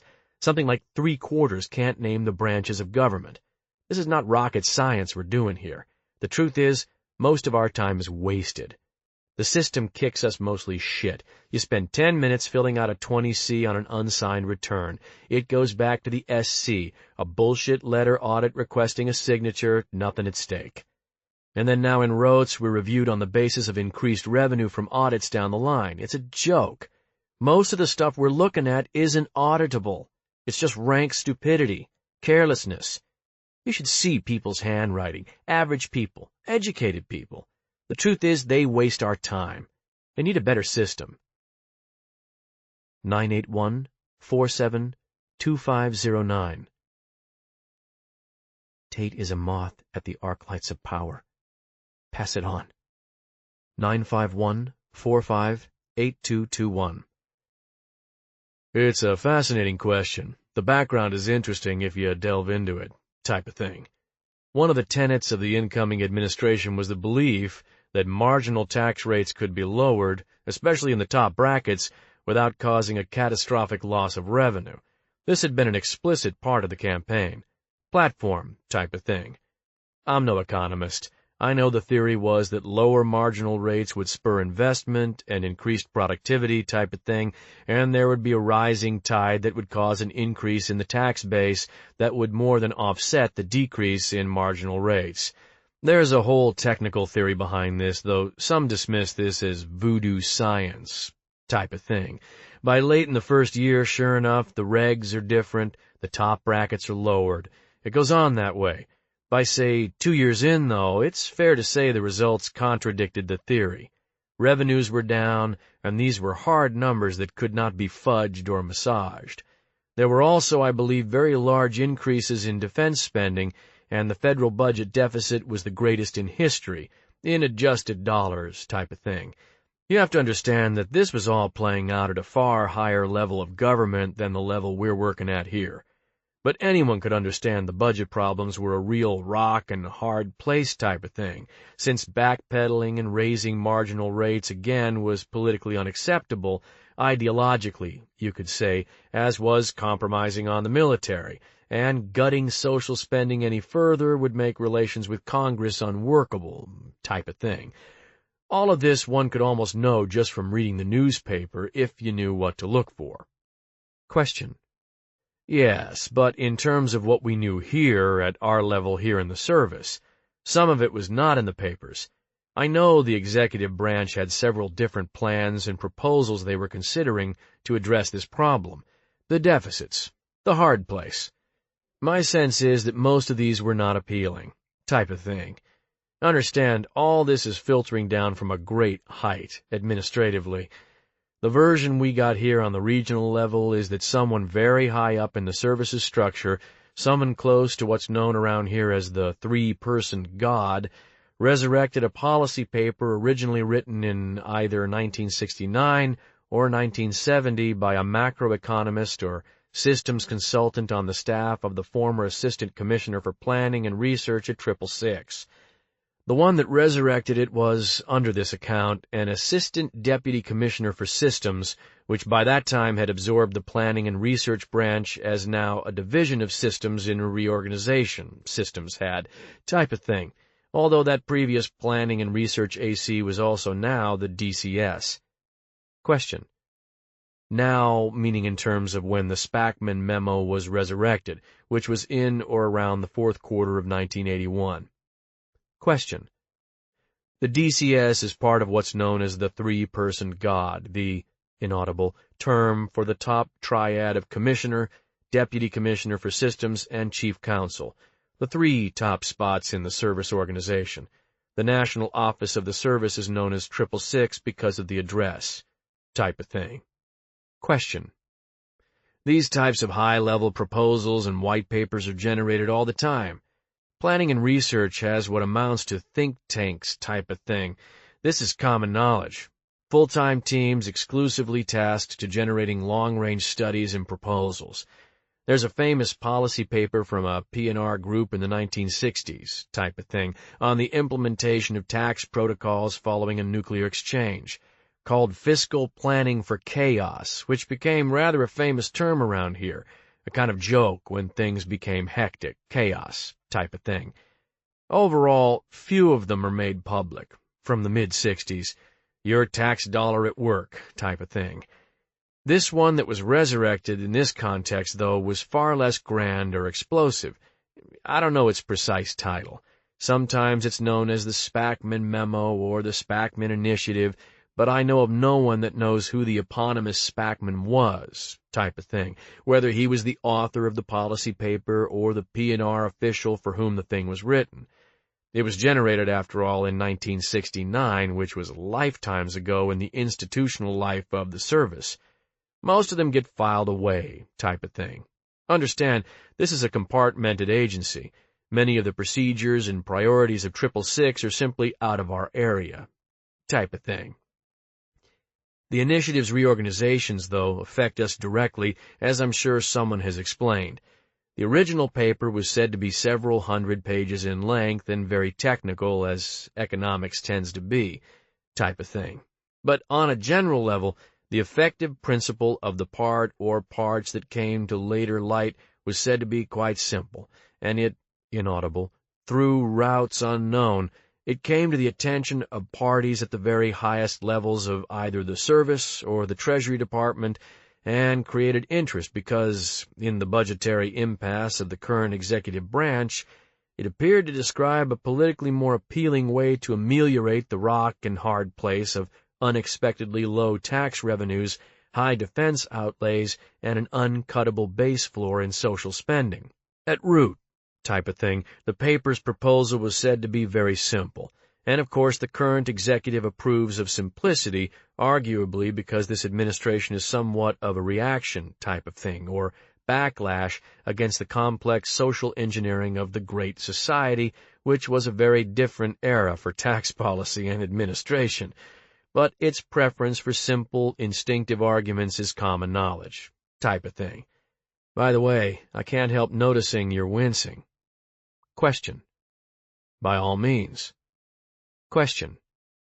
As we understood it, the Spackman's paper's root observation was that increasing the efficiency with which the service enforced the extant tax code could probably increase net revenues to the U.S. Treasury without any corresponding change in the code or a raising in marginal rates, type of thing. Meaning it directed attention to compliance and the tax gap. Should I define the gap, type of thing? Is this already defined by someone else? Are you asking everyone the same type of thing for this? Would the service prefer that I not go into this? Question. I suppose it's self-evident, type of thing. It's the difference between total tax revenues lawfully due the U.S. Treasury in a given year and total taxes actually collected by the service in that year. It is rarely spoken of openly, largely inaudible. It is now the bête noire type of thing of the service's focus, though not at the time. It had been estimated in the Spackman paper that between $6 and $7 billion lawfully due the U.S. Treasury in 1968 had not been remitted. Spackman's econometric projections placed the projected tax gap figure for 1980 at close to $27 billion, which appeared, by the time of the paper's resurrection, to be overly optimistic. Excluding appeals and litigation, the measured tax gap for 1980 was actually in excess of $31.5 billion. What was remarkable was that the tax gap's size had not been much remarked on or made the object of serious attention. I believe this is why it's rarely spoken of openly, the institutional stupidity of this type of thing. Or that this is why the Spackman paper never received serious attention, although, as I said, policy papers like this are generated by systems all the time. Institutions can be much less intelligent than the individuals that make them up, type of thing. There's also the fact that the service is concerned to have the tax-paying public see it as nothing but a completely efficient, all-knowing instrument of tax collection. There are complex psychodynamics involved in taxation and the public's willingness to comply with tax law. For one thing, too much efficiency can be misconstrued as hostility, excessive aggression type of thing, which increases TP hostility and can actually negatively affect the public's compliance and the service's mandate and budget type of thing. Meaning the whole matter is complex type of thing, and the psychodynamics are outside our area, and my understanding of it all is quite vague and general type of thing, though we know that it is a matter of considerable interest and study at 666. Spackman's report, the subsection of interest, was resurrected by some person or persons close to the three-personed God. There are conflicting versions as to just whom type of thing. I'm speaking of a period roughly 2.5 years ago. Question. At root, according to the policy paper, the gap was a matter of compliance type of thing. Obviously, since the gap represented a given percentage of non-compliance, but the subsection of the memo of interest concerned the parts of the tax gap that could be profitably addressed by the service, reduced, ameliorated type of thing, meaning heightened revenue.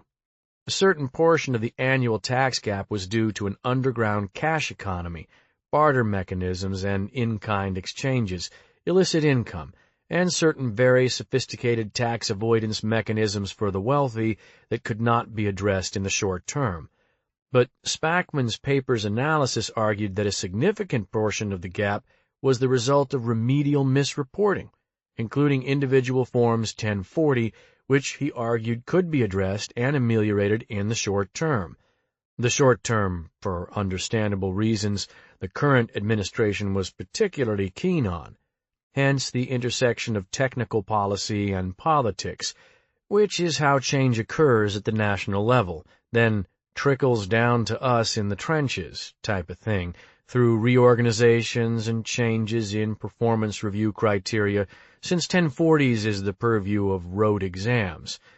Should I explain the different areas and types of examinations done here? Question. Not at all.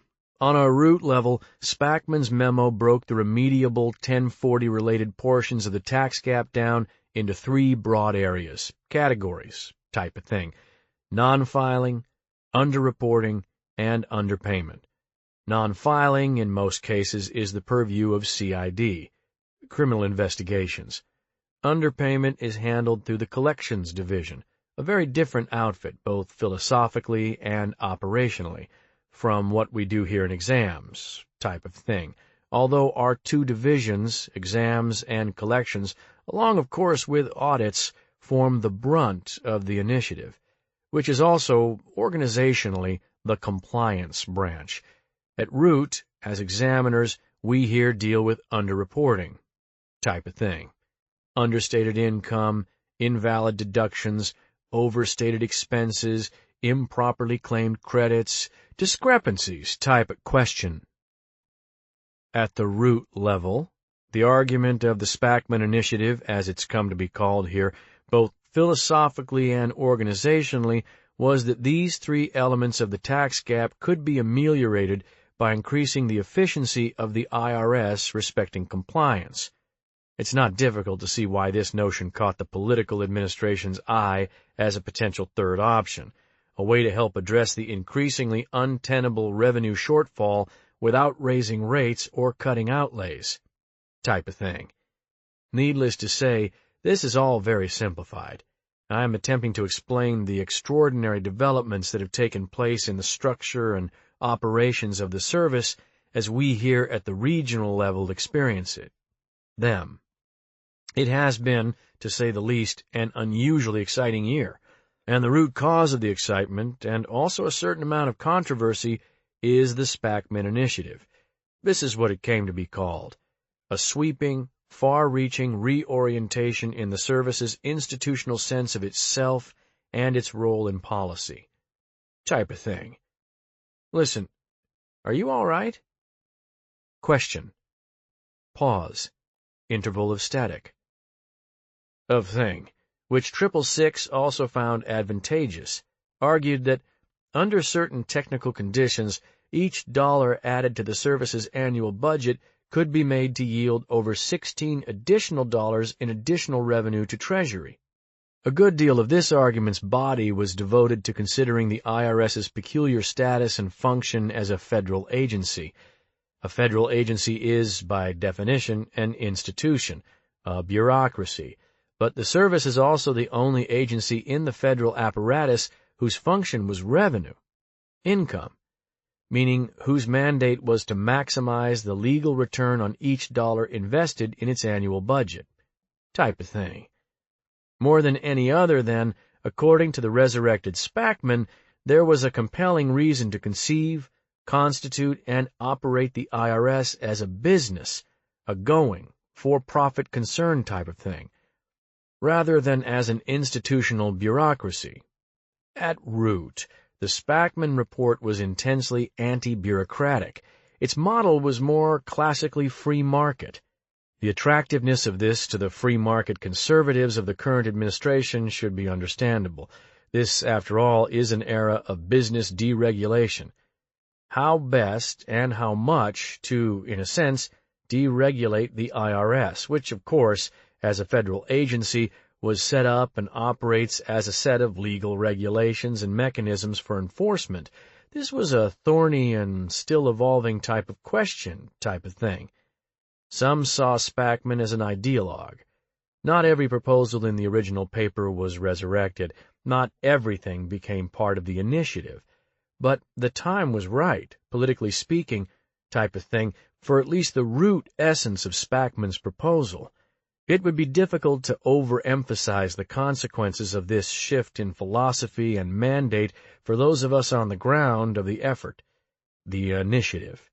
For example, an intensive new recruitment and hiring effort and an almost 20% increase in service personnel, the first such increase since TRA 78. I refer also to a massive and seemingly endless restructuring of the service's compliance branch, the most relevant, inaudible, of which to us here was the fact that the 7 regional commissioners have assumed more autonomy and authority under the more decentralized operational philosophy of the Spackman Initiative. Question. This is another complicated subject, one that involves an extensive knowledge of U.S. tax law and the history of the service as part of the executive branch and yet also overseen by Congress. Type of thing. A critical part of what's now known as the Spackman Initiative involved finding an efficient middle way between two opposing tendencies that had hampered the service's operations for decades. One being the decentralization mandated by the 1952 King Commission in Congress, the other being the extreme bureaucratic and political centrism of the national administration at 666. One could say that the 1960s was an era, speaking within the institutional history of the service, in which the district office predominated. The 1980s is shaping itself to be the era of the region, type of thing, as an organizational middle ground between the many districts and unitary 666 administration. Administrative, structural, logistical, and procedural decisions are now far more in the hands of the regional commissioner and his deputies that, in turn, delegate responsibilities according to flexible but coherent operational guidelines, type of thing, which results in more root autonomy for the centers. Question. Each region including one service center and, with one current exception, one examination center. Shall I explain the exception? Question. At root, under the initiative, regional service and examination centers are allowed considerably more latitude in structure, personnel, systems, and operations protocols, resulting in increased authority and responsibility on the part of these facilities' directors. The guiding idea is to free these large central processing facilities from oppressive or hidebound regulations which impede effective action, type of thing. At the same time, extreme pressure is applied with respect to one and only one primary overarching goal. Results: increased revenue, reduced noncompliance, reduction of the gap. Not quite quotas, of course, never that, of course, for reasons involving fairness and public perception, but close. We've all watched the news, you and I, and yes, more aggressive auditing is part of the picture. type of thing. But the shifts and emphases in the audits divisions are largely changes of degree, a quantitative type of thing, including the advent of automated letter audits, which again is outside our area of working knowledge here. For us, however, in examinations, there has been a dramatic qualitative shift in operational philosophy and protocols. It can be felt by the lowliest GS9 at her key punch console. If audits are the initiative's weapon type of thing, we in exams are the telemetrists, tasked with determining where best to point that weapon. As deregulated, there is now only one overriding operational question: which returns are most profitable to audit, and how are those returns most efficiently to be found? 947-67-6541. I have an unusually high tolerance for pain. 928-51-4387. Well, my dad used to mow the lawn in little patches and strips. He'd do the east corner of the front yard, come in the house for a while, then do the southwest strip of the back lawn and a little square at the south fence, come back in, and like that. He had a lot of little rituals like that. It's how he was, you know? It took a while to realize he did this with the lawn because he liked the feeling of being done, of having a job and feeling like he did it, and it was done. It's a solid little feeling. It's like you're a machine that knows it's running well and doing what it was made to do, you know? By dividing the lawn into 17 small little sections, which our mom thought was nuts, as usual, he could feel the feeling of finishing a job 17 times instead of just once, like, I'm done. I'm done again. Again. Hey, look, I'm done. Well, some of the same things at work here. In rotes. I like it. An average 1040 takes around 22 minutes to go through and examine and fill out the memo on. Maybe a little longer depending on your criteria. Some teams tweak the criteria, you know. But never more than a half an hour. Each completed one gives you that solid little feeling. The thing here is that the returns never stop. There's always a next one to do. You never really finish. But on the other hand, it was the same with the lawn, you know? At least when it rained enough. By the time he got around to the last little section he'd marked off, the first patch would be ready to mow again. He liked a short, groomed-looking lawn. He spent a lot of time out there, come to think of it. A lot of his time. 951-87-6833. It was on either Twilight Zone or Outer Limits, one of those. A claustrophobic guy who gets worse and worse until he's so claustrophobic that he starts screaming and carrying on, and they trundle him off to a mental asylum, and in the asylum, they put him in isolation in a straitjacket in a tiny little room with a drain in the floor, a room the size of a closet, which you can see would be the worst thing possible for a claustrophobic, but they explain to him through a slit in the door that it's the rules and procedures, that if somebody's screaming, they have to be put in isolation. Hence, the guy's damned. He's in there for life. Because as long as he's screaming and trying to beat himself unconscious against the wall of the room, they're going to keep him in that little room. And as long as he's in that little room, he's going to be screaming. Because the whole problem is that he's a claustrophobic. Here's a living example of how there has to be some slacker playing the rules and procedures for certain cases. Or else sometimes there's going to be some ridiculous foul-up and someone's going to be in a living hell. The episode was even called Rules and Procedures. None of us ever forgot it. 987-61-3397. I don't believe I have anything to say that isn't in the code or manual. 943-75-6788. Mother called it being in a stare.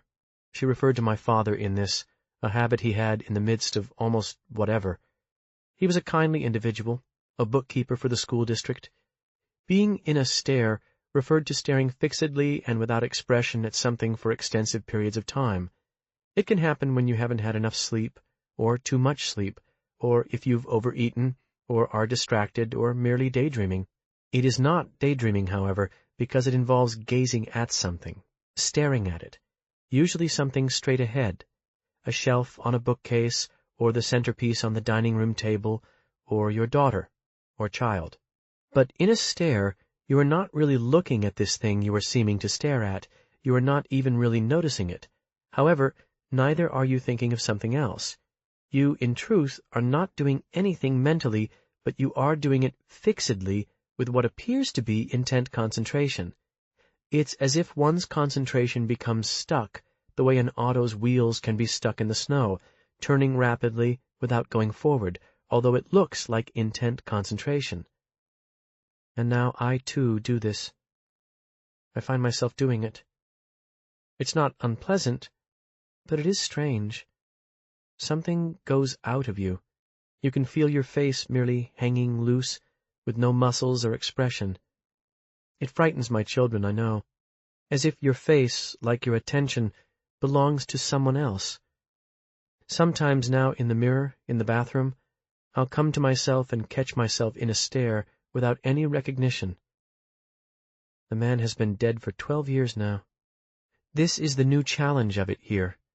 From outside the examiner, there was no guarantee that anyone can distinguish the difference between doing the job well and being in what she called the stare, staring at the returns, files, but not engaged by them, not truly paying attention. So long as you processed your given number of returns each day for throughput, they could not be sure. Not that I did this. My being in stares occurs after the day here, or before, when preparing. But I know they would worry. Who is the good examiner, and who is fooling them, spending their day in a stare or thinking of other things? This can happen. But now, this year, they can know. They know who is doing the job. It becomes true later, the difference, because they now log your eventuated revenue instead of your throughput. This is the change for us. Now it is easier. We are looking for something. What will cause ER, not just how many returns can one put through. This helps us pay attention. 984-05-7863. Our house was outside of the city off one of the blacktop roads. We had us a big dog that my daddy would keep on a chain in the front yard. A big part German shepherd. I hated the chain, but we didn't have a fence. We were right off the road there. The dog hated that chain. But he had dignity. What'd he do? He'd never go out to the length of the chain. He'd never even get out to where the chain got tight. Even if the mailman pulled up or a salesman, out of dignity, this dog pretended like he chose this one area to stay in that just happened to be inside the length of the chain. Nothing outside of that area right there interested him. He just had zero interest, so he never noticed the chain. He didn't hate it, the chain. He just up and made it not relevant. Maybe he wasn't pretending. Maybe he really up and chose that little circle for his own world. He had a power to him. All of his life on that chain. I loved that damn dog. Subsection 15. An obscure but true piece of paranormal trivia. There is such a thing as a fact psychic. Sometimes in the literature also known as a data mystic, and the syndrome itself as RFI, random fact intuition. These subjects' sudden flashes of insight or awareness are structurally similar to, but usually far more tedious and quotidian than, the dramatically relevant foreknowledge we normally conceive as ESP. This, in turn, is why the phenomenon is so little studied or publicized, and why those possessed of RFI almost universally refer to it as an affliction or disability. In what few reputable studies and monographs exist, examples nevertheless abound. Indeed, abundance, together with irrelevance and the interruption of normal thought and attention, compose the essence of the RFI phenomenon. The middle name of the childhood friend of a stranger they pass in a hallway. The fact that someone they sit near in a movie was once 16 cars behind them on I-5 near McKittrick, California, on a warm, rainy October day in 1971. They come out of nowhere, are inconvenient and discomfiting like all psychic eruptions.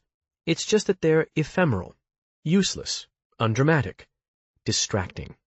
What Cointreau tasted like to someone with a mild head cold on the esplanade of Vienna's State Opera House on 2 October 1874. How many people faced southeast to witness Guy Fawkes hanging in 1606? The number of frames in Breathless. That someone named Fangi or Fangio won the 1959 Grand Prix. The percentage of Egyptian deities that have animal faces instead of human faces. The length an average circumference of Defense Secretary Caspar Weinberger's small intestine, the exact, not estimated, height of Mount Erebus, though not what or where Mount Erebus is. In the case of GS9 fact psychic Claude Silvenschein on, say, 12 July 1981, the precise metric weight and speed of a train moving southwest through Prešov, Czechoslovakia, at the precise moment he's supposed to be cross-checking 1099 INT receipts with the tax return of one Edmund and Willa Kosisch, whose home's shutters were replaced in 1978 by someone whose wife once won 3 rounds of bingo in a row at St. Bridget's Church in Troy, Michigan, even though the Kosisch's residential address is Urbandale, Iowa. Reason for RFI incongruity unknown to Silvenschein, for whom the factoids are just one more distraction he has to shake off in the noise and overall frenzied low morale of the Philadelphia REC. Then the Toltec god of corn, except in Toltec glyphs, so that to Silvenschein it looks like an abstract drawing of origin unknown. The winner of the 1950 Nobel Prize in Physiology/Medicine. Datum. At least 1/3 of ancient rulers, seers, and magicians were in fact fired or killed early in their tenure because it emerged that the bulk of what they foresaw or intuited was irrelevant. Not incorrect, just irrelevant, pointless. The human appendix's real reason.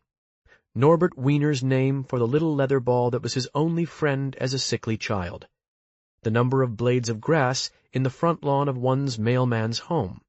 They intrude, crash, rattle around.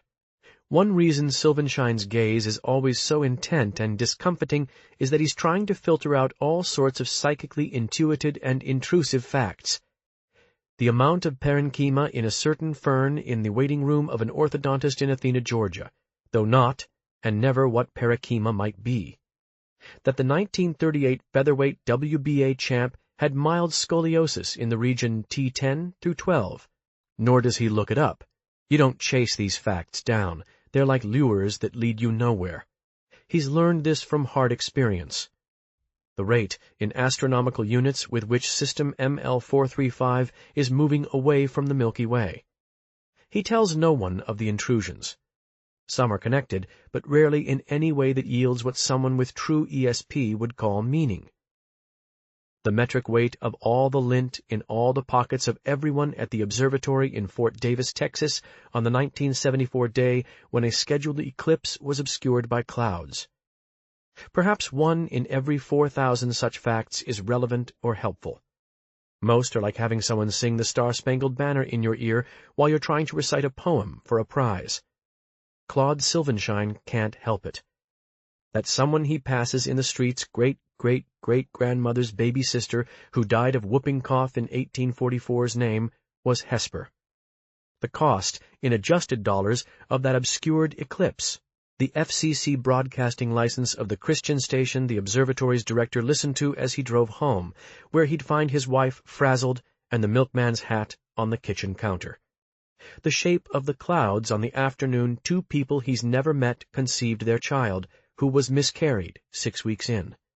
That the pioneer of pullable consumer luggage was the ex-husband of a People Express stew who'd spent over 18 months driving himself almost insane trying to research luggage manufacturing specs and pending patent applications because he couldn't believe no one had thought of mass marketing this feature already.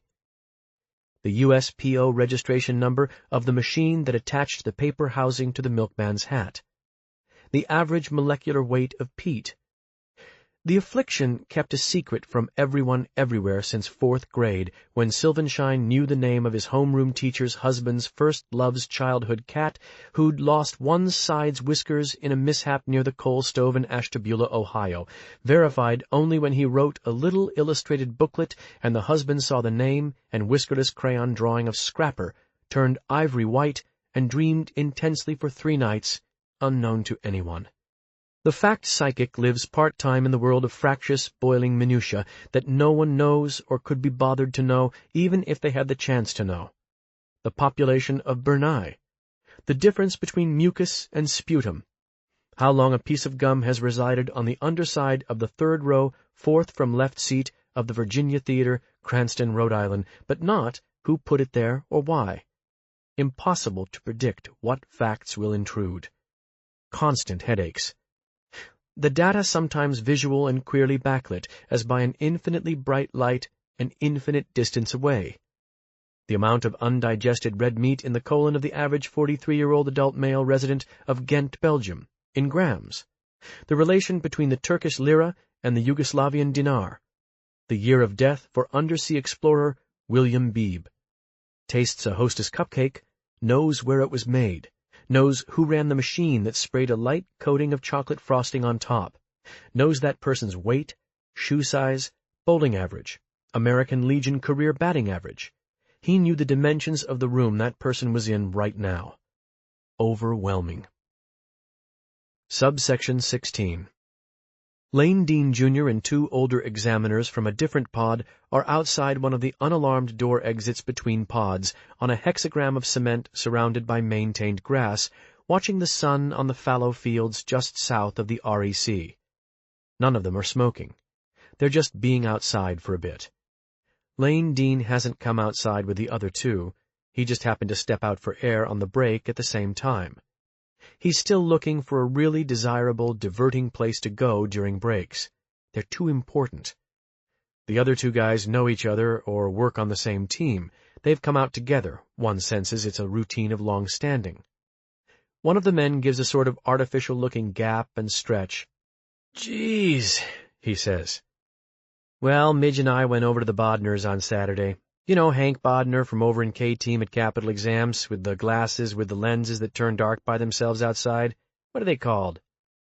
The man has his hands behind his back and goes up and down on his toes rapidly, like someone waiting for a bus. "Uh-huh." The other man, who's perhaps 5 years younger than the man who went to the Bodners, is contemplating some kind of benign cyst or growth on the inside of his wrist.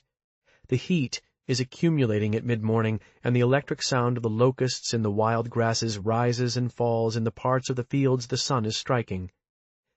Neither man has introduced himself to Lane Dean, who's standing farther from them than they are from each other, though not so far away that he could be seen as wholly disconnected from the conversation. Maybe they're giving him privacy because they can see he's new and still adjusting to the unbelievable tedium of the exam job. Maybe they're shy and awkward and not sure how to introduce themselves. Lane Dean, whose slacks have ridden up so far he'd have to go into a stall in a men's room to extract them, feels like running out into the fields in the heat and running in circles and flapping his arms. "We were supposed to go over the weekend before, the 7th that would be?" the first man says, looking out at a vista with nothing really particular to hold the eye. "But our youngest had a temperature and a little bit of a sore throat. And Midge didn't want to leave her with the sitter if she had a temperature. So she called to cancel, and Midge and Alice Bodner worked it out, so we all just moved it back a week. 7 days to the day, that way it was easy to remember. You know how mama bears get when their little cubs run a temperature?" "Don't have to tell me," Lane Dean inserts from several feet away, laughing a little too heartily. One shoe was in the shadow of the pod's overhang, and one was in the morning sun. Lane Dean is starting now to feel desperate about the fact that the break's 15 minutes are ticking inexorably away, and he is going to have to go back in and examine returns for another 2 hours before the next break. There's an empty styrofoam cup of coffee or tea on its side in the ashtray unit of a small waste can in the alcove. Being in a conversation makes the time pass differently. It's not clear whether it's better or worse. The other man is still examining his wrist's thing, holding the forearm up like a surgeon after scrubbing. If you think of the locusts as actually screaming, the whole thing becomes much more unsettling. The normal protocol is not to hear them. They cease to register on you after a while. "So, anyhow," the first examiner says, "we go over, have a drink. Midge and Alice Bodner get to talking about some new drapes they're looking at for the living room, on and on. Pretty dry stuff. Wife stuff.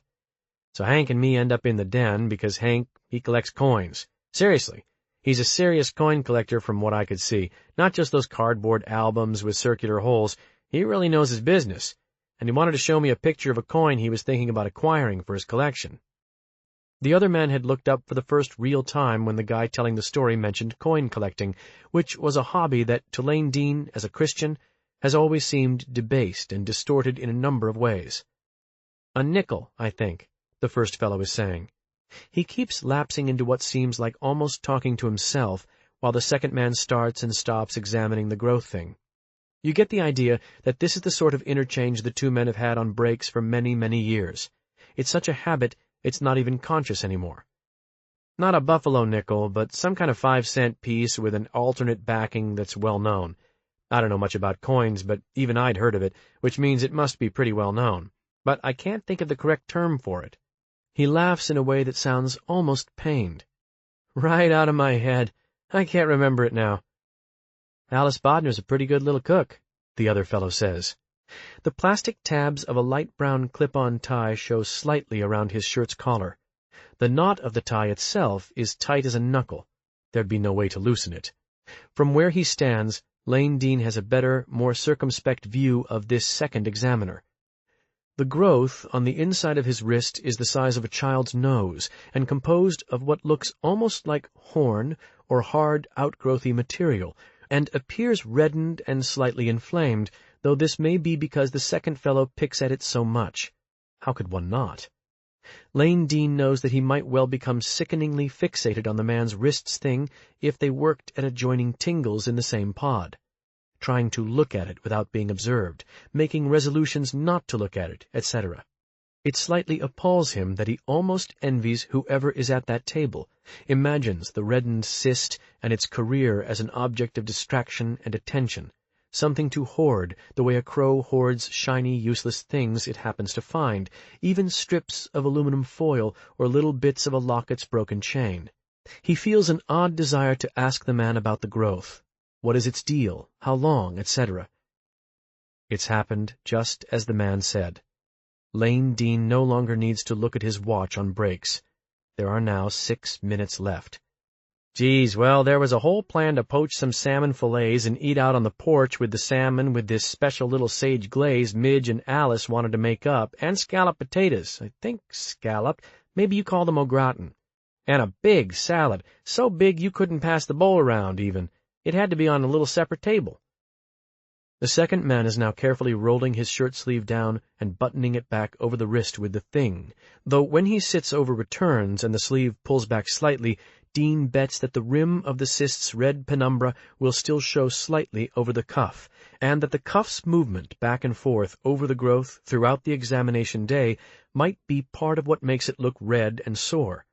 It might hurt in a tiny, sickening way each time the man's cuff pulls forward or back over the little growth of horn. But it was such a nice day. Hank and I were in the den, that has a set of those large types of windows that look out over part of the front lawn, and the street. There were some neighborhood kids riding bicycles up and down the street and yelling and just having a hell of a time. We decided, Hank did, what the hell, it's such a hell of a nice day, let's see if the girls want a barbecue. So we got out Hank's grill, a big Weber model with wheels that you could roll it out if you leaned it backwards. There were 3 legs, but only 2 with wheels. You know what I'm talking about. The second man leans out and spits neatly through his teeth into the grass at the edge of the hexagram. He's maybe 40. Silver hairs in the hair on the side of his head in the sun, Lane Dean can see. "So we did. Wheeled it out," the first man says, "and barbecued the salmon instead of poaching it, though everything else was the same, and Midge and Alice talked about where they got the salad bowl that had all these little carvings around up near the rim. The thing had to weigh 5 pounds. Hank grilled them on the patio, and we ate there on the porch because of the bugs." "What do you mean?" Lane Dean asks, aware of the slight edge of hysteria in his voice. "Why," says the first, heavier guy, "the sun was going down. The skeeters come down off the golf course out by Fairhaven. No way we're going to sit out on the patio get eaten alive. Nobody even had to say anything about it." The man sees Lane Dean still looking at him, his head cocked exaggeratedly in a curiosity he didn't one bit feel. "Well, it's a screen porch." The second man is looking at Lane Dean like, who is this guy? The man who'd eaten supper at the other people's house laughs. "Best of both worlds. A screen porch." "Unless it rains," the second man says. Both of them laugh ruefully. Subsection 17. I'd always, from early on as a child, I think somehow imagined revenue men as like those certain kinds of other institutional heroes, bureaucratic, small h heroes, like police, firemen, social service workers, Red Cross and Vista people, the people who keep the records at SSI, even certain kinds of clergy and religious volunteers, trying to stitch or bandage the holes that all the more selfish, glitzy, uncaring, me-first people are always making in the community. I mean more like police and fire department office and clerical personnel rather than the ones who everyone knows about and get in the newspaper for what they do. I don't mean the kind of heroes that put their lives on the line. I suppose what I'm saying is that there are other kinds. I wanted to be one. The kind that seemed even more heroic because nobody applauded or even thought about them. Or if they did, it was usually as some enemy. The sort of person who's on the cleanup committee instead of playing in the band at the dance or being there with the prom queen, if you know what I mean. The quiet kind who cleans up and does the dirty job. You know. Subsection 18. And desk names are back. This is another plus under Glendenning. Nothing against the Pale King, but the consensus is that Mr. Glendenning is more agent morale-oriented, and desk names are one example. Off-camera prompt. Well, they're just what it says. Instead of your name, there's a plate on your desk with your desk name. Your name de gear, as they say. No more worrying some burger whose shoes you maybe have to squeeze a little bit knows your name. Maybe they find out where you and your family live. Don't think this isn't on an agent's mind. Off-camera prompt. No, it's not exactly like before the Pale King. It got out of hand. There's no denying. There's no obvious joke desk names now, which, to be honest, got old fast and nobody misses. Nobody wants a taxpayer thinking he's silly. We are far from silly around here.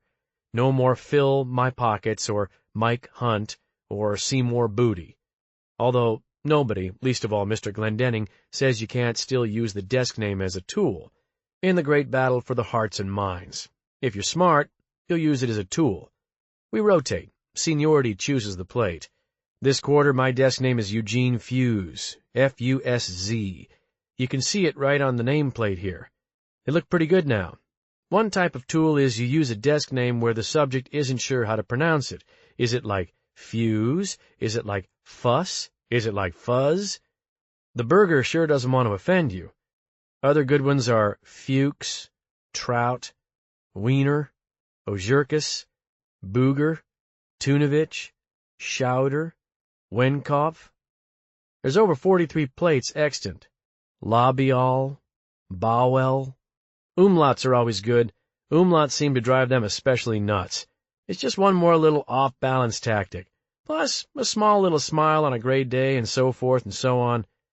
Hanratty applied for a Peenie's plate for third quarter. It's under review, Mr. Roseberry said.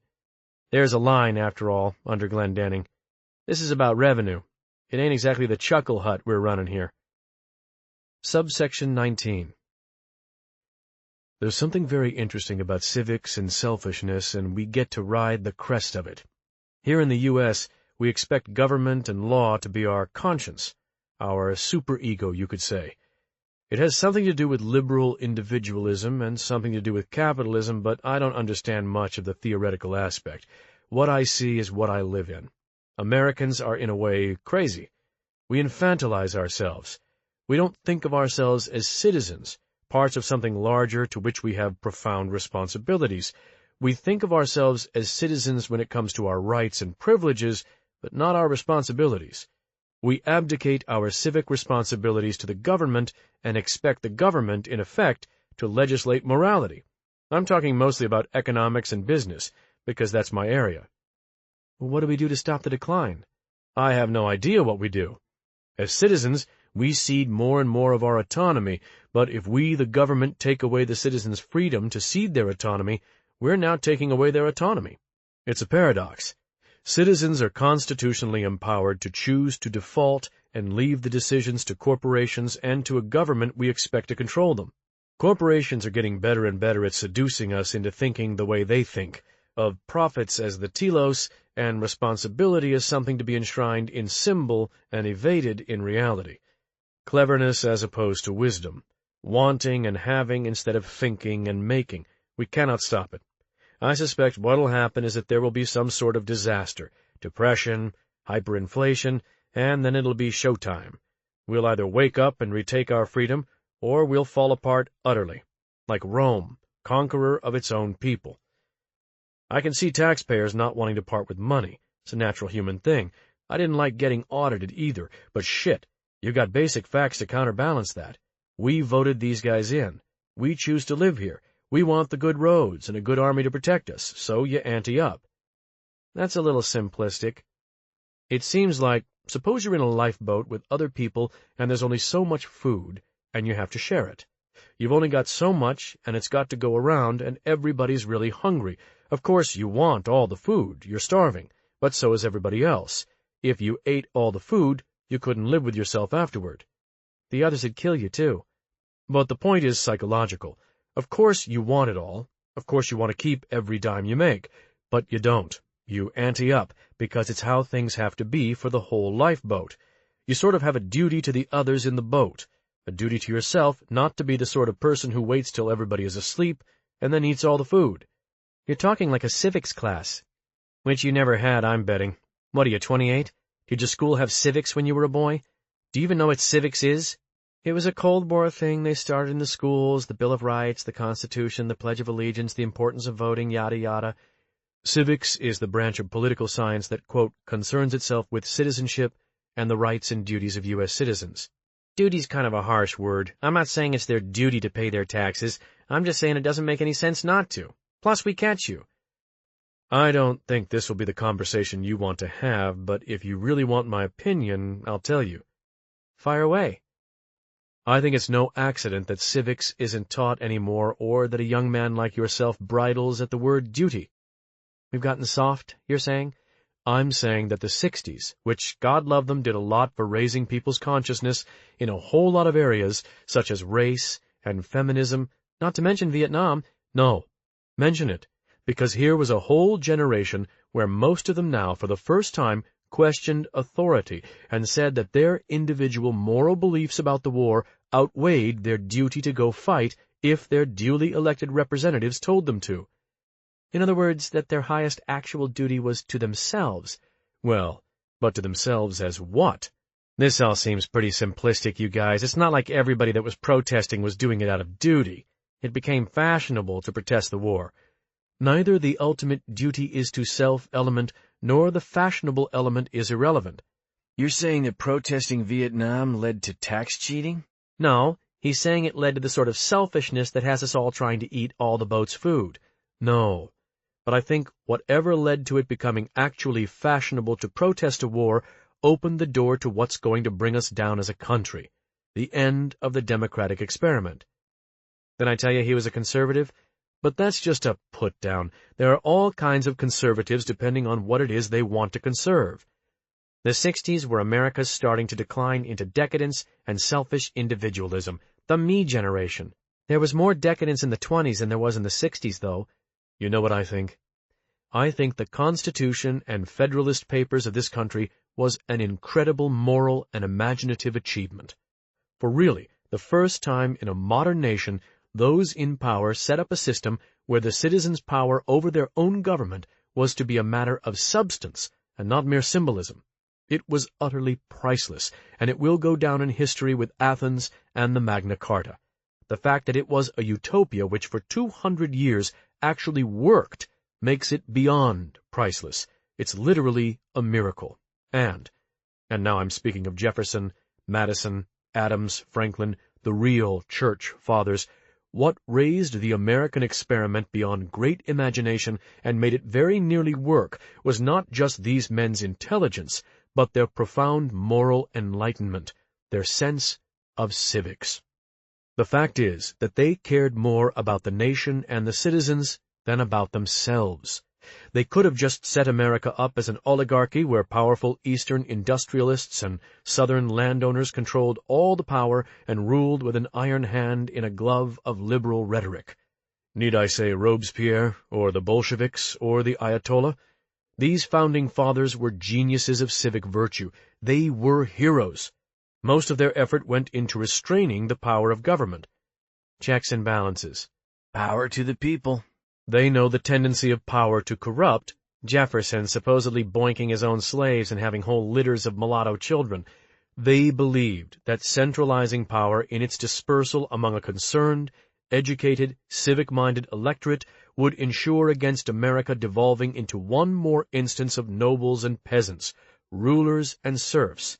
An educated, landowning, white male electorate we should keep in mind. And this is one of the paradoxes of the 20th century, with its apex in the 60s. It is good to make things fairer and to allow the whole citizenry to vote? Yes, plainly so, in theory, and yet it's very easy to judge ancestors through the lens of the present instead of trying to see the world as they might have seen it. The Founding Fathers' enfranchisement of only wealthy, landed, educated males was designed to place power in the hands of the people most like themselves. Doesn't sound all that new or experimental to me, Mr. Glendenning. They believed in rationality. They believed that persons of privilege, literacy, education, and moral sophistication would be able to emulate them, to make judicious and self-disciplined decisions for the good of the nation, and not just to advance their own interests. It's certainly an imaginative and ingenious rationalization of racism and male chauvinism, that's for sure. They were heroes, and like all true heroes, they were modest and didn't regard themselves as all that exceptional.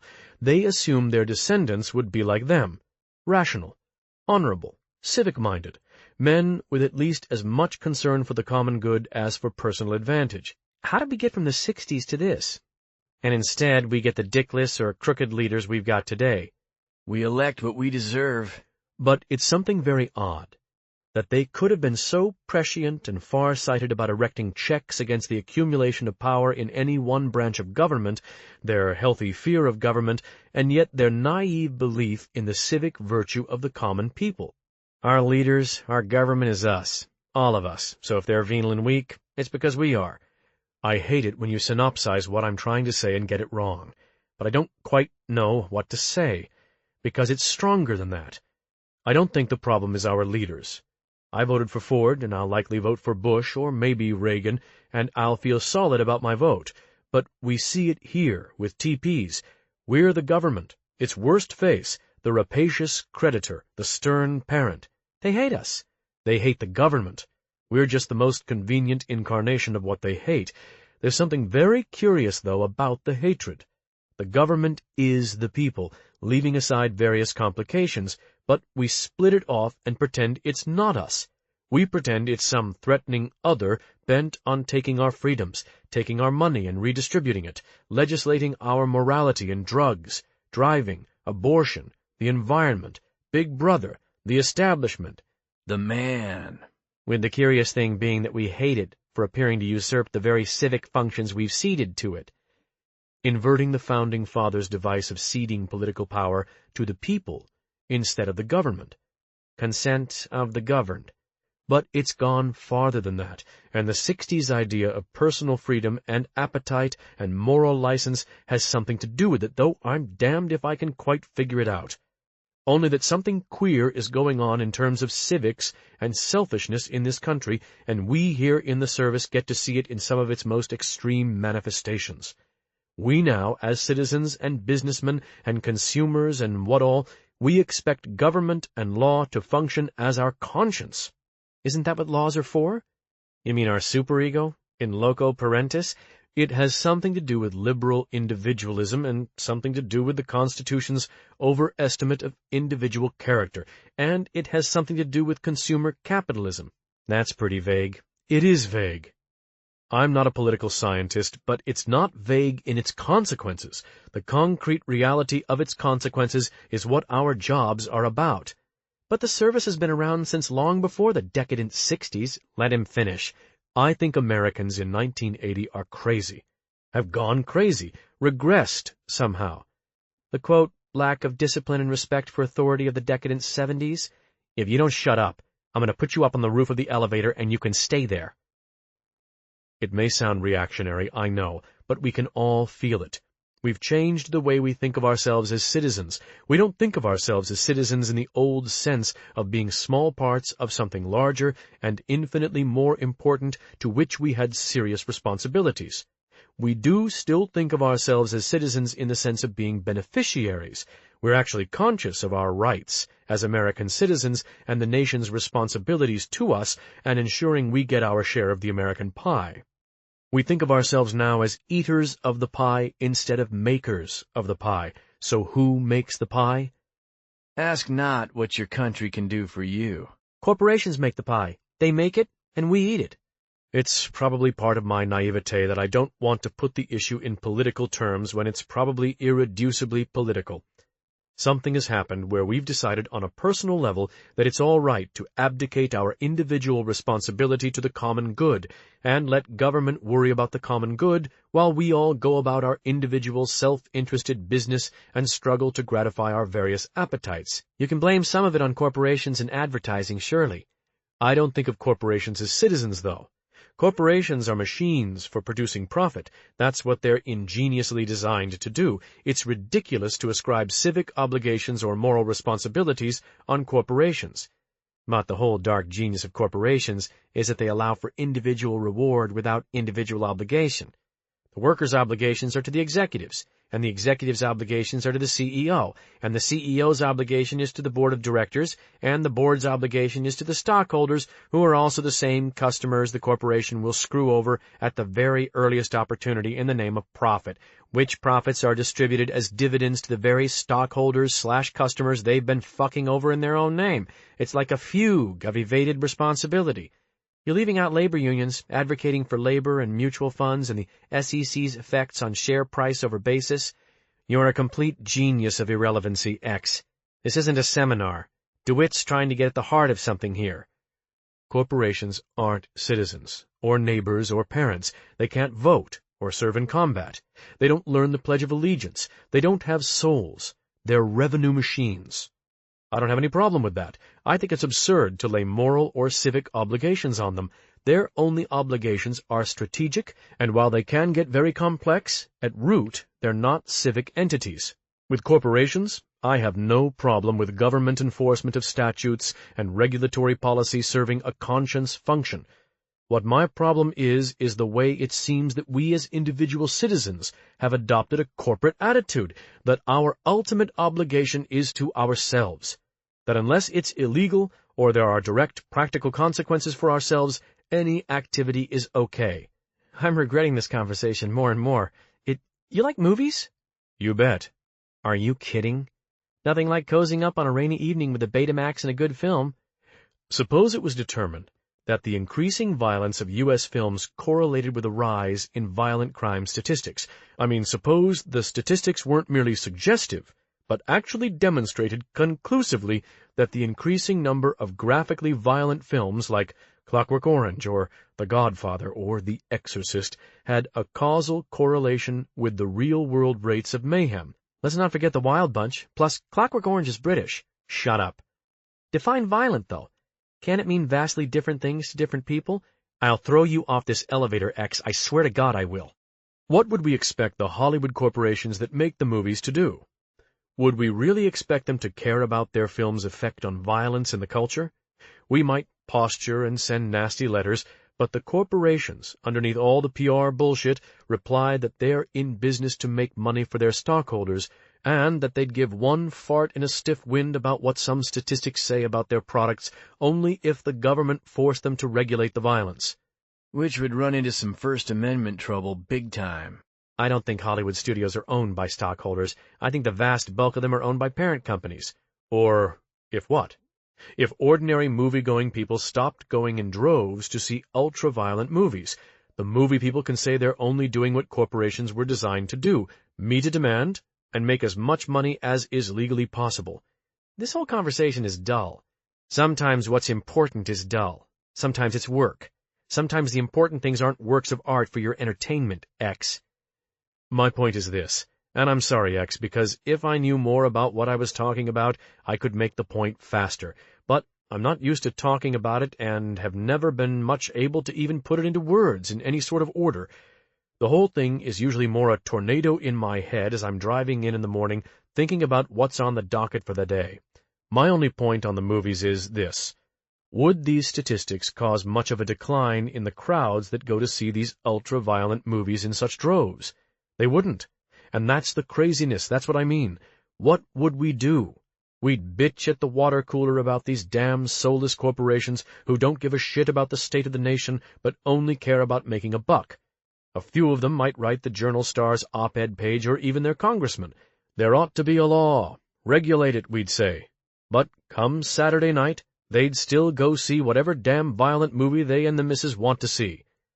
It's like they expect the government to be the parent that takes away the dangerous toy, and until it does, they'll go right on playing with it. A toy dangerous to others. They don't think of themselves as responsible. I think what's changed, somehow, is they don't think of themselves as personally responsible.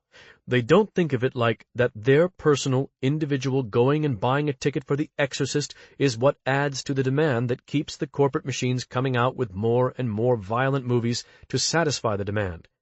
They expect the government to do something about it. Or corporations to grow souls. That example makes it a lot easier to see your point, Mr. Glendenning, I said. I'm not sure The Exorcist is the best example. The Exorcist isn't all that violent so much as sick. Now, The Godfather, that's violent. Never did see The Exorcist because Mrs. G said she'd rather have all her fingers and toes cut off with dull scissors than sit through a piece of trash like that. But from what I heard and read, it was damn violent. I think the syndrome is more the not voting one. The I'm so small and the mass of everyone else is so big, what possible difference does what I do make? So they stay home and watch Charlie's Angels instead of going to vote. And then they bitch and moan about their elected leaders. So maybe it's not a sense of the individual citizen not being responsible so much as they're so tiny, and the government and the rest of the country is so big, they've got no chance of having any kind of real impact, so they just have to look out for themselves as best they can. Not to mention how big corporations are. Like, how is one guy not having a Godfather ticket going to influence Universal Studios one way or the other? Which is all still bullshit. It's a way to rationalize not being responsible for your tiny part of which way the country goes. All this is part of it, I think. And it's hard to peg just what the difference is. And I'm wary about doing the old fart move of saying people aren't civic-minded like they were in the good old days, and the country's going to shit. But it seems like citizens, whether on taxes or littering, you name it, did feel like they were part of everything, that the huge everybody else that determined policy and taste and the common good was in fact made up of a whole lot of individuals just like them, that they were in fact part of everything, and that they had to hold up their end and pull their weight and assume what they did made some difference the same way everybody else did, if the country was going to stay a nice place to live. Citizens feel alienated now. It's like me against everyone else. Alienated's one of those big 60s words. But how did this alienated, small, selfish, make-no-difference thing result from the 60s, since if the 60s showed anything good, it showed that like-minded citizens can think for themselves and not just swallow what the establishment says, and they can band together and march and agitate for change, and there can be real change. We pull out of NAM. We get welfare and the Civil Rights Act and Women's Lib. Because corporations got in the game and turned all the genuine principles and aspirations and ideology into a set of fashions and attitudes. They made rebellion a fashion pose instead of a real impetus. It's awfully easy to vilify corporations, X. Doesn't the term corporation itself come from body, like made into a body? These were artificial people being created. What was it, the 14th Amendment that gave corporations all the rights and responsibilities of citizens? No, the 14th Amendment was part of Reconstruction, and was intended to give full citizenship to freed slaves, and it was some corporations' Sharpie counsel that persuaded the court that corporations fit the 14th's criteria. We're talking C-corps here, right? Because it's true.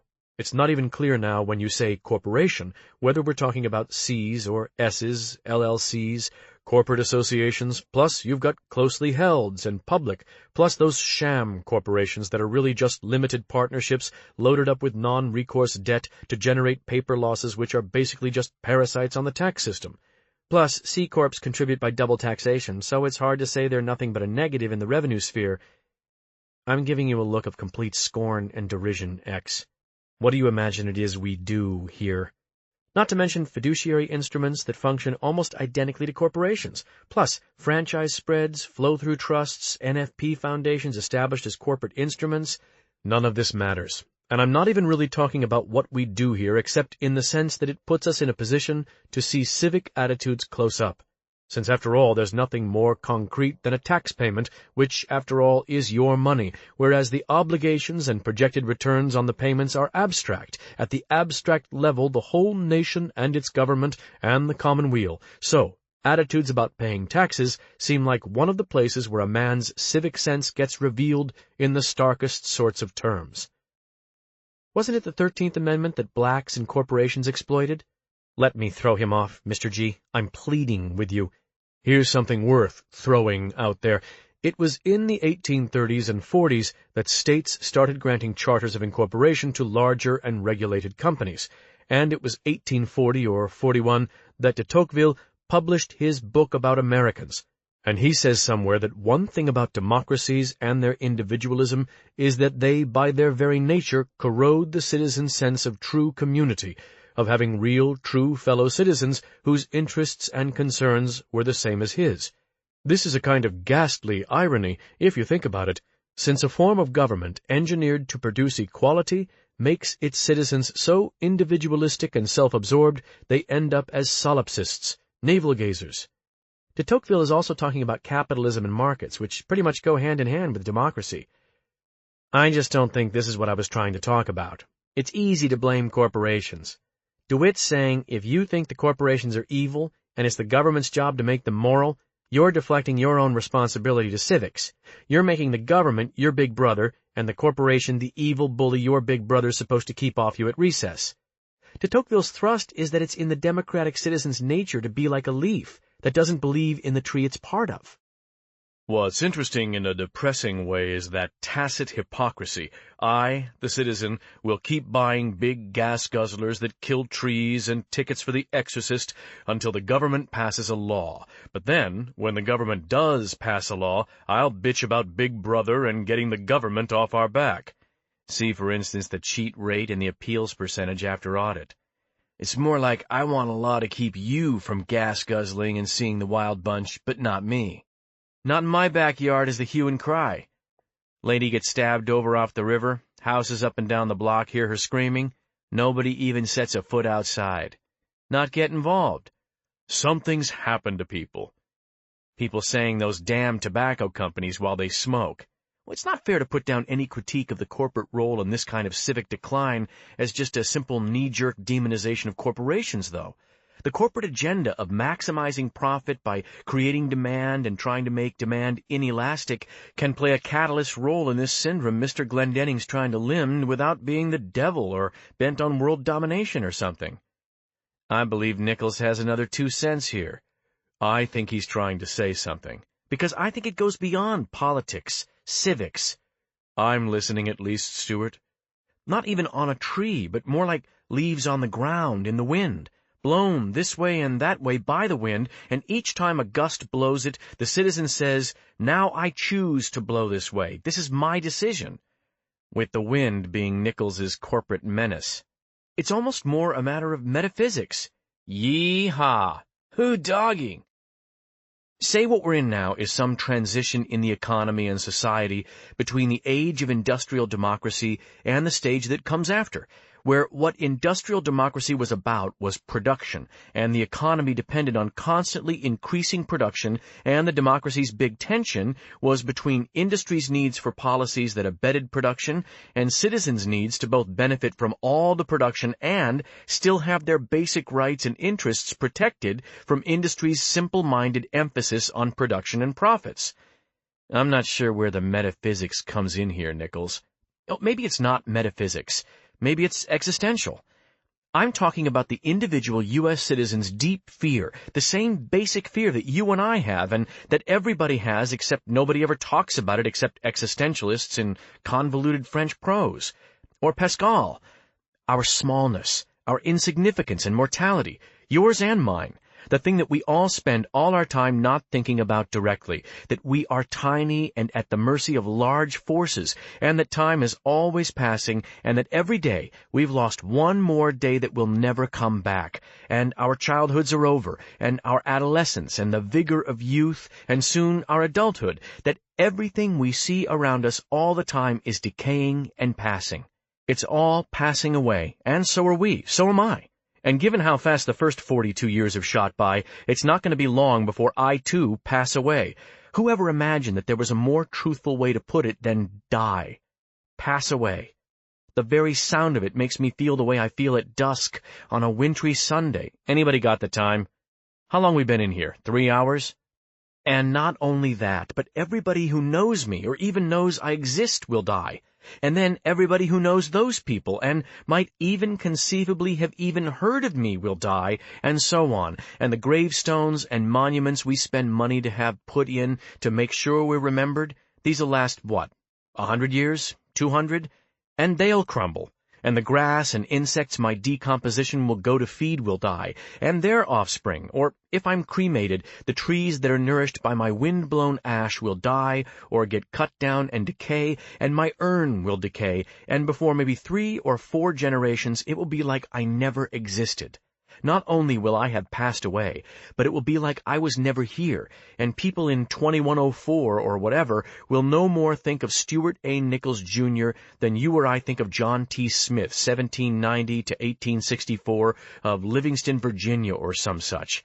That everything is on fire, slow fire.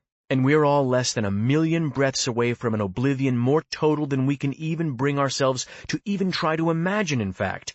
Probably that's why the manic U.S. obsession with production. Produce, impact the world, contribute, shape things, to help distract us from how little and totally insignificant and temporary we are. This is supposed to be news to us? Newsflash, we're going to die. Why do you think people buy insurance? Let him finish. Now this is depressing instead of just boring. The post-production capitalist has something to do with the death of civics, but so does fear of smallness and death and everything being on fire. I smell Rousseau at the root here, the same way you were talking about de Tocqueville before. As usual, DeWitt's way ahead of me. It probably does start with Rousseau and the Magna Carta and the French Revolution. This emphasis on man as the individual and on the rights and entitlements of the individual instead of the responsibilities of the individual. But corporations and marketing and PR and the creation of desire and need to feel all the manic production, the way modern advertising and marketing seduces the individual by flattering all the little psychic delusions with which we deflect the horror of personal smallness and transience, enabling the delusion that the individual is the center of the universe, the most important thing. I mean the individual, the little guy watching TV or listening to the radio or leafing through a shiny magazine or looking at a billboard or any of the 1,000,000 different daily ways this guy comes into contact with Burst and Marsteller's or Saatchi and Saatchi's big lie, that he is the tree, that his first responsibility is to his own happiness, that everyone else is the great gray abstract mass which his life depends on standing apart from, being an individual, being happy, doing your own thing. That's your bag. Shaking off the shackles of authority and conformity, of authoritarian conformity. I'm going to need to use the head very soon, I'm afraid. That's more the 60s than the French Revolution, man, then. But if I'm getting DeWitt's thrust, the fulcrum was the movement in the 60s, when rebellion against conformity became fashionable, a pose, a way to look cool to the others in your generation you wanted to impress and get accepted by. Not to mention laid. Because the minute it became not just an attitude, but a fashionable one, that's when the corporations and their advertisers can step in and start reinforcing it and seducing people with it into buying the things the corporations are producing. The first time was 7-Up with its Sgt. Pepper psychedelia and kids in sideburns and sang the Un-Cola. But wait, the 60s rebellion in lots of ways opposed the corporation and the military-industrial complex. The man in the gray flannel. What is gray flannel, anyway? Has anybody ever seen anybody ever in gray flannel? The only flannel I've got is PJs, man. Is Mr. Glendenning even awake? He looks awful pale. Everybody looks pale in the dark, man. I mean, is there any more total symbol of conformity and marching in lockstep than the corporation? Assembly lines and punching the clock and climbing the ladder to the corner office. You've done field audits at Rayburn Thrap Gaines. Those guys can't wipe their ass without a policy memo.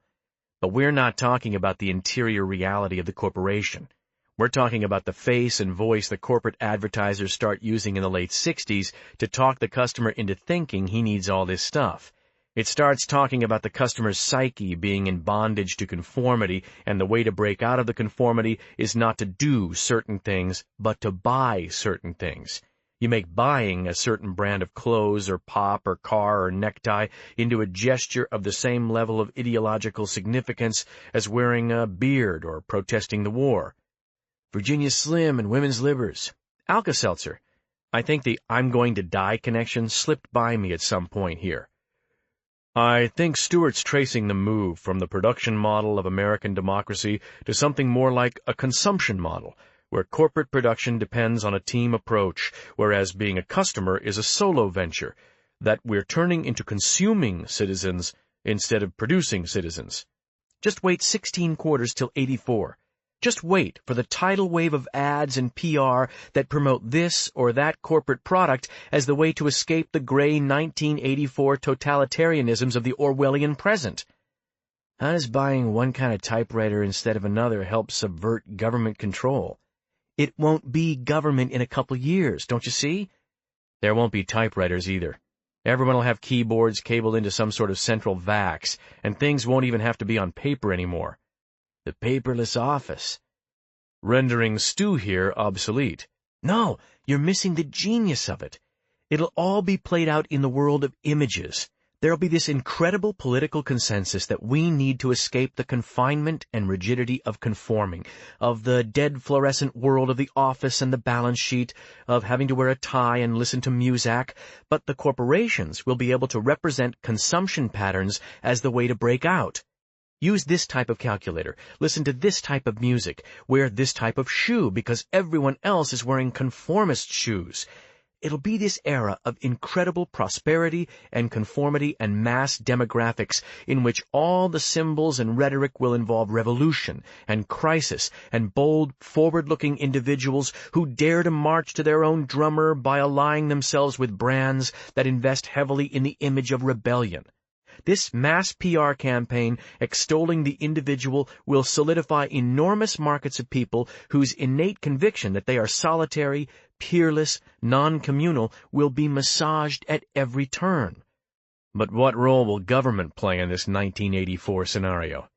Just as DeWitt said, the government will be the parent, with all the ambivalent love, hate, need, defy charges that surround the parent figure in the mind of the adolescent, which, in this case, I'm respectfully disagreeing with DeWitt in the sense that I don't think the American nation today is infantile so much as adolescent, that is, ambivalent in its twin desire for both authoritarian structure and the end of parental hegemony. We'll be the cops they call when the party gets out of hand. You can see where it's going. The extraordinary political apathy that followed Watergate and Vietnam and the institutionalization of grassroots rebellion among minorities will only deepen. Politics is about consensus, and the advertising legacy of the 60s is that consensus is repression. Voting will be on the hip. Americans now vote with their wallets. Government's only cultural role will be as the tyrannical parent we both hate and need. Look for us to elect someone who can cast himself as a rebel, maybe even a cowboy, but who deep down will know is a bureaucratic creature who will operate inside the government mechanism instead of naively bang his head against it the way we've watched poor Jimmy do for 4 years. Carter represents the last gasp of true new frontier 60s idealism then. His obvious decency and his political impotence have been conjoined in the voter's psyche. Look for a candidate who can do to the electorate what corporations are learning to do. So government, or better, big government, big brother, intrusive government becomes the image against which this candidate defines himself. Though, paradoxically, for this persona to have weight, the candidate will also have to be a creature of government, an insider, with a flinty-eyed entourage of bureaucrats and implementers who will be able to see can actually run the machine. Plus, of course, a massive campaign budget, courtesy of guess who. We're now very, very, very far afield from what I started out trying to describe as my thinking about taxpayers' relation to government. This describes Reagan even better than Bush. The Reagan symbolism's just too bold. This is just my opinion, of course. Of course, the marvelous thing for the service about a possible Reagan presidency is that he's already anti-tax on the record. Flat out, no hedging. No rise in the tax rates. In fact, in New Hampshire, he went on record as wanting to lower marginal rates. This is good for the service? Another politician trying to score points by trashing the tax system? My own view, I see a Bush-Reagan ticket. Reagan for symbolism, the cowboy, Bush the quiet insider doing the unsexy work of actual management. Not to mention his hike defense spending rhetoric. How are you going to lower marginal rates and increase defense spending? Even a child could see the contradiction in that. Stewart's saying it's good for the service because lowering marginal rates but increasing spending can happen only if collection of tax is made more efficient. Meaning the reins are off. Meaning the service's quotas go up. But also meaning a quiet reduction in the constraints on our auditing and collection mechanisms. Reagan will set us up as the black-hatted, rapacious big brother he secretly needs. We, the stitch-mouthed accountants in dull suits and thick specs, punching the keys on our adding machines, become the government, the authority everyone gets to hate. Meanwhile, Reagan triples the service budget and makes technology and efficiency serious objectives. It'll be the best era the service has had since '45. But meanwhile increasing taxpayers' hatred of the service. Which, paradoxically, a Reagan would need. The service's more aggressive treatment of TPs, especially if it's high profile, would seem to keep in the electorate's mind a fresh and eminently disposable image of big government that the rebel outsider president could continue to define himself against and decry as just the sort of government intrusion into the private lives and wallets of hard-working Americans he ran for the office to fight against. You're saying the next president will be able to continue to define himself as an outsider and renegade when he's actually in the White House? You're still underestimating the taxpayers' need for the lie, for the surface rhetoric they can keep telling themselves while deep down they can rest assured that daddy's in control and everyone's still safe. The way adolescents make a big deal of rebelling against parental authority while they borrow the keys to daddy's car and use daddy's credit card to fill it with gas. The new leader won't lie to the people. He'll do what corporate pioneers have discovered works far better. He'll adopt the persona and rhetoric that lets the people lie to themselves. Let's get back to how a Bush or Reagan would triple the service budget for a second. Is this good for us on a district level? What are the implications for a Peoria or a Crevecoeur? Of course, the marvelous double irony of the reduced government candidate is that he's financed by the corporations that are the backs government tends to be the most oppressively on the back of. Corporations, as DeWitt pointed out, whose beady little brains are lit by nothing but net profit and expansion, and who we deep down expect government to keep in check because we're not equipped to resist their consumerist seductions by the strength of our own character, and whose appeal to the faux rebel is the modern rhetoric that's going to get Bush-Reagan elected in the first place, and who are going to benefit enormously from the laissez-faire deregulation Bush-Reagan will enable the electorate to believe will be undertaken in their own populist interests. In other words, we'll have for a president a symbolic rebel against his own power, whose election was underwritten by inhuman, soulless profit machines, whose takeover of American civic and spiritual life will consist of convincing Americans that rebellion against the soulless inhumanity of corporate life will consist in buying products from corporations that do the best job of representing corporate life as empty and soulless. We'll have a tyranny of conformist nonconformity presided over by a symbolic outsider whose very election depended on our deep conviction that his persona is utter bullshit. A rule of image, which because it's so empty makes everyone terrified. They're small and going to die after all. Christ, the death thing again, and whose terror of not really ever even existing makes them that much more susceptible to the ontological siren song of the corporate buy to stand out and so exist gestalt. Subsection 20. The quiet, pleasant family 2 houses down from Lotwis, who was retired after 30 years of service in the county recorder of deeds, and his wife were then replaced by a single female of unknown background and occupation who had 2 large dogs that tended to make a lot of noise. That was all right. Lotwis had a dog of his own that barked a lot sometimes, and so did some of the other people in the neighborhood. The neighborhood was one where people's dogs were going to bark behind their fences, and people were sometimes going to burn their trash or keep junked cars in their yards. The neighborhood was now classed semi-rural in the recorder's office, but in the Eisenhower and Kennedy and Johnson years, it had been classed Subdivision Class 2, a development class, in fact, the city's first recorded subdivision. It hadn't taken off and gone upscale and spread like Hawthorne 1 and 2 or Yankee Ridge, built out in the 70s on repossessed farmland out east of town. It was 28 houses on 2 perpendicular blacktop roads and had stayed that way, and the part of the city that spread out south to approach it was not upscale. It was light industry, and some warehouses and seed concerns, and the only developments in terms of your basic housing out anywhere near were 1 large trailer park and 1 smaller one that hemmed the old subdivision in on the north and west.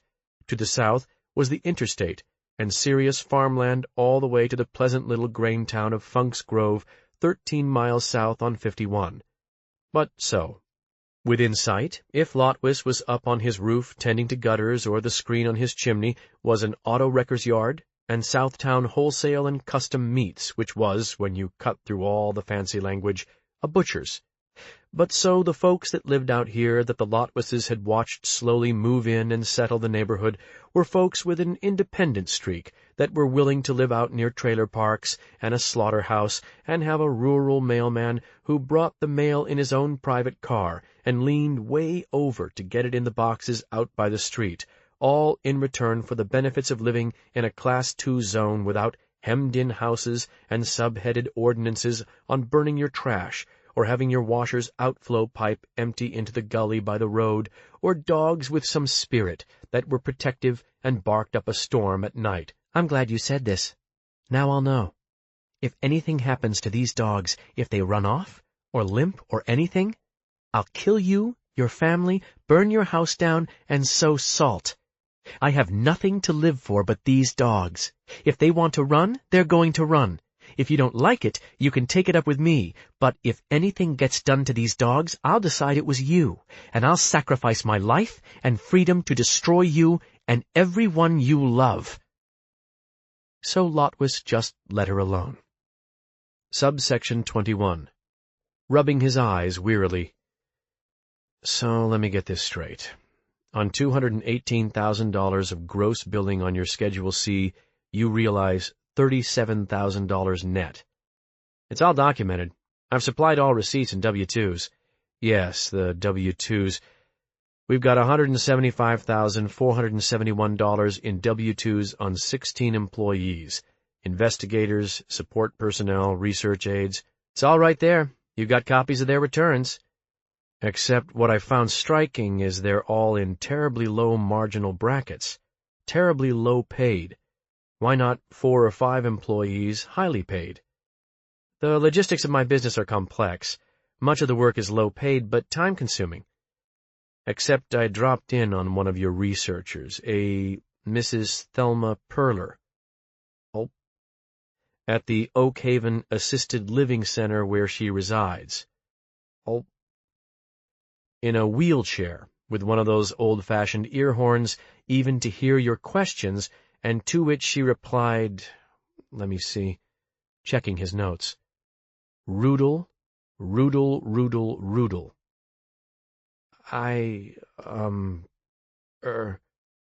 Turning off his recorder, which has no tape in it. So, we're looking at potential criminal fraud, which is CID and not my department.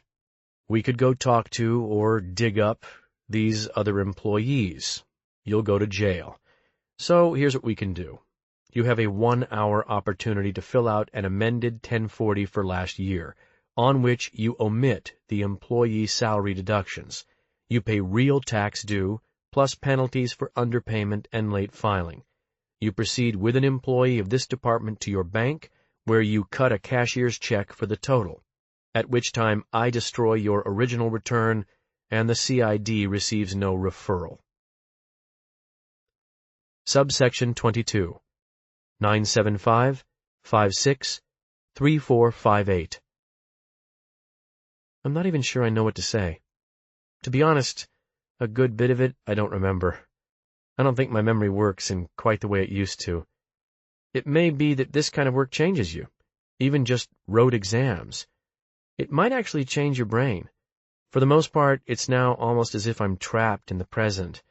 If I drank, for instance, some Tang, it wouldn't remind me of anything.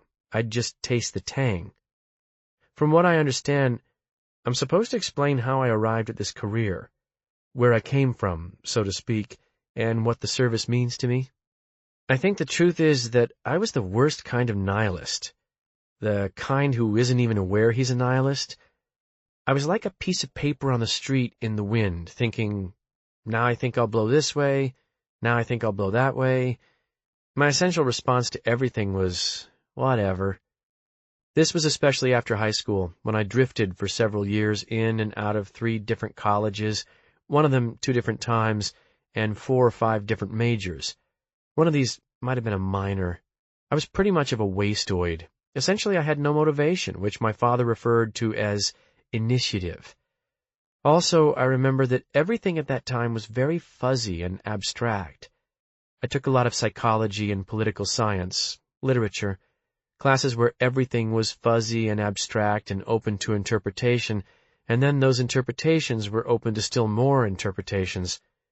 I used to write my class papers on the typewriter the day they were due, and usually I got some type of B with interesting in places or not too bad written underneath the grade as an instructional comment. The whole thing was just going through the motions. It didn't mean anything. Even the whole point of the classes themselves was that nothing meant anything, that everything was abstract and endlessly interpretable. Except, of course, there was no argument about the fact that you had to turn in the papers. You had to go through the motions themselves, although nobody ever explained just why, what your ultimate motivation was supposed to be. I'm 99% sure that I took just one intro accounting class during all this time, and did all right in it until we hit depreciation schedules, as in the straight line method versus accelerated depreciation, and the combination of difficulty and sheer boredom of the depreciation schedules broke my initiative, especially after I'd missed a couple of the classes and fallen behind, which, with depreciation, is fatal, and in the end, I ended up dropping that class and taking an incomplete. This was at Lindenhurst College. The later intro class at DePaul had the same title but a somewhat different emphasis. I also remember that incompletes peeved my father quite a bit more than a low grade, understandably. I know 3 separate times during this unmotivated period I withdrew from college and tried working so-called real jobs.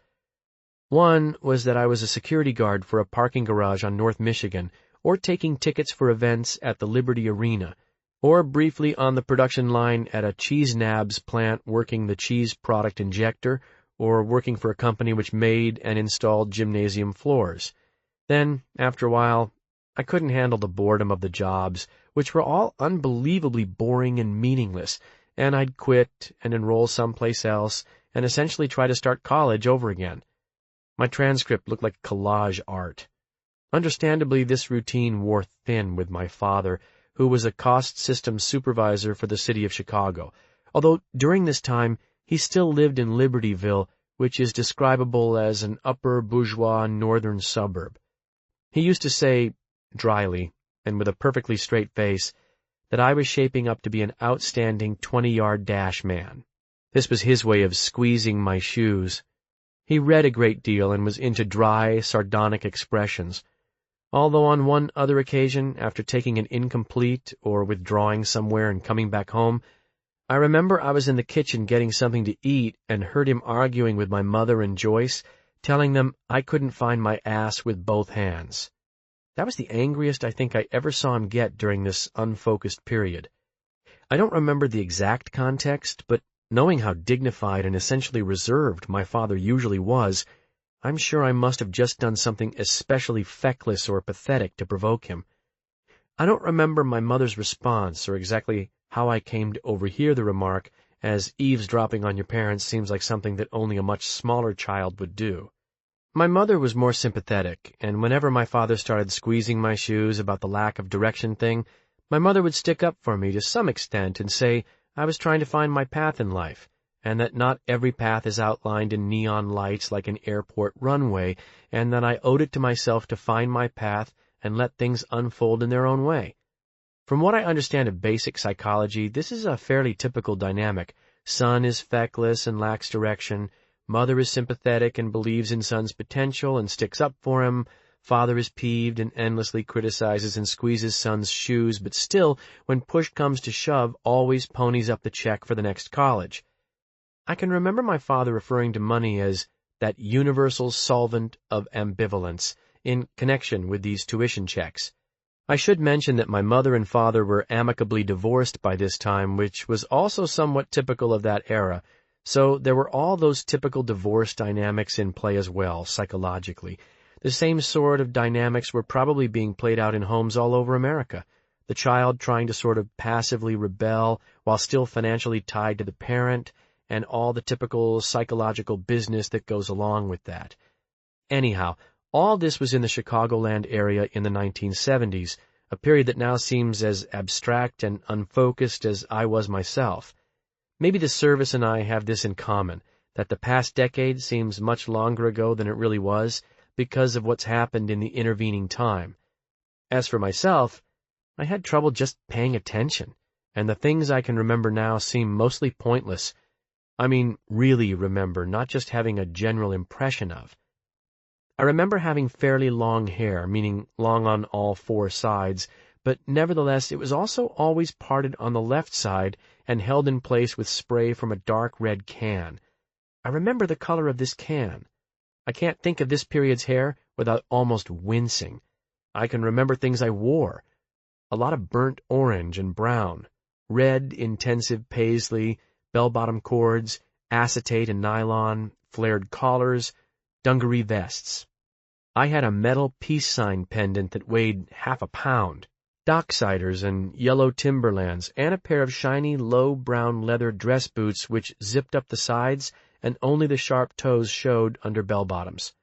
The little sensitive leather thong around the neck, the commercial psychedelia, the obligatory buckskin jacket, the dungarees whose cuffs dragged on the ground and dissolved into white thread, wide belts, tube socks, track shoes from Japan, the standard getup. I remember the round, puffy winter coats of nylon and down that made us all look like parade balloons, the scratchy white painter's pants with loops for supposed tools down the side of the thigh. I remember everyone despising Gerald Ford, not so much for pardoning Nixon, but for constantly falling down. Everyone had contempt for him. Very blue designer jeans. I remember the feminist tennis player Billie Jean King beating what seemed like an old and feeble man player on television, and my mother and her friends all being very excited by this. Male, chauvinist pig, women's lib, and stagflation all seemed vague and indistinct to me during this time, like listening to background noise with half an ear. I don't remember what I did with all my real attention, what all it was going towards. I never did anything, but at the same time, I could normally never sit still and become aware of what was really going on. It's hard to explain. I somewhat remember a younger Cronkite, Barbara Walters, and Harry Reasoner. I don't think I watched much news. Again, I suspect this was more typical than I thought at the time. One thing you learn in road exams is how disorganized and inattentive most people are and how little they pay attention to what's going on outside of their little sphere. Someone named Howard K. Smith was also big in news, I remember. You almost never hear the word ghetto anymore now. I remember Acapulco Gold versus Columbia Gold, Ritalin versus Ritadex, Silert and Obitrol, Laverne and Shirley, Carnation Instant Breakfast, John Travolta, Disco Fever, and children's T-shirts with the Fonz on them, and Keep on Truckin' shirts, which my mother loved, where walking people's shoes and soles looked abnormally large. Actually preferring, like most children my age, Tang to real orange juice. Mark Spitz and Johnny Carson. The celebration in 1976 with schools of antique ships coming into a harbor on TV. Smoking pot after school in high school, and then watching TV and eating tang out of the jar with a finger, wetting my finger and sticking it in over and over until I'd look down and couldn't believe how much of the jar was gone. Sitting there with my wastoid friends and so on and so forth, and none of it meant anything. It's like I was dead or asleep without even being aware of it, as in the Wisconsin expression, didn't know enough to lay down. I remember in high school getting Dexedrine from a kid whose mother had them prescribed for her pep, and the weird way they tasted, and the remarkable way they made the thing of counting while reading or speaking disappear. They were called Black Beauties, but the way after a while they made your lower back ache and gave you terrible, terrible breath. Your mouth tasted like a long dead frog in a cloudy jar in biology when you first opened the jar. It's still sickening just to think about. There was also the period when my mother was so upset when Richard Nixon got reelected so easily, which I remember because it was around then that I tried Ritalin, which I bought from a guy in World Cultures class whose little brother in primary school was supposedly on Ritalin from a doctor who didn't keep track of his prescriptions very well, and which some people didn't think were anything special compared to Black Beauties, Ritalin, but I liked them very much. At first, because it made sitting and studying for long periods of time possible and even interesting, and which I really, really liked, but it was hard to get much of. Ritalin was, especially after evidently the little brother wigged out one day at primary school from not taking his Ritalin, and the parents and doctor discovered the irregularities with the prescriptions, and suddenly there was no pimply guy in pink sunglasses selling $4 Ritalin pills out of his locker in junior hall. I seem to remember in 1976 my father openly predicting a Ronald Reagan presidency and even sending their campaign a donation, although in retrospect I don't think Reagan even really ran in 76. This was my life before the sudden change in direction and eventually entering the service.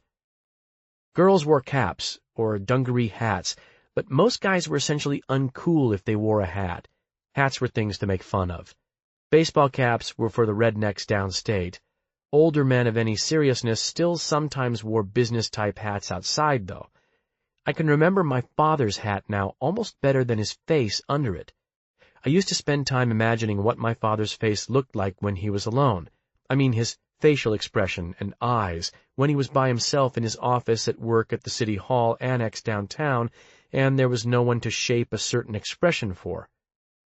I remember my father wearing Madras shorts on weekends and black socks and mowing the lawn like that, and sometimes looking out of the window at what he looked like in that getup and feeling actual pain at being related to him. I remember everyone pretending to be a samurai or saying, "Excuse me," in all sorts of different contexts. This was cool. To show approval or excitement, we said, "Excellent." In college, you could hear the word excellent 5,000 times a day. I remember some of my attempts to grow sideburns at DePaul and always ending up shaving them off, because at a certain point they got to where they looked just like pubic hair. The smell of Brill cream in my father's hatband. Deep throat. Howard Cosell. My mother's throat showing ligaments on either side when she and Joyce laughed. Throwing her hands around or bending over. Mom was always a very physical laugher. Her whole body gets involved. There was also the word mellow that was used constantly, although even early on in its use, this word bugged me. I just didn't like it. I still probably used it sometimes, though, without being aware I was doing it. My mother's the sort of somewhat lanky type of older woman who seems to become almost skinny and tough with age instead of ballooning out, becoming ropey and sharp-jointed, and her cheekbones even more pronounced. I remember sometimes thinking of beef jerky when I would first see her, and then feeling terrible that I had that association. She was quite good-looking in her day, though, and some of the later weight loss was also nerve-related, because after the thing with my father, her nerves got worse and worse. Admittedly, too, one other factor in her sticking up for me with my father as to drifting in and out of school was the past trouble I'd had with reading in primary school when we lived in Rockford, and my father had worked for the city of Rockford. This was in the mid-1960s at Machaney Elementary. I went through a sudden period where I couldn't read. I mean that I actually could read. My mother knew I could read from when we'd read children's books together in childhood, But for almost 2 years at Machainey, instead of reading something, I'd count the words in it, as though reading was the same as just counting the words. For example, "Here came Old Yeller to save me from the hogs" would equate to 10 words, which I would count off from 1 to 10 instead of its being a sentence that made you love Old Yeller in the book even more. It was a strange problem in my developmental wiring at the time, which caused a lot of trouble and embarrassment, and was one reason why we ended up moving to the Chicagoland area, because for a while it looked as though I would have to attend a special school in Lake Forest. I have very little memory of this time, except for the feeling of not especially wanting to count words, or intending to, but just not being able to help it. It was frustrating and strange. It got worse under pressure or nervousness, which is typical of things like that. Anyhow, part of my mother's fierce defense of letting me experience and learn things in my own way dates from that time, when the Rockford School District reacted to the reading problem in all sorts of ways that she didn't think were helpful or fair. Some of her consciousness-raising and entry into the women's lib movement of the 1970s probably also dates from that time of fighting the bureaucracy of the school district. I still sometimes lapse into counting words, or rather, usually the counting goes on when I'm reading or talking as a sort of background noise or unconscious process, a little like breathing. For instance, I've said 2,742 words right now since I started, meaning 2,742 words as of just before I said, "I've said," versus 2,744 if you count "I've said," which I do, still. I count numbers as one word, no matter how large a given number is. Not that it actually means anything. It's more like a mental tic. I don't remember exactly when it started. I know I had no trouble learning to read or reading the Sam and Ann books they teach you to read with, so it must have been after 2nd grade. I know that my mother, as a child in Beloit, Wisconsin, where she grew up, had an aunt who had a thing of washing her hands over and over without being able to stop, which eventually got so bad she had to go to a rest home.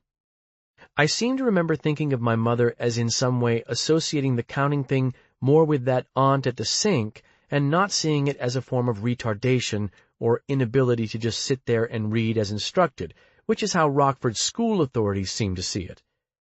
Anyhow, hence her hatred of traditional institutions and authority, which was another thing that helped gradually alienate her from my father and imperil their marriage, and so on and so forth.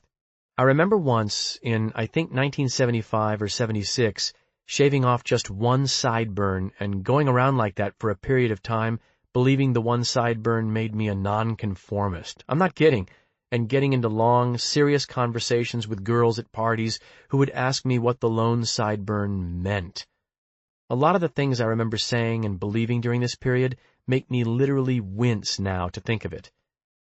I remember Kiss, REO Speedwagon, Cheap Trick, Styx, Jethro Tull, Rush, Deep Purple, and, of course, good old Pink Floyd. I remember BASIC and COBOL. COBOL was what my father's cost systems hardware ran at his office. He was incredibly knowledgeable about the era's computers. I remember Sony's wide pocket transistors and the way that many of the city's blacks held their radios up to their ear, whereas white kids from the suburb used the optional little earplug, like a CID earbud, which had to be cleaned almost daily or else it got really foul.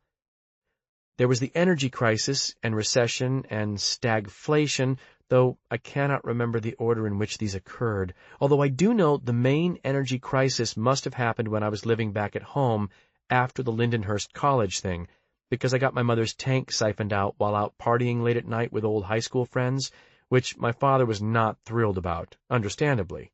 I think New York City actually went bankrupt for a while during this period. There was also the 1977 disaster of the state of Illinois' experiment with making the state sales tax a progressive tax, which I know upset my father a lot, but which I neither understood nor cared about at the time. Later, of course, I would understand why making a sales tax progressive is such a terrible idea, and why the resulting chaos more or less cost the governor at the time his job.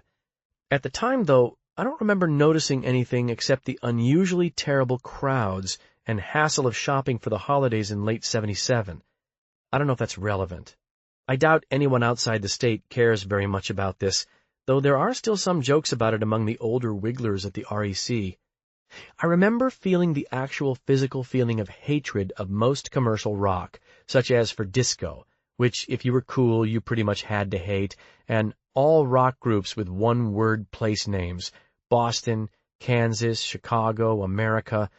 I can still feel an almost bodily hatred, and believing that I and maybe one or two friends were among the very, very few people who truly understood what Pink Floyd was trying to say. It's embarrassing. Most of these almost feel like some other person's memories. I remember almost none of early childhood, mostly just weird little isolated strobes. The more fragmented the memory is, though, the more it seems to feel authentically mine, which is strange. I wonder if anyone else feels as though they're the same person they seem to remember. It would probably make them have a nervous breakdown. It probably wouldn't even make any sense. I don't know if this is enough. I don't know what anybody else has told you. Our common word for this kind of nihilist at the time was wastoid.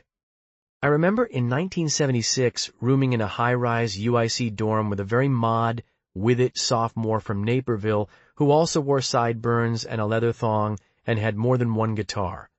He saw himself as a nonconformist and also very unfocused and nihilistic and deeply into the school's wastoid drug scene, and drove what I have to admit was a very cool-looking 1972 Firebird that it eventually turned out his parents paid the insurance on. I cannot remember his name, try as I might. UIC stood for the University of Illinois, Chicago campus, a gigantic urban university. The dorm we roomed in was right on Roosevelt, and our main windows faced a large downtown podiatric clinic. I can't remember its name either, which had a huge raised electrified neon sign that rotated on its pole every weekday from 8 o'clock to 8 o'clock, with the name and mnemonic phone number ending in 3668 on one side, and on the other a huge colored outline of a human foot.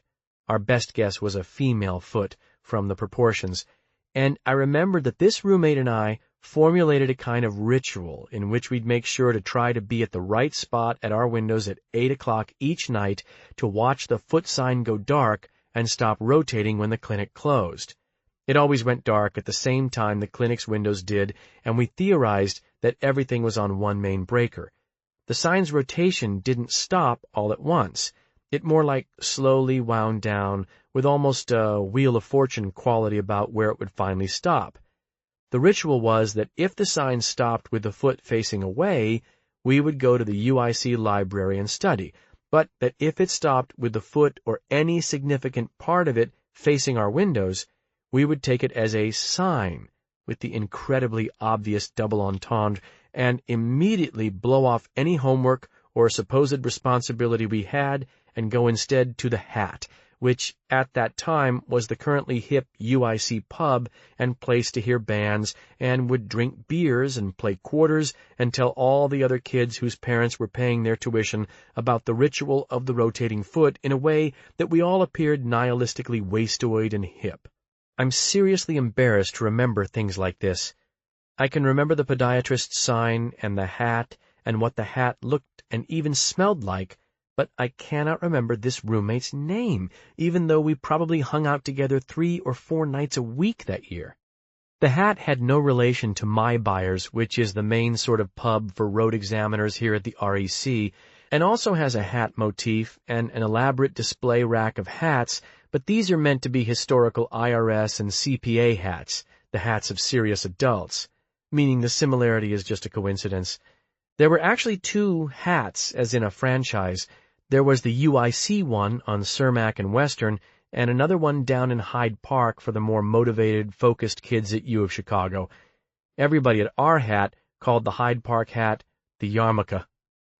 This roommate was not a bad or evil guy, although he turned out to be able to play only 3 or 4 real songs on the guitar, which he played over and over and over, and blatantly rationalized his selling of drugs as a form of social rebellion instead of just pure capitalism, and even at the time, I knew he was a total conformist to the late 70s standards of so-called nonconformity, and sometimes I felt contemptuous of him. I might have despised him a little. As if I was exempt, of course, but this kind of blatant projection and displacement was part of the nihilist hypocrisy of the whole period. I can remember the Uncola and the way Noxzema commercials always played a big bump and grind theme. I seem to remember a lot of wood pattern designs on things that were not wood, and station wagons with side panels engineered to look like wood. I remember Jimmy Carter addressing the nation in a cardigan, and something about Carter's brother turning out to be a wastoid and public boob, embarrassing the president just by being related to him. I don't think I voted. The truth is that I don't remember if I voted or not. I probably planned to and said I was going to and then got distracted somehow and didn't get around to it. That would be about par for the period. Obviously, it probably goes without saying that I partied heavily during this whole period. I don't know how much I should say about this, but I didn't party any more or less than everyone else I knew did. In fact, very precisely, neither more nor less. Everyone I knew and hung out with was a wastoid, and we knew it. It was hip to be ashamed of it in a strange way, a weird kind of narcissistic despair, or just to feel directionless and lost. We romanticized it. I did like Ritalin and certain types of speed like Silert, which was a little unusual, but everyone had their little idiosyncratic favorites when it came to partying. I didn't do incredible amounts of speed, as the kinds I liked were hard to get. You more had to stumble across it.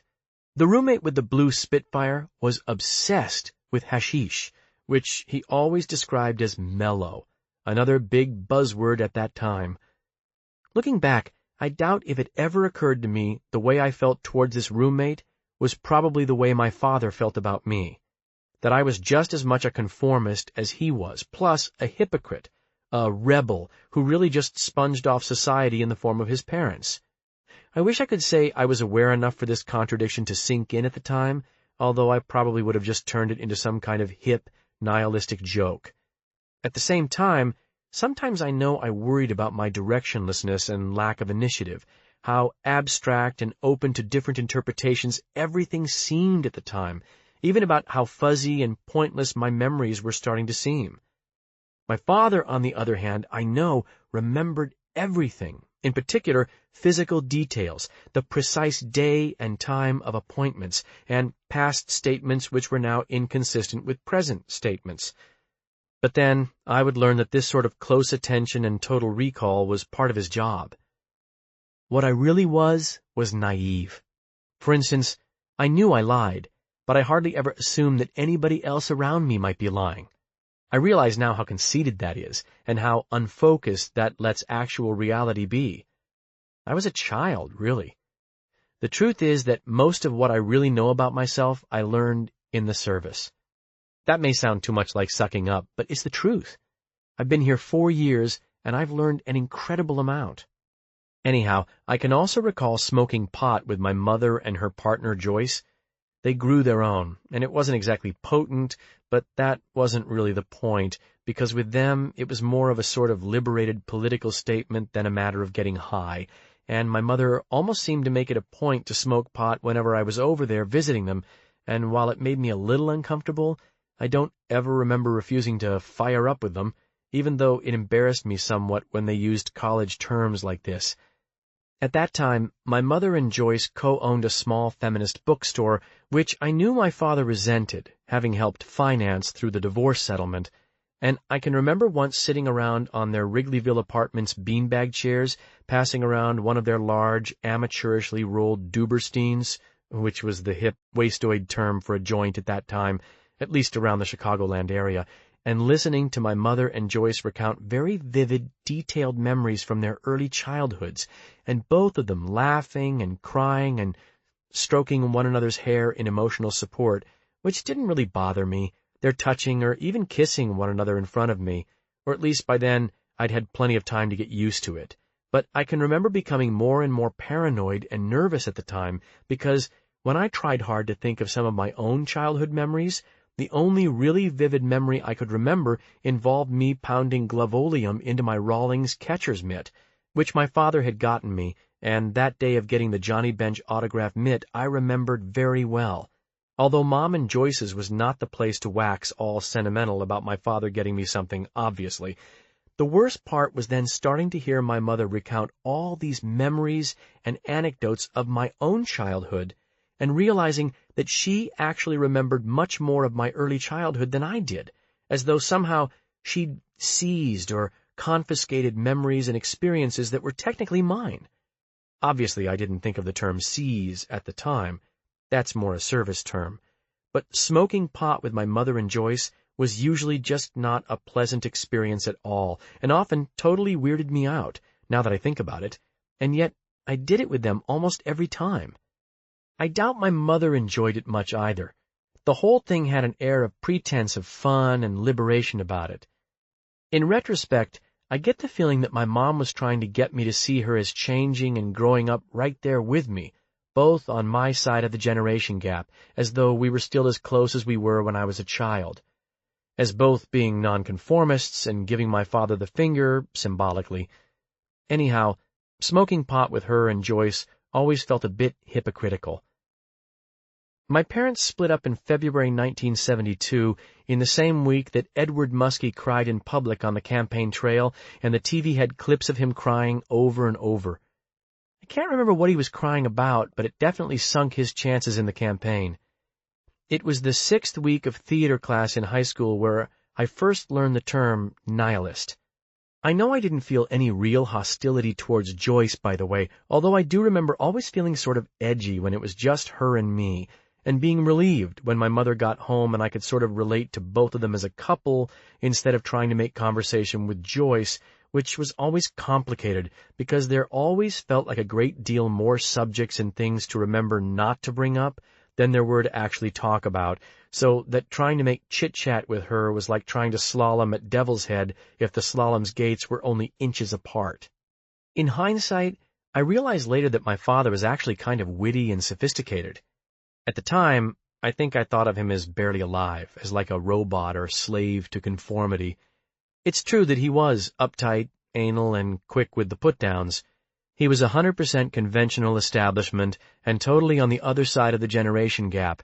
He was 49 when he died, which was in December 1977, which obviously means he grew up during the Depression. But I don't think I ever appreciated his sense of humor about all of it. There was a way he sort of wove his pro-establishment views into a dry, witty style that I don't remember ever getting or understanding his jokes in at the time. I didn't have much of a sense of humor then, it seems, or else I did the standard child's thing of taking everything he said as a personal comment or judgment. There was personal stuff I knew about him, which I'd picked up through the years of childhood, mostly from my mother, like that he'd been really, really shy when they'd first met, how he had wanted to go to more than just technical college, but he had bills to pay. He was in logistics and supply in Korea, but had already gotten married to my mother before he was posted overseas, and so upon discharge he immediately had to find a job. This is what people her age did then, she explained. If you met the right person, and were at least out of high school, you got married without even ever really thinking about it or questioning yourself. The point is that he was very smart and somewhat unfulfilled, like many of his generation. He worked hard because he had to, and his own dreams were put on the back burner. This is all indirectly from my mother, but it fit with certain bits and pieces that even I couldn't help being aware of. For instance, my father read all the time. He was constantly reading. It was his whole recreation, especially after the divorce. He was always coming home from the library with a stack of books with that clear library plastic wrap on the covers. I never paid any attention to what the books were or why he read so much. He never talked about what he was reading. I don't even know what his favorite kinds were, as in history, mysteries, or what. Looking back now, I think he was lonely, especially after the divorce, as the only people you could call his friends were colleagues from his job, and I think he essentially found his job boring. I don't think he felt much personal investment in the city of Chicago's budget and expenditure protocols, especially as it wasn't his idea to move here, and I think books and intellectual issues were one of his escapes from boredom. He was actually a very smart person. I wish I could remember more examples of the sort of things he'd say. At the time, I think they seemed more hostile or judgmental than like he was making fun of both of us at the same time. I do remember he sometimes referred to the so-called younger generation, meaning mine, as "this thing America hath wrought." That's not a very good example. It's almost like he thought the blame went both ways, that there was something wrong with the whole country's adults if they could produce kids like this in the 1970s. I remember once in October or November 1976, at 21, during another period of time off, after being enrolled at DePaul, which actually didn't go well at all, the first time I was at DePaul. It was basically a disaster. They kind of invited me to leave, actually, which was the only time that had happened. The other times, at Lindenhurst College and then later at UIC, I'd withdrawn on my own. Anyhow, during this time off, I was working the second shift at a cheese nabs factory in Buffalo Grove and living there at my father's house in Libertyville. There was no way I was crashing at my mother and Joyce's apartment in the Wrigleyville section of Chicago, where the rooms all had bead curtains instead of doors. But I didn't have to punch in at this mindless job until 6, so I'd mostly just hang around the house all afternoon until it was time to leave. And sometimes during this period, my father would be away for a couple of days. Like the service, the city of Chicago's financial departments were always sending their more technical people to conferences and in-services, which I would come to learn later here in the service are not like the big drunken conventions of private industry, but are usually highly intensive and work-centered. My father said the city in-services were mostly just tedious, which was a word he used a fair amount. Tedious. And on these trips, it was just me living in the house. And you can imagine what used to happen when I'd be there on my own, especially on weekends, even though I was supposed to be in charge of looking after the house while he was gone. But the memory is of him coming home early one afternoon in '76 from one of these work trips, like a day or two before I'd thought he'd told me he was going to be home, and coming in the front door and finding me and two of my so-called friends from Libertyville South High School in the living room, which, due to the slightly raised design of the front porch and front door, was, in effect, a sunken living room that more or less started right inside the front door, with one small set of stairs leading down into the living room and another set leading up to the house's second floor. Architecturally, the house's style is known as a raised ranch, like most of the other older homes on the street, and had another set of stairs leading from the second-floor hallway down into the garage, which actually supports part of the second story. That is, the garage is, structurally, a necessary part of the house, which is what's distinctive about a raised ranch. At the moment he entered, two of us were slumped on the davenport with our dirty feet up on his special coffee table, and the carpeting was all littered with beer cans and Taco Bell wrappers. The cans were my father's beer, which he bought in bulk twice a year and stored in the utility room closet and normally drank maybe a total of 2 per week of, with us sitting there totally wasted and watching The Searchers on WGN, and one of the guys listening to Deep Purple on my father's special stereo headphones for listening to classical music on, and the coffee table's special oak or maple top with big rings of condensation from the beer cans all over it because we'd turned the house's heat way up past where he normally allowed it to be, in terms of energy conservation and expense, and the other guy next to me on the davenport leaning over in the middle of taking a huge bong hit. This guy was famous for being able to take massive hits. Plus, the whole living room reeked. When then, suddenly, in the memory, I heard the distinctive sound of his footsteps on the broad wooden porch and the sound of his key in the front door, and only a second later my father suddenly comes in on a wave of very cold, clear air through the doorway with his hat and overnight bag. I was in the paralyzed shock of the totally busted kid, and I sat there, paralyzed, unable to do anything, and yet seeing each frame of him coming in with horrible focus and clarity, and him standing there at the edge of the few stairs down to the living room, taking his hat off with the trademark gesture that involved both his head and his hand as he stood there taking in the scene and the three of us. He'd made no secret of not much liking these old high school friends, who were the same guys I'd been out partying with when my mom's gas cap was stolen and the tank siphoned out, and none of us had any money left by the time we found the car, and I had to call my father, and he had to take the train down after work to pay for gas so I could get the Le Car back to my mom and Joyce, who co-owned it and used it for bookstore business, with the three of us now slumped there all totally wasted and paralyzed. One of the guys wearing a ratty old T-shirt that actually said, "Fuck you," across the chest, the other coughing out his mammoth hit in shock so that a plume of pot smoke went rolling out across the living room towards my father.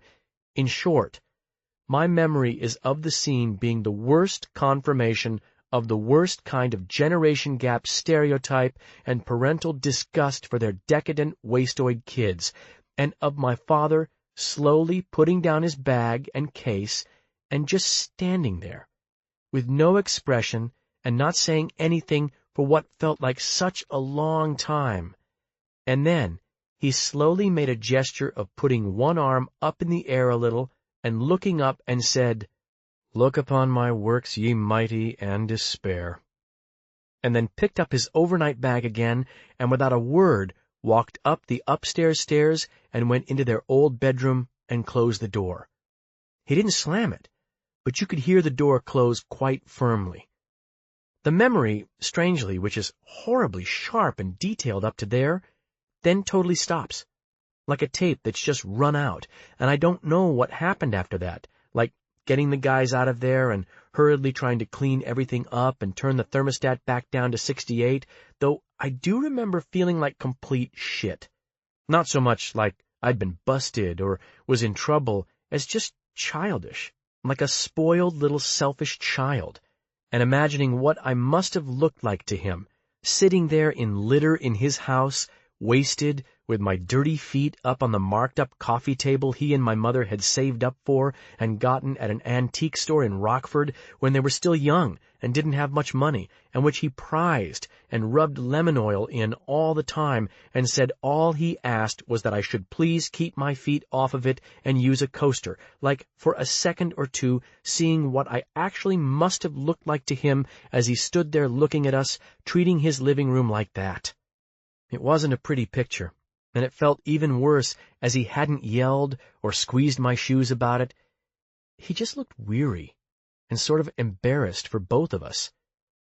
And I remember for a second or two I could actually feel what he must have been feeling, and for an instant saw myself through his eyes, which made the whole thing much, much worse than if he'd been furious or yelled, which he never did, not even the next time he and I were alone in the same room, which I don't remember when this was, like whether I skulked out of the house after cleaning everything up or whether I stayed there to face him. I don't know which one I did. I didn't even understand what he said, although obviously I understood he was being sarcastic and in some way blaming himself or making fun of himself for having produced the work that had just thrown the Taco Bell wrappers and bags on the floor instead of bothering to get up and take like 8 steps to throw them away. Although later on, I just stumbled on the poem it turned out he was quoting from, and in some kind of weird context at the Indianapolis TAC, and my eyes just about bulged out of my head because I hadn't even known it was a poem, and a famous one, by the same British poet who evidently wrote the original Frankenstein. And I didn't even know my father read British poetry, much less that he could quote from it when he was upset. In short, there was probably much more to him than I was aware of, and I don't remember even realizing how little I knew about him, really, until after he was gone and it was too late. I expect that this sort of regret is typical as well.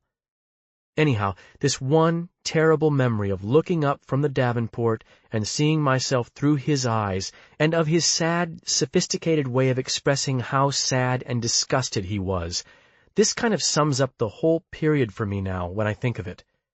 I also remember both of those former friends' names, too, from that fucked-up day, but obviously that's not relevant. Things began to get much more vivid, focused, and concrete in 1978, and in retrospect, I suppose I agree with Mom and Joyce that this was the year I found myself, or put away childish things, and began the process of developing some initiative and direction in my life, which obviously led to my joining the service. Though it's not directly connected to my choice of the IRS as a career, it's true that my father being killed in a public transit accident in late 1977 was a sudden, horrible, and life-changing kind of event, which I obviously hope never to have to repeat in any way again.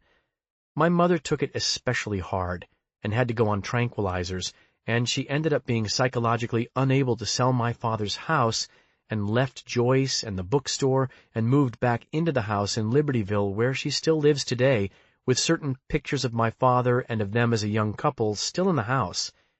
It's a sad situation, and an armchair psychologist would probably say that she blamed herself somehow for the accident, even though I, more than anyone, would be in a position to know that that wasn't true, and that, in the final analysis, the accident was no one's fault. I was there when it happened, the accident, and there is no denying that it was 100% terrible.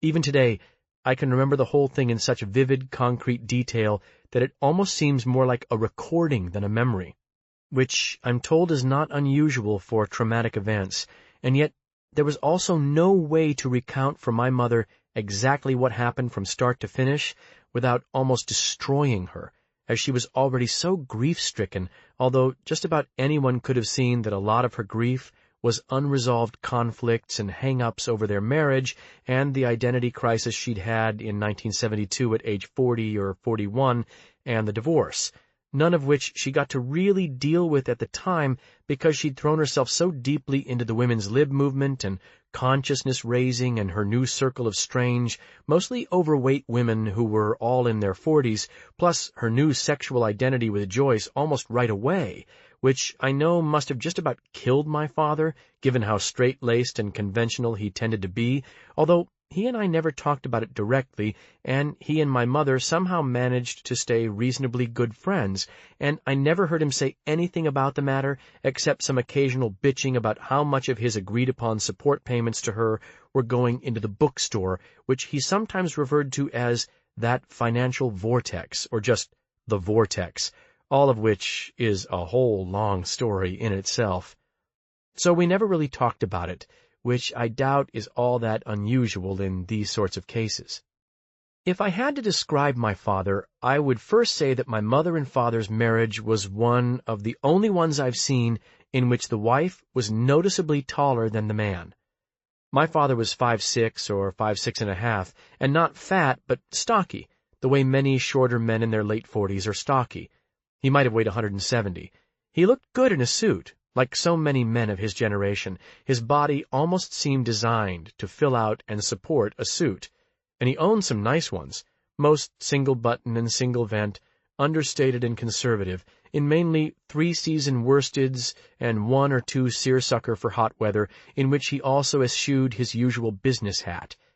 To his credit, at least in retrospect, he rejected the so-called modern style's wide ties, brighter colors, and flared lapels, and found the phenomenon of leisure suits or corduroy sports coats nauseating.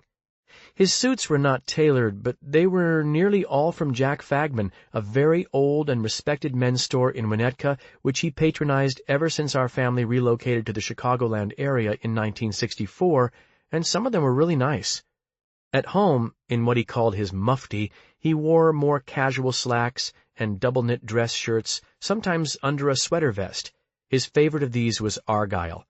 Sometimes he wore a cardigan, though I think that he knew that cardigans made him look a little too broad across the beam.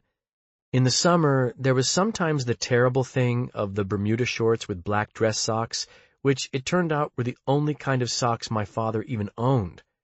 One sport coat, a 36 regular in midnight blue slubbed silk, had dated from his youth and early courtship of my mother, she had explained.